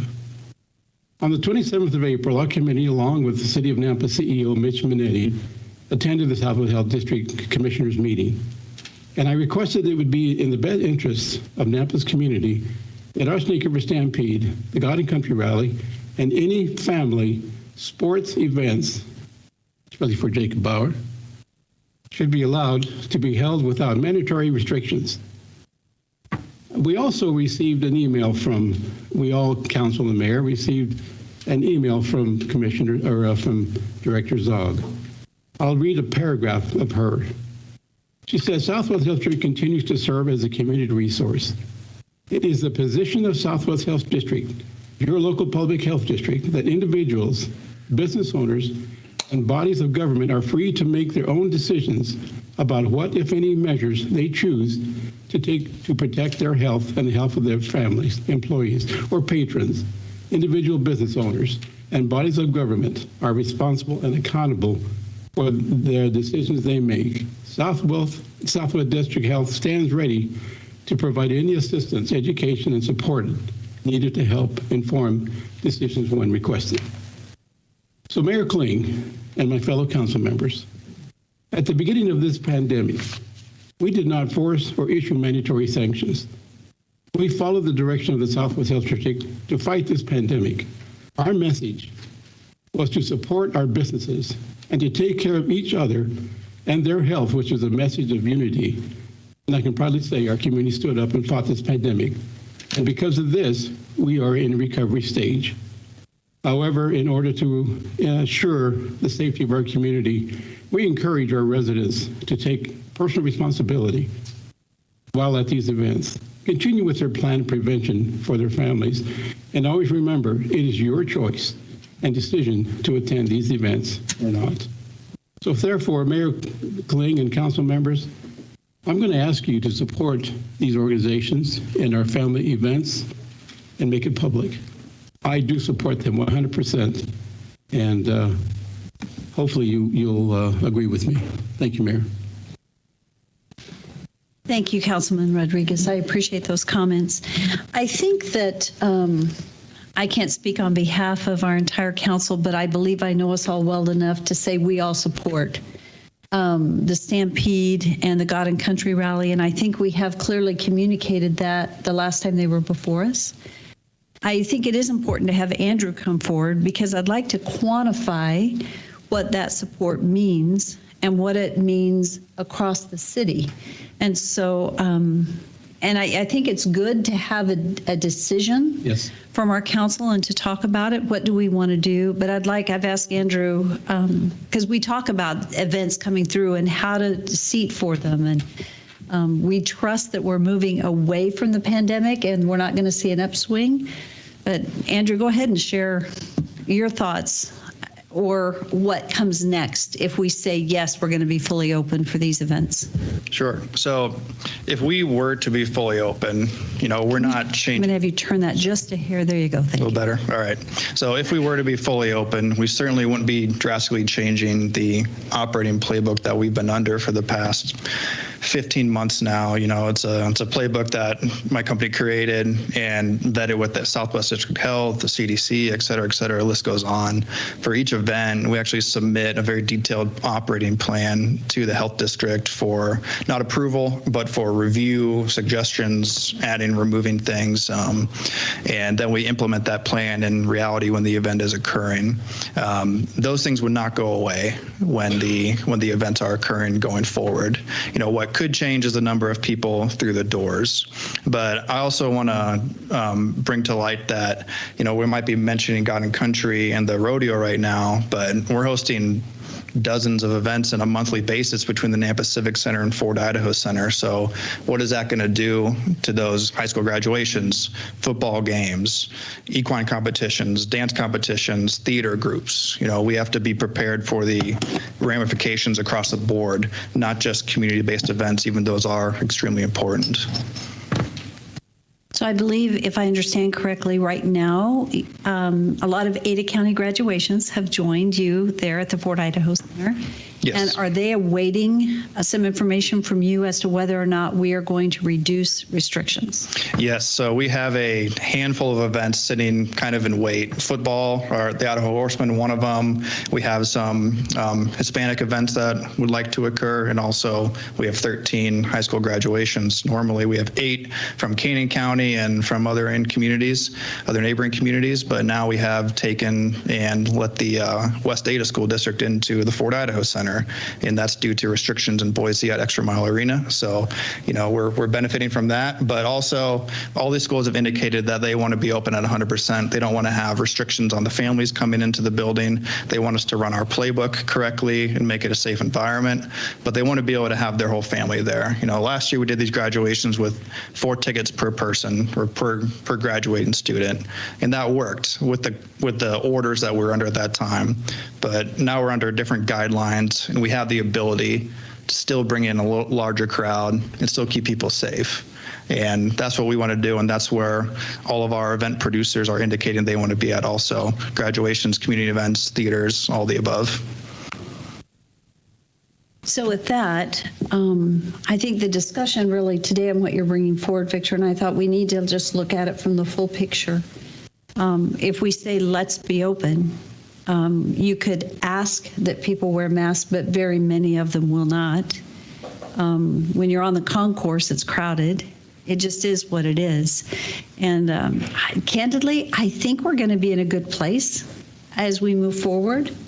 There's no guarantees we will be. I think we're going that direction. Where our goal for the city of Nampa, now these events are broader than Nampa, but our goal for the city of Nampa was to be down to 10 new cases per day. 2 weeks ago, we were at 10, then we went to 11, and this last weekend, we were at 16. But that's compared to over 100 a day is where we were previously. We're moving into those summer months that are, you see less happening. However, there is in Washington and Oregon that uptick. So I think this question that's, Victor, if I am reading it correctly, you're asking the council to say, let's be open for the Stampede in God and Country. Is that correct? That's correct. Okay. But I need to stipulate that we still ask our community to be safe and to consider other people's health. The other thing is that we are already holding events at the Fort Idaho Center already, and it doesn't matter to me if it's 3,000 people or it's 15. It's still there. And nothing's happened. We haven't had a big push from that. So we're doing something right, Mayor. It's our community's right to decide where they want to go and what they want to do and how they protect their families. That's what I'm saying, Mayor. Thank you. Mayor Kling? Yes. You guys know I'm going to have something to say. I work at the hospital, and as much as I want to say, take the brakes off, our census still jumps around, and I'm going to look at Chief Carpenter. Our census hospitalizations still bounce. And I want to be really careful that our message to the community is just no holds barred. Because I reached out to Nikki Zog as well, and she said Andrew is the gold star for how events should be run.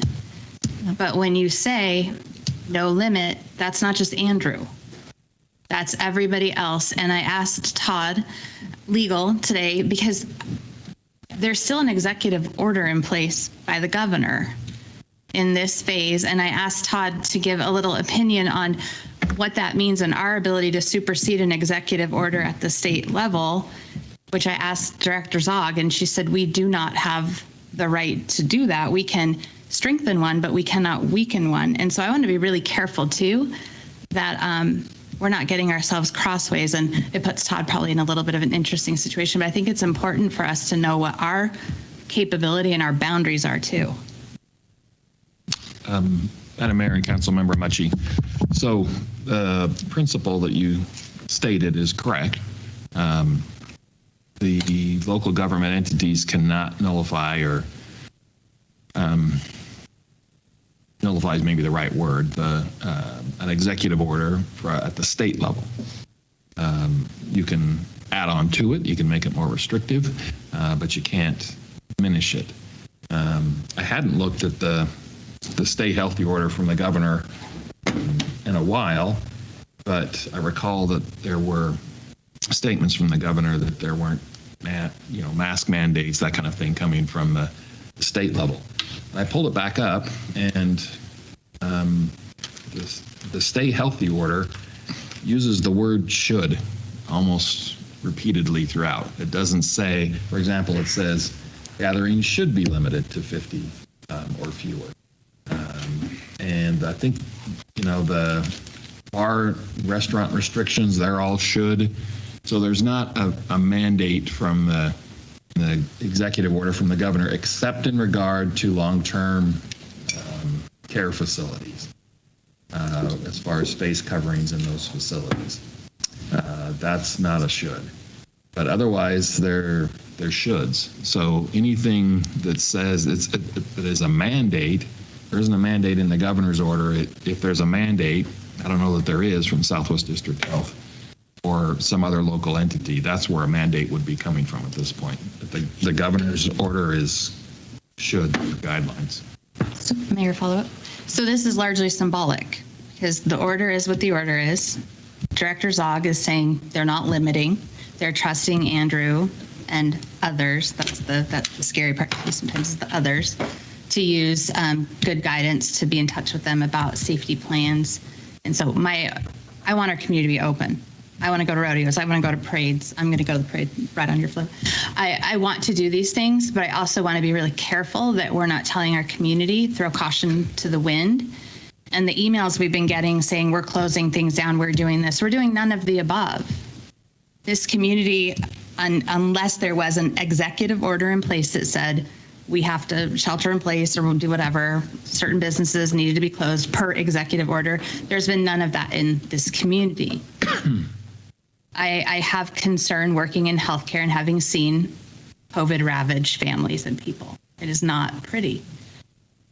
And I just want to be really, really careful that, again, we are not setting a precedent that we can't back up from.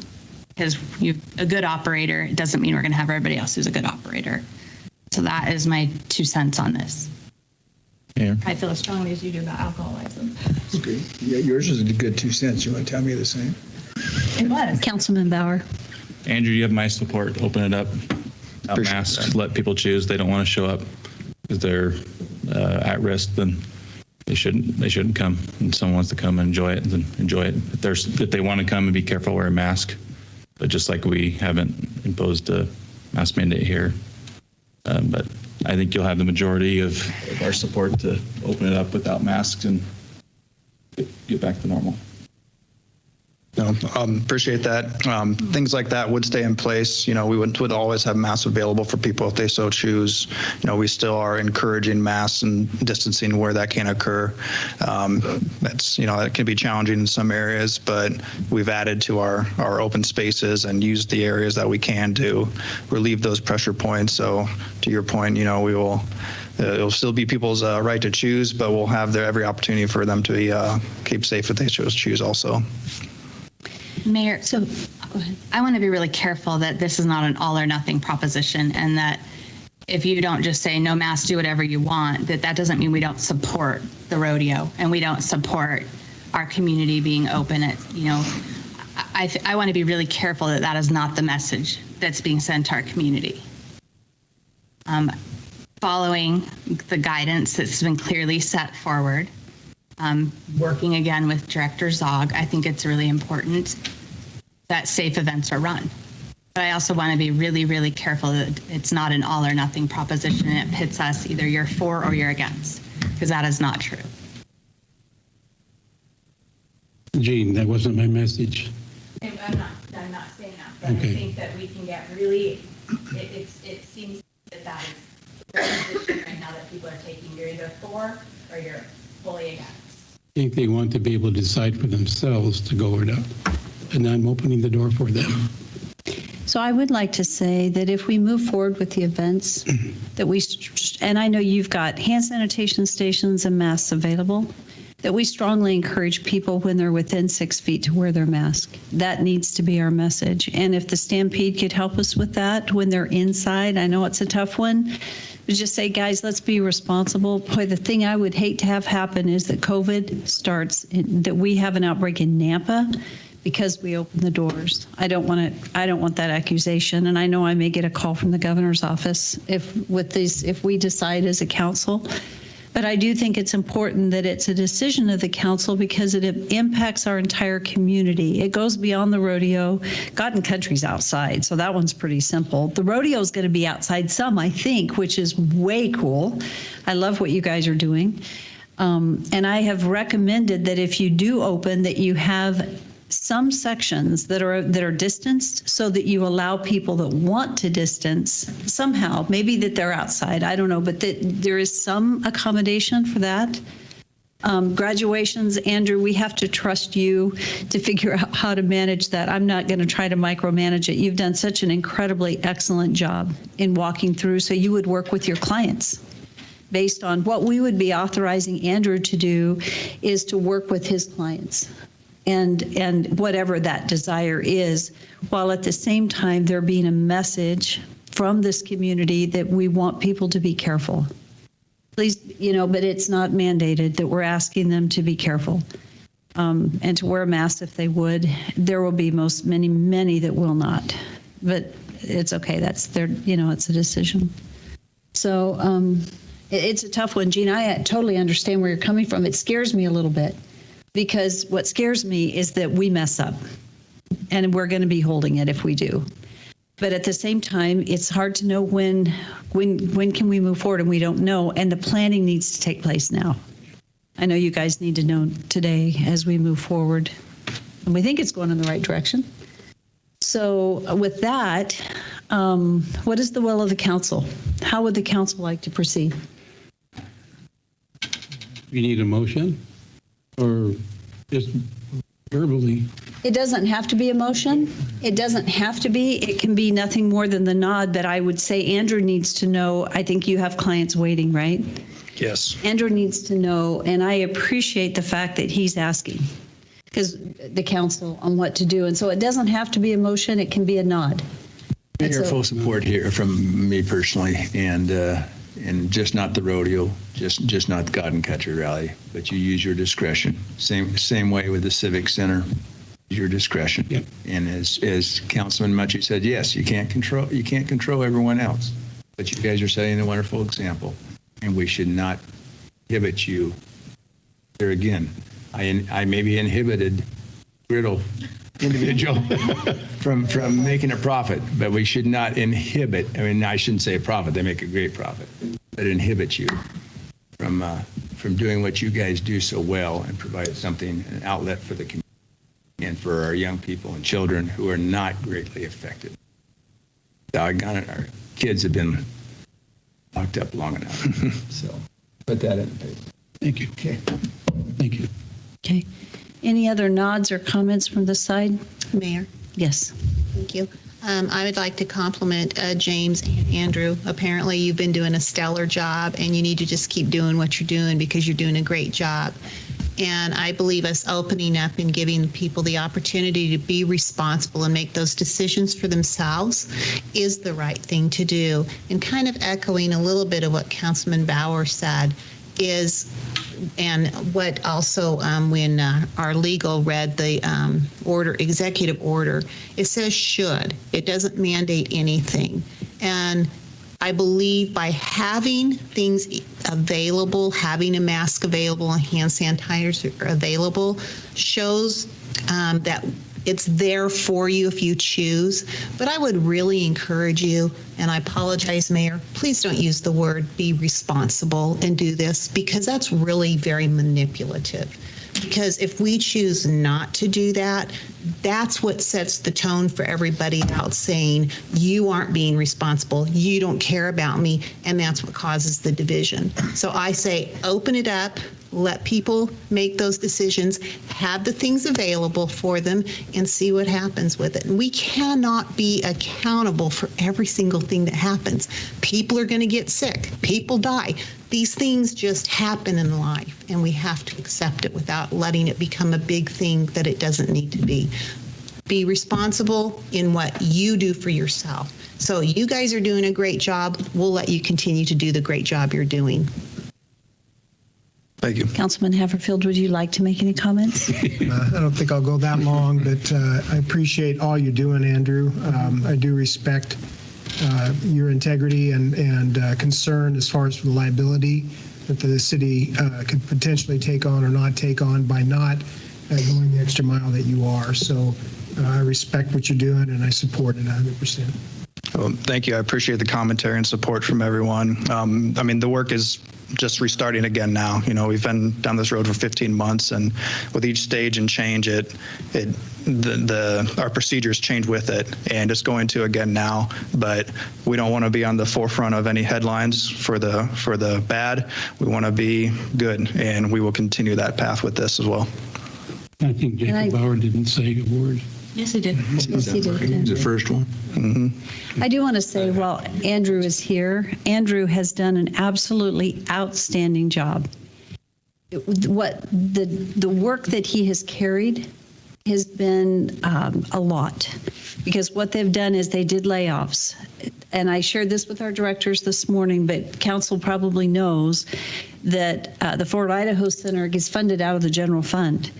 And the work that Andrew did would have been either helping us or a direct liability, because that would have been cash out of, with COVID going on, because of the financial losses, it would have been a hard hit to the city. He did a lot of layoffs, And with that, the remaining staff wore multiple hats. Andrew has had to work crazy hard, ridiculous hours, day and night, and they've had to do everything beyond their normal jobs just to keep the Fort Idaho Center where it is. And we're going to end up in a profit, not in a loss, because of Andrew's work. And you are to be commended because you've done an outstanding job. You've also done a phenomenal job in keeping us open and moving forward during COVID by managing the guidelines. And it was responsible. And I think there is a reality to being responsible, and we have a responsibility as a city to operate responsibly, and you were just an outstanding example of how to do that. So I just want to say thank you so much. And I will say, if we have a major uptick, if we see an uptick in COVID and it's getting serious, we'll be back here. I'm looking at Curtis. I think you know it. You know what? We just need to, what I so appreciate, Curtis, about the Stampede, you guys want to do what's right by our community. And you're welcome to come up here and say something if you want to. Uh-oh. Did you say that, Andrew? Well, we're going to. I promised I wouldn't, but I just want to, what each one of you have said about Andrew. He's great to work with. Work with him there on the rodeo board and also the Horse Park Foundation. Also because of your management. So he's great to work with. And you know, of course, we're going to try to do the right thing as far as furnishing sanitation. We don't want to be that reason. Back to this. That's the whole thing. I want to thank not only Andrew, but talks that you. We have several different ways that things go bad. Have to adjust. But now we're planning on outside the amphitheater. Planning on still planning, looking at different sections, different events, you know, separated. So, anyway, thank you for all the time you've given us, and appreciate all of you with this guy here. Now I'm going to shut up. Mayor Kling.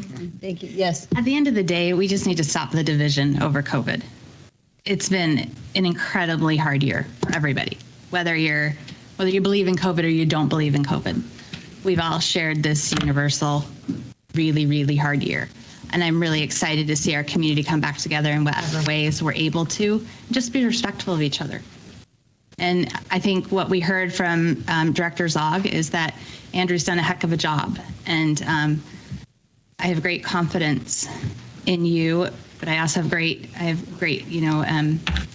hope that we don't see upticks, and that at the end of the day, we go into a summer where our kids get some normalcy, our families get some normalcy, and our community can heal.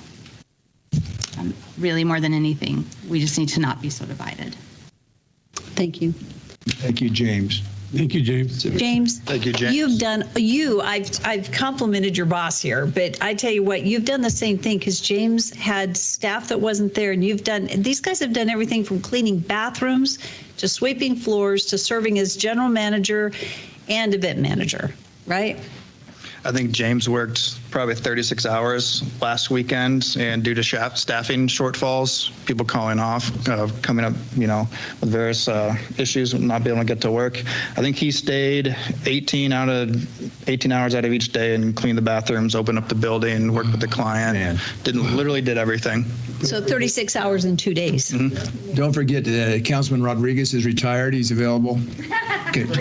I'm on it, dude. Just call me. I'll be there. Thank you, guys. Thank you all. You're amazing. I don't know what to say other than thank you. Thank you. Thank you. Thank you. Thank you, Council, and thank you, Mayor, for your support.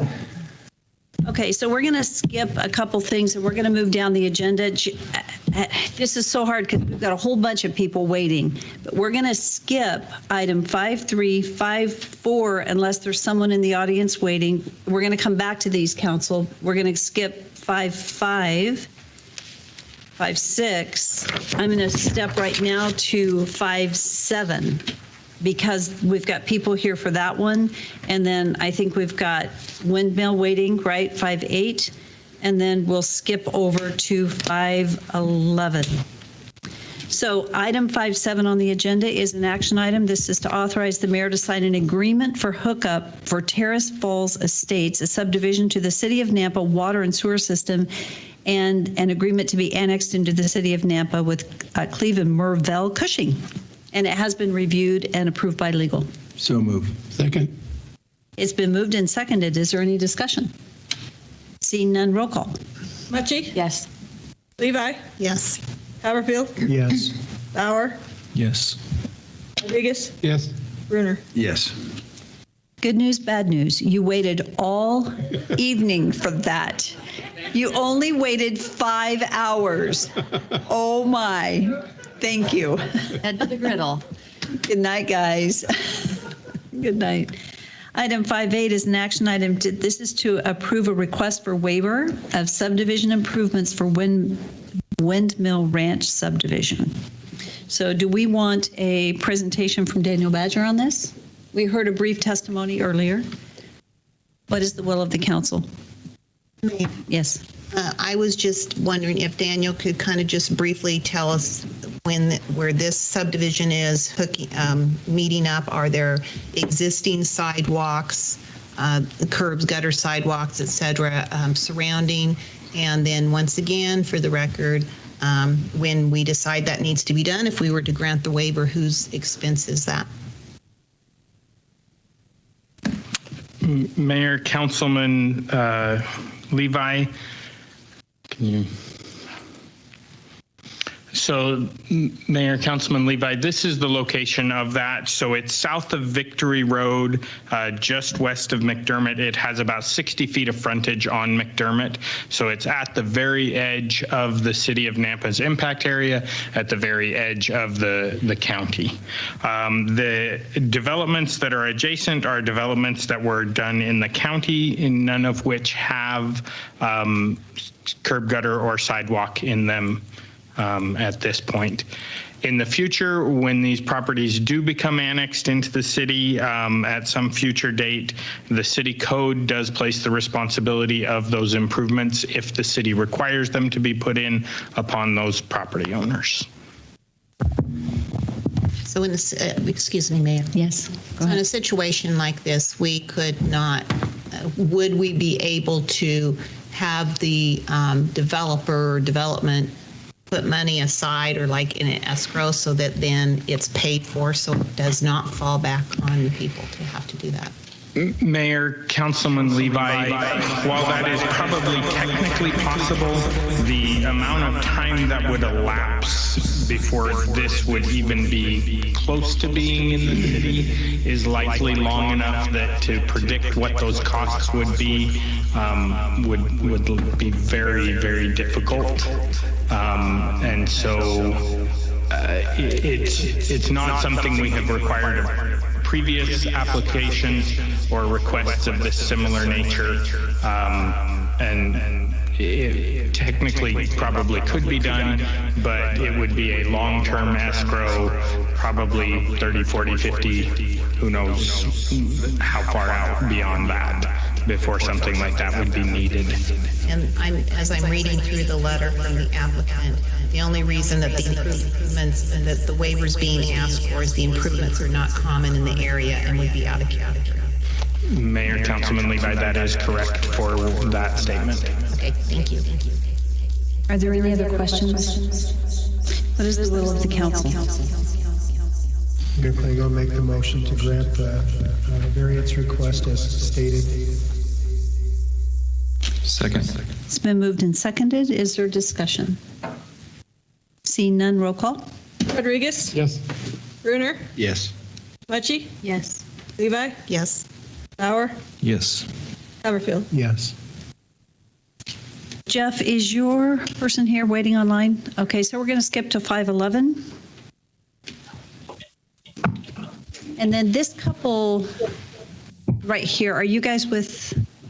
Are you? I'm the last one. Oh, I'm sorry. Okay, so you guys are done. Nothing to say. Thank you. Thank you, guys. Good evening, Mayor and City Council. Exciting news at the Nampa Airport. So love to introduce you to someone tonight. In September, I met Gordon Page, and he represents the Spirit of Flight, and it's a new museum coming to the Nampa Airport. So a little bit about it, and then I'm going to just introduce him, and he can tell you really what's going on. But he has his own television program. It's called Chasing Planes. It's on Netflix. Also, a lot of historical airplanes. They also restore, preserve, and display aviation history. It's going to be on Pilatus. He's building a new hangar building. And so with that, I'm going to introduce you to Gordon. And so, Gordon, are you out there? I'm on. Can you hear me? You bet. Okay. Great. Sorry. With Madam Mayor and the City Council. I'll do that in person at some point. But we're real excited to bring just a really awesome world-class aviation collection to the community up there. We have a production company, as Jeff mentioned, and this is going to be a great addition to the airport, the city of Nampa, and the surrounding communities. I could go on and on about this, but I'm really excited about it. By the way, it's on Amazon, not Netflix, Jeff.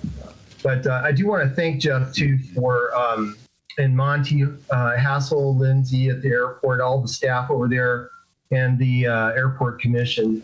It's just been great to have the support and the guidance from the city and all the council people that have helped us do this big project. There's a lot of moving parts. We're moving 5 different properties up there to the wonderful state of Idaho. We're very, very excited about it. Gordon, we are excited to have you here, and I sincerely apologize that you had to wait so long this evening. I am sorry. We had not intended for that to happen, but thank you for your patience. I've been waiting because I've definitely wanted to speak with everybody there, and again express our excitement about this relocation. And so, what is the name of your show? Is it Spirit of Flight on Amazon? Amazon is Chasing Planes, and we have a new YouTube channel that just is booming right now called Chasing Planes, and that's really gotten some traction recently. And I put up little shorts for season 2. COVID's affected us too, as you can imagine, and we're doing the best we can right now to provide content and just advance our mission to save history. Well, we'll go take a look, and thank you so much. So this Jeff, is an action item, thank you. Mayor. Go ahead. And so he has, this is for approval of the lease agreement for the Spirit of Flight and Gordon Page. And so we're presenting that for your authorization. So moved. Moved. Mayor, discussion when you're, go ahead, your turn. I just made the motion to. Oh, there was already a motion. Okay, so there have been a couple motions, so and seconds. So there we go. Let's give it to Jacob. Jacob moved, and who seconded? Gene. Gene. Okay. Sorry. Mayor, Councilwoman. Yes. I had a question. Jeff, is runway access going to be on the west side of this facility? Mayor, Councilman Haverfield, so public access is off Pilatus. Right. And so it will be off, you're asking what side the... Well, I'm looking at it. It appears to be south of the MAF hangar itself. There's no runway access between the two buildings. So do they need runway access as far as into this facility, or will it only be for public access? They will have runway access through the taxi lane to the west. To the west. To the west. Okay, that was my question. Yeah. Yes. All right, thank you. Councilman Bruno. Yeah, Jeff, give me the financials. I've been looking now all through this. What's the price? What's the lease price per square foot? I saw it was in the packet. Yeah, Mayor and Councilman. I'm not So finding it. it's the revised lease agreement is what we did as part of the business plan last year, and it is 31 cents per foot. I was thinking it was 30-some cents. Okay, Yeah. so and they're taking up. If these were just regular hangars for planes, how many hangars could you get in that space? The actual lease rate is based on the square footage of the lot. So they're paying. It looked like from the map, it was taken up. I mean, and like at least four separate hangars could be put in that space. Am I wrong on that? There's 2. Gordon, maybe you can help me with that. How many square feet is your facility? 8,000 for the main facility and a future 3,600 square foot And that's all you can put on that property over there based on the setbacks and fire department. So this is great. What I'm getting at is the comparison. If this was not available to us, which is wonderful, what would we be getting for this square footage if we just leased it out for hangar space? What's the comparison? Are we losing money, breaking even, making money? It should be the same. It's the same It's the because same. yeah. Okay, It's the same. so we're not giving them a sweet. We're not giving them a sweet deal. We're paying market rate. Okay, that's market rate, and then he's paying. I should have asked that from the start. Are they paying market rate? Now, They are. If it were a hangar versus this, it's market rate, and yeah. Because we have another area in that area that did not initially paying market rate. That's why I'm asking the question. Okay. Yes, that's correct. Okay. Okay, so there has been a motion and a second. Is there any further discussion? Seeing none, roll call. Rodriguez? Yes. Bruner? Yes. Levi? Yes. Haverfield? Yes. Hutchie? Yes. Bauer? Yes. Thank you, Jeff. Okay, thank you. Thank you, Mayor, Gordon. Council. Thank you, Gordon. Thank you. So I believe the remaining items are more standard items with no one waiting here. I want to skip over and we'll come back to new business. We're going to go to item number 7.1 under unfinished business. And so, Jeff, we're going to go ahead and move forward with the amend City Council fiscal year 2000. Yeah, you guys, you're not going to have to wait through the rest of the meeting. I'm sorry you've waited a long time already. I feel like it's family setting out here. I was going to say, it's not midnight yet. I know. That was wonderful. By the way. Okay, so this is an action item to amend the City of Nampa fiscal year 2019 Transportation Master Plan. And we've already discussed this. We've come back. I know that Jeff and team have worked diligently. They've got great response on their surveys. So we look forward to coming to a good resolution tonight.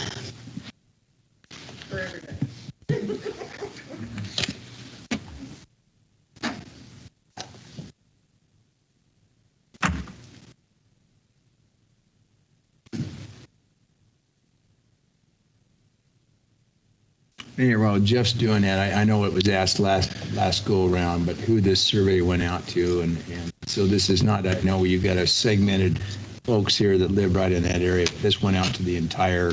Anybody could have filled out this survey for any roundabout going anywhere, correct? Okay. So I mean, I'll be. Are you going to give figures? Yeah, a little bit. I'm just going to give you a brief summary. Since these folks are sitting here, what I'm asking is, hopefully I will know. I know I see the percentages, but what the amount of people that were surveyed, and if we kind of know where they were from, besides just this these subdivisions. Okay. All right, Mayor and City Council. So tonight, we're returning, and our request for decision is based on the design. We're asking for design authorization at 14 intersections. So we sent out a survey. The survey from citizens supported 12 of the 14 intersections, and then there were 2 intersections that the survey did not. 2 locations, the citizens who surveyed it called out for a signal instead of a roundabout, and I'm going to highlight those 2 locations: Karcher and Northside, and Karcher and Franklin. A public involvement on this. Tiffany McCree and also Amy, just our whole public involvement process is, I think, outstanding. But if you look at what we've done since the last meeting, it's pretty incredible. So, and been doing this a while. I can remember the days of working to go do a public open house and 10 people show up, and you got boards in the gym. But this is amazing. So, public hearing, we had that. The survey, we got 1,400 responses from all over the city. We have maps showing where those locations of those people are. Social media, press release, email distribution. We've contacted 20 property management companies, 30 HOAs. The emails, phone calls, follow-ups, and you'll see some letters. In fact, I have an additional letter I can hand out at the bench before I leave. I don't have that. And then we didn't do a public flyer because it would have been $10,000. And so we just thought it'd be better use of money, and we were doing all these things. So, and that was something we did consider. Now, this is a public survey summary.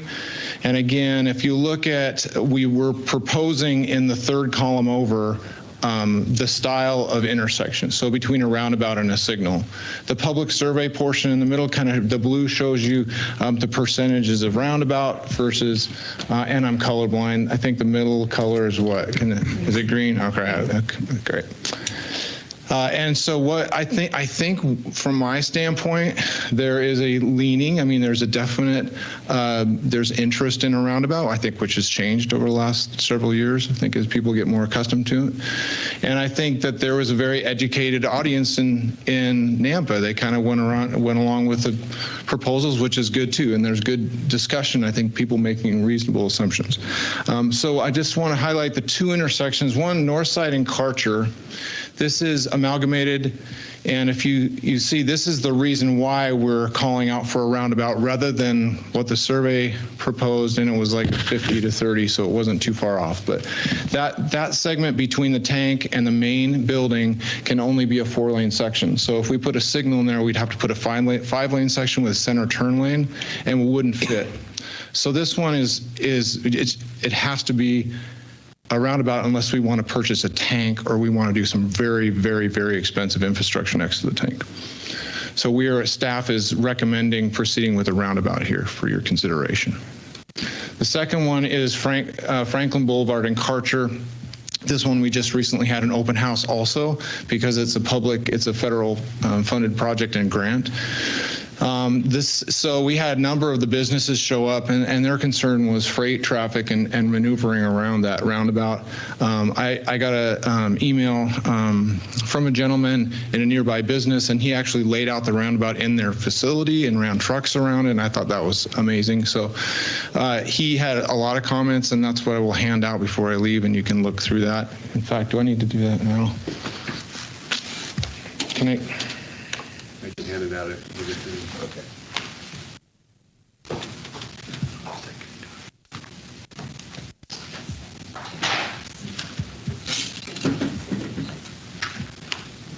Yeah, that's both. So these are packets, one each. Okay, I'm handing out a couple of other emails that we got. One of them was from one of the business owners there. So we went through, this is a huge roundabout here. It is designed to a WB67, which is a really big truck. Their trucks are about the same size, maybe a little bit bigger, but they'll definitely be able to navigate this. Most trucks are going to go into another lane. That was one of the concerns. They're going to have to take up 2 lanes at some point, but that's true with even intersections when you're turning. So anyway, if we were to put a signal here, we'd have to buy that house on the southeast corner. It's already purchased on the northwest corner of the property for the roundabout. And if you see that sweeping corner on the southwest corner where the gas station is, it's already kind of set up for that type of design. We can kind of steer it around the building. So we're asking, this one would be tough if we went back and redesigned it. It'd be super costly. And we're guessing $750,000 to $1 million. But that's just a recommendation tonight. Just quickly, this is a number of pedestrian accidents in the valley over the last 5 years. As far as the roundabouts in the valley, which there's not a lot, there's only 20, so this isn't really apples and apples, but there's been only 2 accidents and they're minor injury accidents. Some of the questions you've asked about whether roundabouts can be around schools, or, well, a lot of places are putting them in because they're safer to be around schools. So you'll see them at Whitewater Park. There's one that just went in. Middleton High School has 2 of them, which has a great safety record there. Hillside Junior High or Hill Road roundabouts. Some people, and I mentioned, that was mentioned today, that there was some negative responses from the school, but that was placed by the school. You're talking about near St. Luke's, where you have a ball field down there and a tremendous amount of pedestrian traffic. Marion Williams Park and Harris Ranch has 3 of them. And then there are really, I mean, in a prior job of mine, I think it was 2000, we put one in next to a high school. So they've been in near residential areas. I went through some of the pedestrian safety attributes, and if you look online, make sure you look at the date of the data. If it's before 2002, they weren't putting in the RFBs, the signalized intersection, and some of these improvements weren't done. So Again, if you look at it, we have the RFBs on the crossings. We have bikes getting onto the sidewalks at the intersections and navigating around the intersections. You can see the sight distance across. We're not mounting those, and every one of our roundabouts will have the RFBs. So prior ones just had crosswalks. So I'm not up here touting one over the other. I'm just saying this is the data shows that they are safe. And the data shows they're safe for pedestrians also, anywhere from 14% to 30% in Wisconsin, and I think 30% in Washington for pedestrian safety. 30% fewer accidents. Thank you. Yeah. Daniel helps me out after 10 o'clock. So anyway, I think it's safe to say that their intersections are dangerous. Both of them are dangerous. Like you have to be very careful. So I think it's safe to say that the data it shows that there's safety with a roundabout for pedestrian safety, that we wouldn't call out for that. But generally I'm losing my words. Okay, the public input matches what the proposal is for 12 to 14. We're asking for 14, and I understand we have a group here that's sat here all night. I appreciate their input also. For the Locust Avenue intersection, we had 36 people sign a petition for the roundabout at Locust. And also, just to be fair, the public survey was heavily leaned towards a roundabout in that neighborhood also. So, and with that, I'll stand for any questions you might have. And Tom, do you want to add anything? Thank you. We got some more. Okay, thank you. I'm sorry, clarification on South Side and Locust. You said there was a total of 36 that filled out the survey on that one? There's a handwritten petition in your packet specifically about South Side and Locust, and that's 36 people signed up that want the roundabout. And those were subdivisions. That was at the north. We looked at those addresses. They're mostly at the northeast corner of that intersection. Lava Springs, which is to the southwest, is the citizens that are behind us here. So one thing Jeff didn't mention about the roundabouts is very, very important. With the traffic signal, you're very linear. You're going to go straight down north-south or straight down east-west, and there's not really much opportunity to move it around.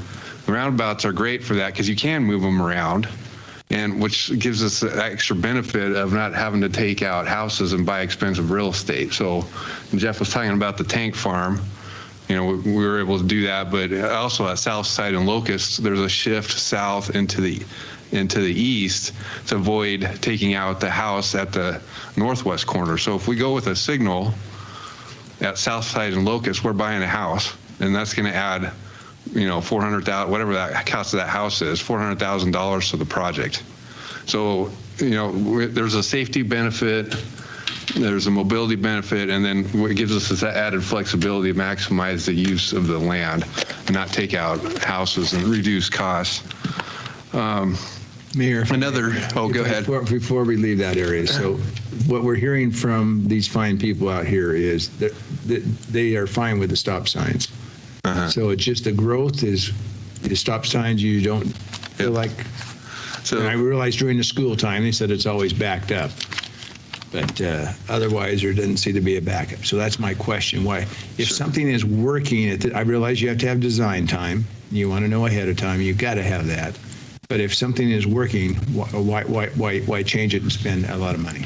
So, Mayor, if it's not Council working, Brunner, let me know. Yeah. It's not. We're not building that intersection out for probably 5 to 6 years. So what this does is it gives us time to, and also it does take 3 years to build one of these. Yeah. It takes 1 year to design, 1 year to purchase right away, and the last year to construct it. So we need these 14 were purposeful because we don't want to go backwards. We want to plan and move forward. But that'll be a stop sign for quite some time. And the reason this one's in the program is because we're experiencing growth in that area, and we anticipate it with the growth coming, the stop sign will no longer function within the 10-year period. So it will be a stop sign for a while. Can I address something? I'm going to address an elephant in the room. You've got two things here. I think we've got the desire for the roundabout, right, and the safety concerns, but it also has to do with the right-of-way acquisition. And by putting, and I think the thing that I've noticed is that the concern over the roundabout is that because of the house, what we're talking about is we're going to have to buy a house on the northwest corner, right? Right. I know somebody's going to shoot me on this one, but I'm going to say it anyway. Well, the difference is when we annexed Linda Claiborne's property in, she has to grant the easement, give us the property, versus us buying the property. So part of the issue that in some ways doesn't seem fair is that we're getting ground that we are saying you have to give us this ground versus because someone's already there, we buy the ground and we don't want to go to the cost of buying the ground.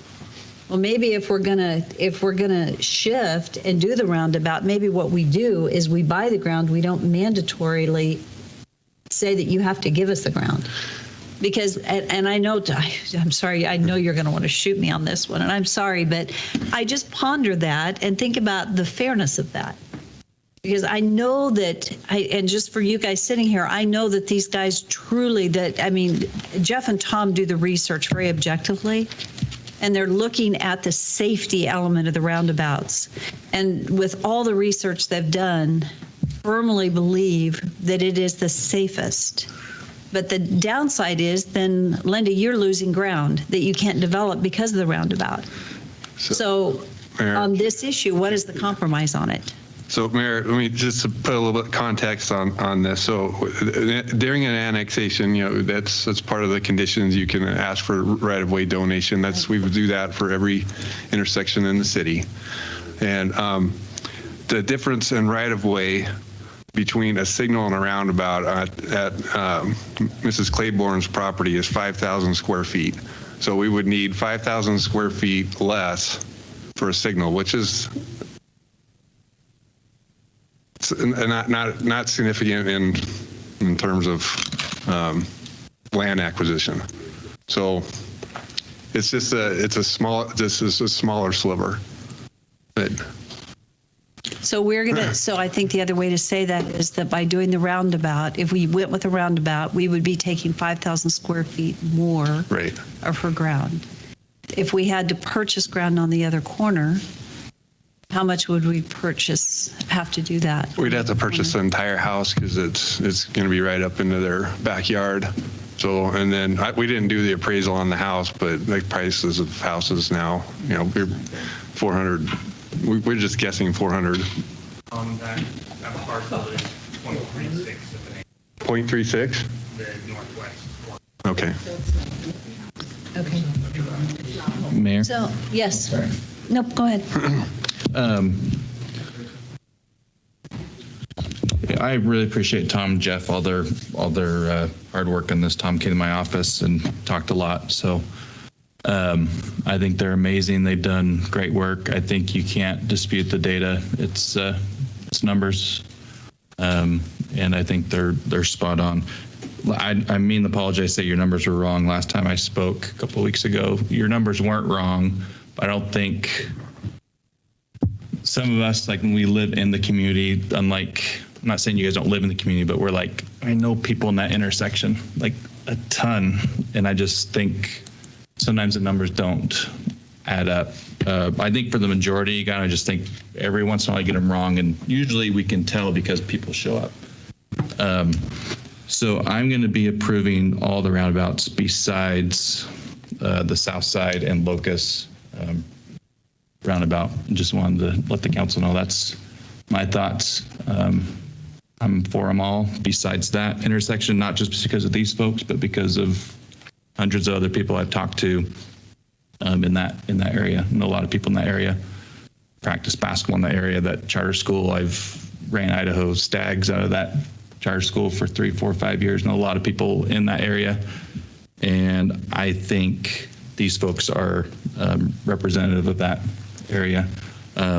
However, I think all the other ones I'm not hearing much from, and I think it's best for the city, it's best for the numbers, best for the data, safer.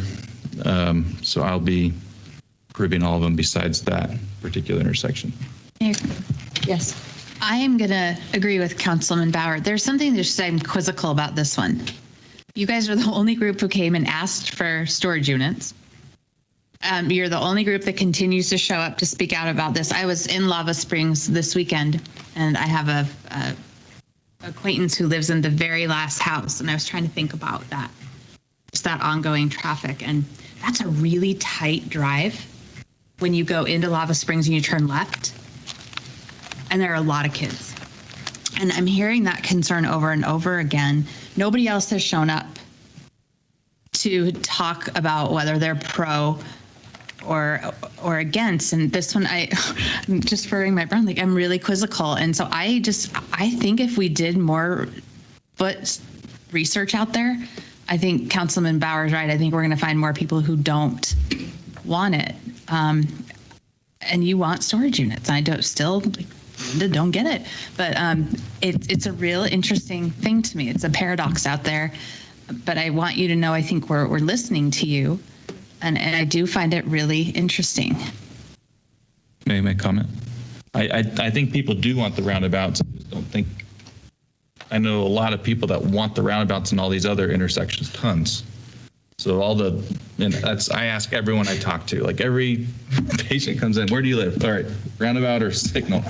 I ask everyone, I've asked 1,000 people. So I feel like in my perspective, a lot of people want the roundabouts, but for whatever reason, people in that intersection, not just their neighborhood, but the neighborhood across the street, the one coming out of the charter school, and there's houses leading up past Locust, they don't want it. So that's where I stand. I think a lot of people want the roundabouts, but just not in that location. Mayor Kling, yeah, and I want to clarify, I am a huge fan of roundabouts. You can put one right by my house. I love them.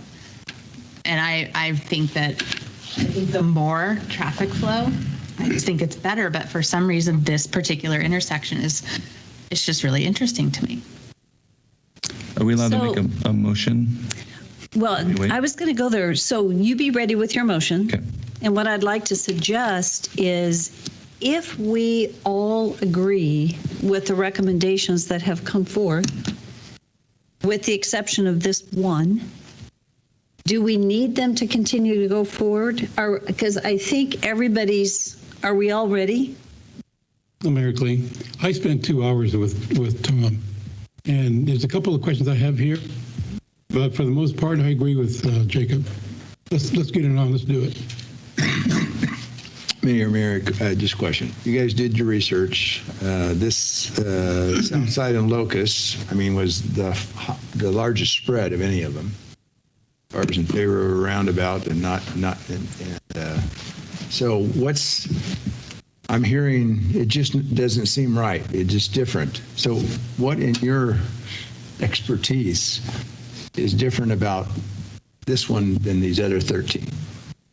Maybe you don't agree with that, but what I'm hearing here is they're saying people all of a sudden that the survey didn't show this, but people living around that area are speaking out, these fine people, which they should do when they're not opposing. But what difference are the subdivisions, drive outs like we had with Augusta and so on? Is it closer to the roundabout, or people just can't get out? I realize we're cutting into Mrs. Claiborne's property.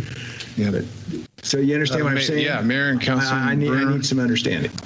You have, I think, one of the thickest packets we've ever, you have enough data in there. We have put everything in it. And really the data shows kind of that almost 60%, if I remember right on this one, 50, over 50%. And if we go back to like Middleton, Lake Lowell, that was the same percentage. So a lot of these, I think, more outer intersection roundabouts, they're coming in with that trend from the public, and that's a change, because back in the day I don't think it was 50-30. And then you got to remember that another 27% don't care either way. So you got winners there. I think there's a leaning toward it generally. I don't see any design. You look at where the access points are here. That you don't have a driveway right up against the corner. Besides the house on the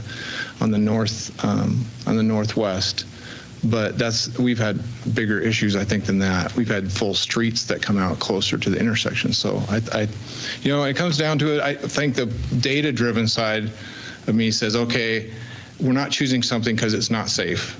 Because that's what we want to put in something that's safe. If it's a preferential issue, then that's a different conversation, I think. And when it comes down to it, I think that's, signal versus roundabout. People have a hard time navigating. They're uncomfortable through them sometimes and just don't like that. Anyway, I won't. Anyway, I'm pleased with all these going around. The only reason I would vote totally for roundabouts in all 14 is I was hearing it's going to be 5 or 6 more years before, and I think probably by that time, I think the stats will show even more that the roundabout is preferred. So these folks I can tell that they are great and passionate, but I'm going by the stats. So my vote would be that we go ahead, and if it's going to be that long a period of time, we keep those stop signs that long, then I would vote in favor of roundabout on all these. Mayor, City Council, it's the stop sign's warranted right now. The signal's warranted right now from traffic volume, so we'll be 5 or 6 years out. But then if we let it go without changing it, it'll turn into Midland Lake Old, where there'll be 40-car backups in the peak hour. And so eventually we're going to have to get ahead of it. So that's what we're trying to do here is just get ahead of so it. So it's either a light or a roundabout, 5 or 6 years. 5 or 6 years out. Okay. Do you have a recommended motion anywhere in here like they do with P&Z? I'm trying to find an easy way for us to move forward quickly tonight. And I think the area, and please tell me, Council, if I'm wrong, I think what I'm seeing is a consensus to support your recommendations with the exception of Southside and Locust. And so I don't know that we need to spend a whole lot of more time going through this. And so can you so if I remember correctly, they're all recommended roundabouts except for you've got a couple signals. 3 signals. Can you go over real quickly your 3 signal locations? Yeah, so 5 of the 14 intersection designs different from the TMP. 4 of the 14 have been added. What page is that in our packet? This is on the first page of the write-up tonight. So we would be, I think if you agreed with the 14 intersections and then made the amend that with the Locust intersection so we could pursue to continue with design. Mayor? Yes. Or the vote, I'd like to get Randy and Sandy's quick opinion, just to have their voice before the very important vote. I think you know.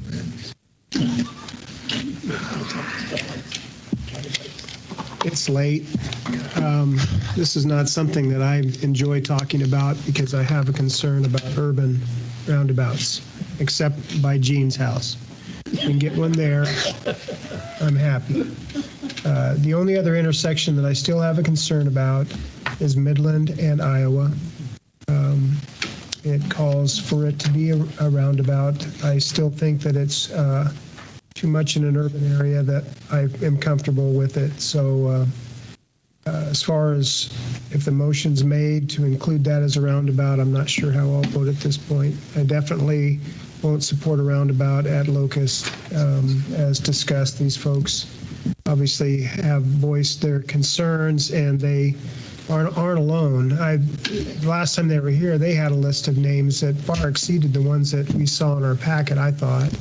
But I might be wrong, but that's my thoughts. Mayor, just for Councilman Haverfield's clarification, Midland and Iowa is by my house, and I support a roundabout. So you got your wish. The one you said you had a problem with, that is by your house. And I totally support a roundabout. Oh, She supports the roundabout and it's by her house. Okay, then I will support that one. Make your motion and I'm good. Okay, Mayor and Councilman Haverfield, that's why we put 14 intersections, so we don't have to come back every time and talk about this too. Councilwoman Levi. Thank you, Mayor. I am a proponent of roundabouts. If you know how to use them and use them effectively, they work. And I will just say, because I've taught all 6 of my kids to drive, it was not until just a few years ago that how to use a roundabout was even in the driver's manual. So we have a lot of people using these that have no clue, and so it does frighten them. And tonight, when I asked Ms. Claiborne about this school by Hillside, I asked her very curiously as to when teachers appeared out there and helped the students cross, did it make any difference? I'm also a big proponent of teaching our kids there are consequences and they need to learn to be responsible as well. So I kind of stand mixed on that, but I understand the data that is when we look at traffic flow and we look at safety, it is there and it proves every time that roundabouts knock it out of the park compared to signals. In this situation, because they have come and they've spoken with us, you're not pulling at my heartstrings. But I appreciate, because I put a lot of value in the fact that citizens take time to come and talk to us.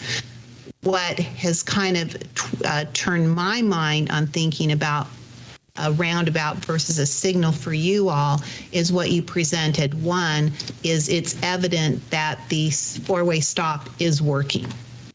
But then we are talking 6 to 8 years down the road. Is it still going to work? But the other thing is, when we've approved for you to invest and have your business there, and then we're turning around and saying, but we're going to take some of your land away, and we're going to take part of your possibility of investment away, that we're sending a wrong message.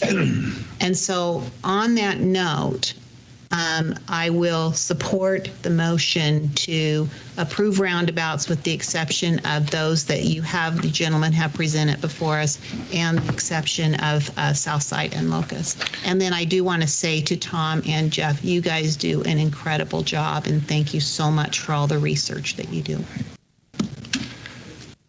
Mayor, the motion. To clarify the motion. Yes, please. So the motion is to adjust or amend the 2019 Transportation Master Plan. Design changes of 5 intersections stays the same. So we still are asking for design changes at 5 intersections, and the addition of 4 new intersections stays the same, but Locust is noted as a roundabout, or as a signal rather than roundabout. So if council would like to, as stated.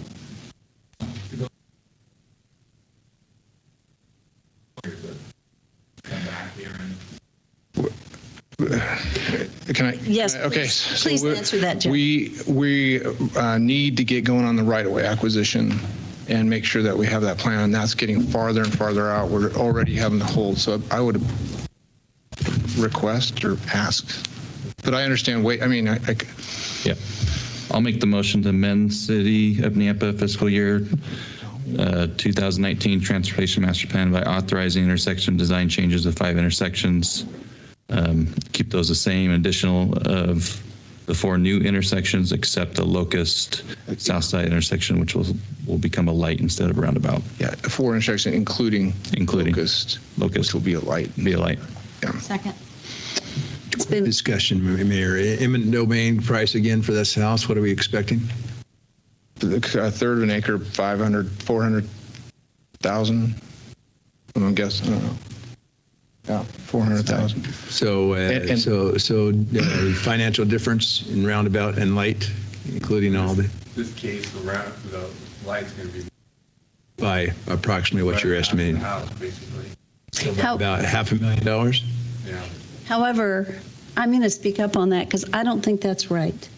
I totally disapprove. I don't think it's right to say that one person has to give their ground. I agree. I think So in that case, if it went to a roundabout, we need to be purchasing those extra 5,000, we need to purchase the ground. And I know that sets us up for it's a difficult place, but so it truly isn't $500,000 more or 400,000 because we should be, if we're going to do a roundabout, we should not make them give us the ground. We should do the same thing.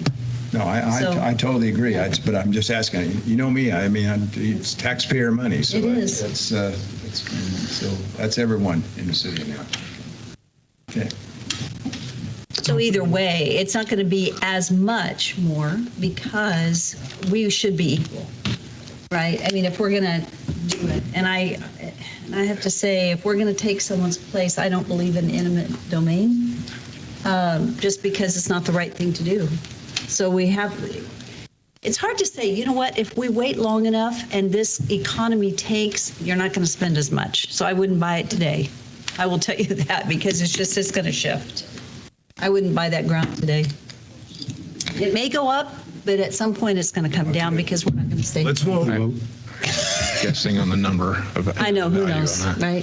Okay, is any further, as I'm talking too much? Okay, roll call. Rodriguez, Yes. Bruner, Yes. Levi, Yes. Haverfield, Reluctantly, yes. Mucci, Yeah. Bauer. Yes. Thank you. Thank you. You know what? You guys have gone through it on this. Thank you Thank you. so much. Appreciate it. We're all set up. We'll build some. Thank you guys for being here. 3-3. Are you going to be on the outside of your dimensional? What? No, it's gotta get the police. This is really stretching. So we This have is the easy. rest of the agenda to go through, and we're going to go through fast. Yeah. I'm sorry I went long on that. So you're not accountable. Debbie, let's do 7.2 on the agenda. This is the first reading of ordinance for annexation and zoning to light industrial at 245 North Happy Valley Road and 4513 Airport. So if you want, and this is requested for council to pass under suspension of rules with summary. I don't see a summary of publication, though. There's no summary. Okay. In orders of the City of Nampa, Idaho, determined that certain lands commonly known as 245 North Happy Valley Road and 4513 Happy Airport Road, both Nampa, Idaho, comprising approximately 4.45 acres more or less, lay contiguous to the city limits of the City of Nampa, Canyon County, State of Idaho, and that said land should be annexed into the City of Nampa and be zoned IL, declaring said lands by proper legal description as described below be part of the City of Nampa, determining that said lands annexation and zoning are to be in the best interest of the public and consistent with the comprehensive plan of the city, directing the city engineer and planning and zoning director at said property the official maps of the City of Nampa to designate said property to IL on the official zoning maps and other area maps of the city, providing for recording, providing for severability, providing an effective date, repealing all ordinances, resolutions, orders, and parts thereof in conflict herewith, and directing the city clerk to file a certified copy of the ordinance of the map of the area to be annexed with the Canyon County, State of Idaho, and the Idaho Tax Commission to Idaho Code Section 63-15. Thank you. I'd stand for a motion to approve this ordinance under suspension of rules. So moved under suspension of rules. Thank you. It's been moved and seconded. Any discussion? Roll call. Rodriguez? Yes. Bruner? Yes. Yes. Haverfield? Yes. Mucci? Yes. Bauer? Yes. We're going to go to new business item 5.3, and this, it says action item, but really it's more of a notification, and if council disagrees, you can let me know. And that is, we found at a recent public hearing that the applicant timeframe was very, very, very long. In reviewing our ordinance, I believe my understanding is that we can limit the time for an applicant to speak. In fact, in our current ordinance, Todd, do you have a comment on that? Sure, Mayor. You do have the ability to limit time. It needs to be reasonable, but your ordinance provides if you don't provide a specific time, the applicant has 7, public has 3, and then 5 minutes of rebuttal. So that's kind of the default. My experience, it's pretty common for an applicant to have anywhere from 10 to 20. 5 minutes of rebuttal and 3 minutes are all pretty standard. Thank you. So I appreciate that information. So really for the council, what we've talked about is that it would be nice to go ahead and establish the length of time that someone can take. And so we could choose 10 minutes. And you said that the standard was maybe more 15. They could go up to 15 or? Madam Mayor, I see a gamut. 10's pretty common. But 15 or 20 or ballpark, it's kind of up to you. What you're more comfortable with. Obviously, they can answer questions after they're done with that initial presentation. I would like to, 10? 10. I would like to. For attorneys, 5. How about 3? Architect. Because they're special. Architects need 25. Architects need 25. You know, I would like for planning and zoning to be able to communicate how long they have to present for me to remind them. And so what I hear from council is 10 minutes for the applicant, 3 minutes for testimony, and maybe 5 minutes for rebuttal. And we're hold the signs. Yes. And staff is how long? Staff should be. Typically, staff's unlimited. Yes, that's true. I know it, but Ma'am. Yes. And typically, my understanding also is if you have an applicant that's going to come forward and it's going to be complicated, they can request from the governing body to have an extension, additional time. Okay, I think that's great.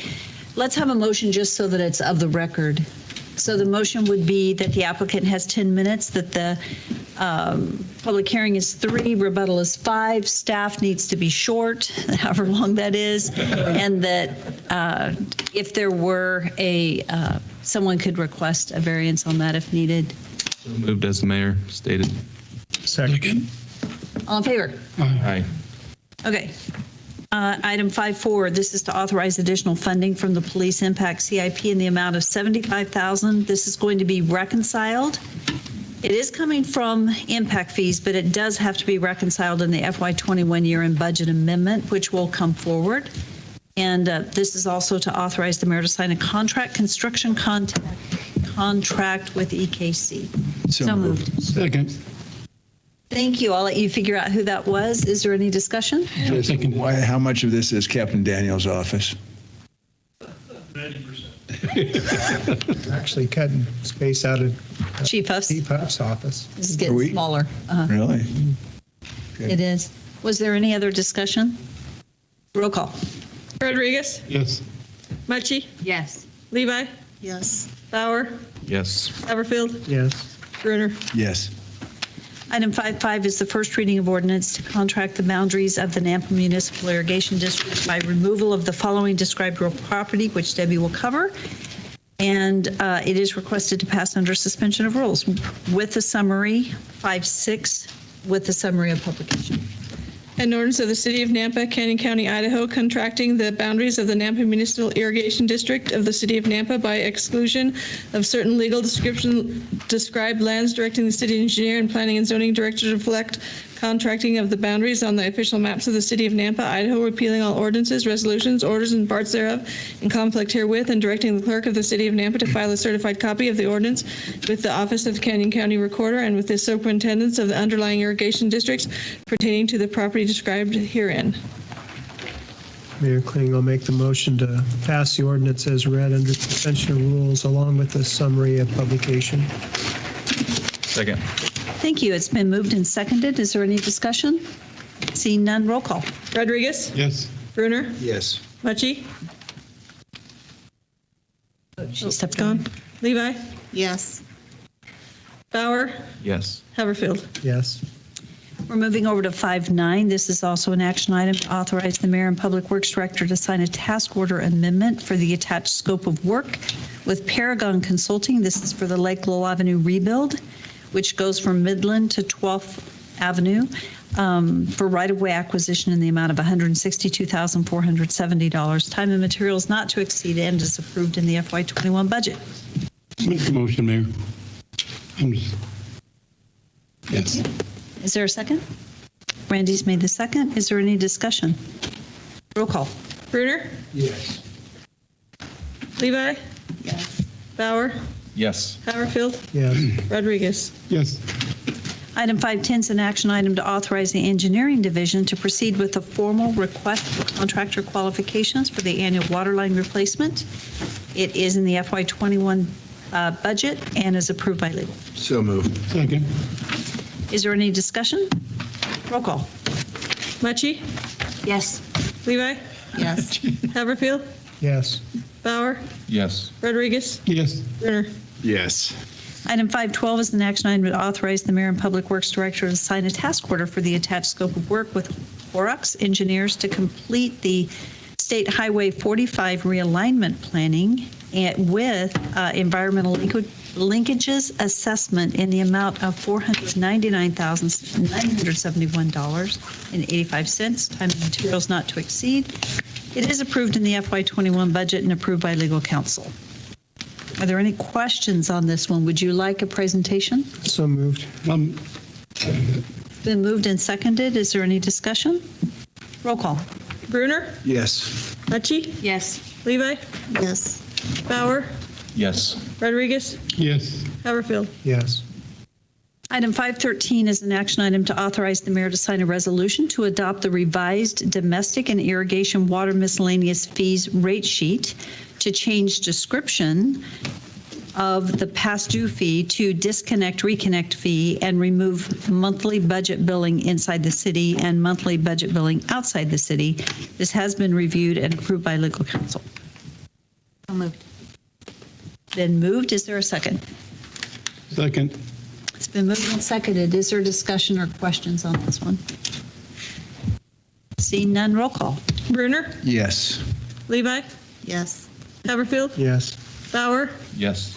Rodriguez? Yes. Mucci? Yes.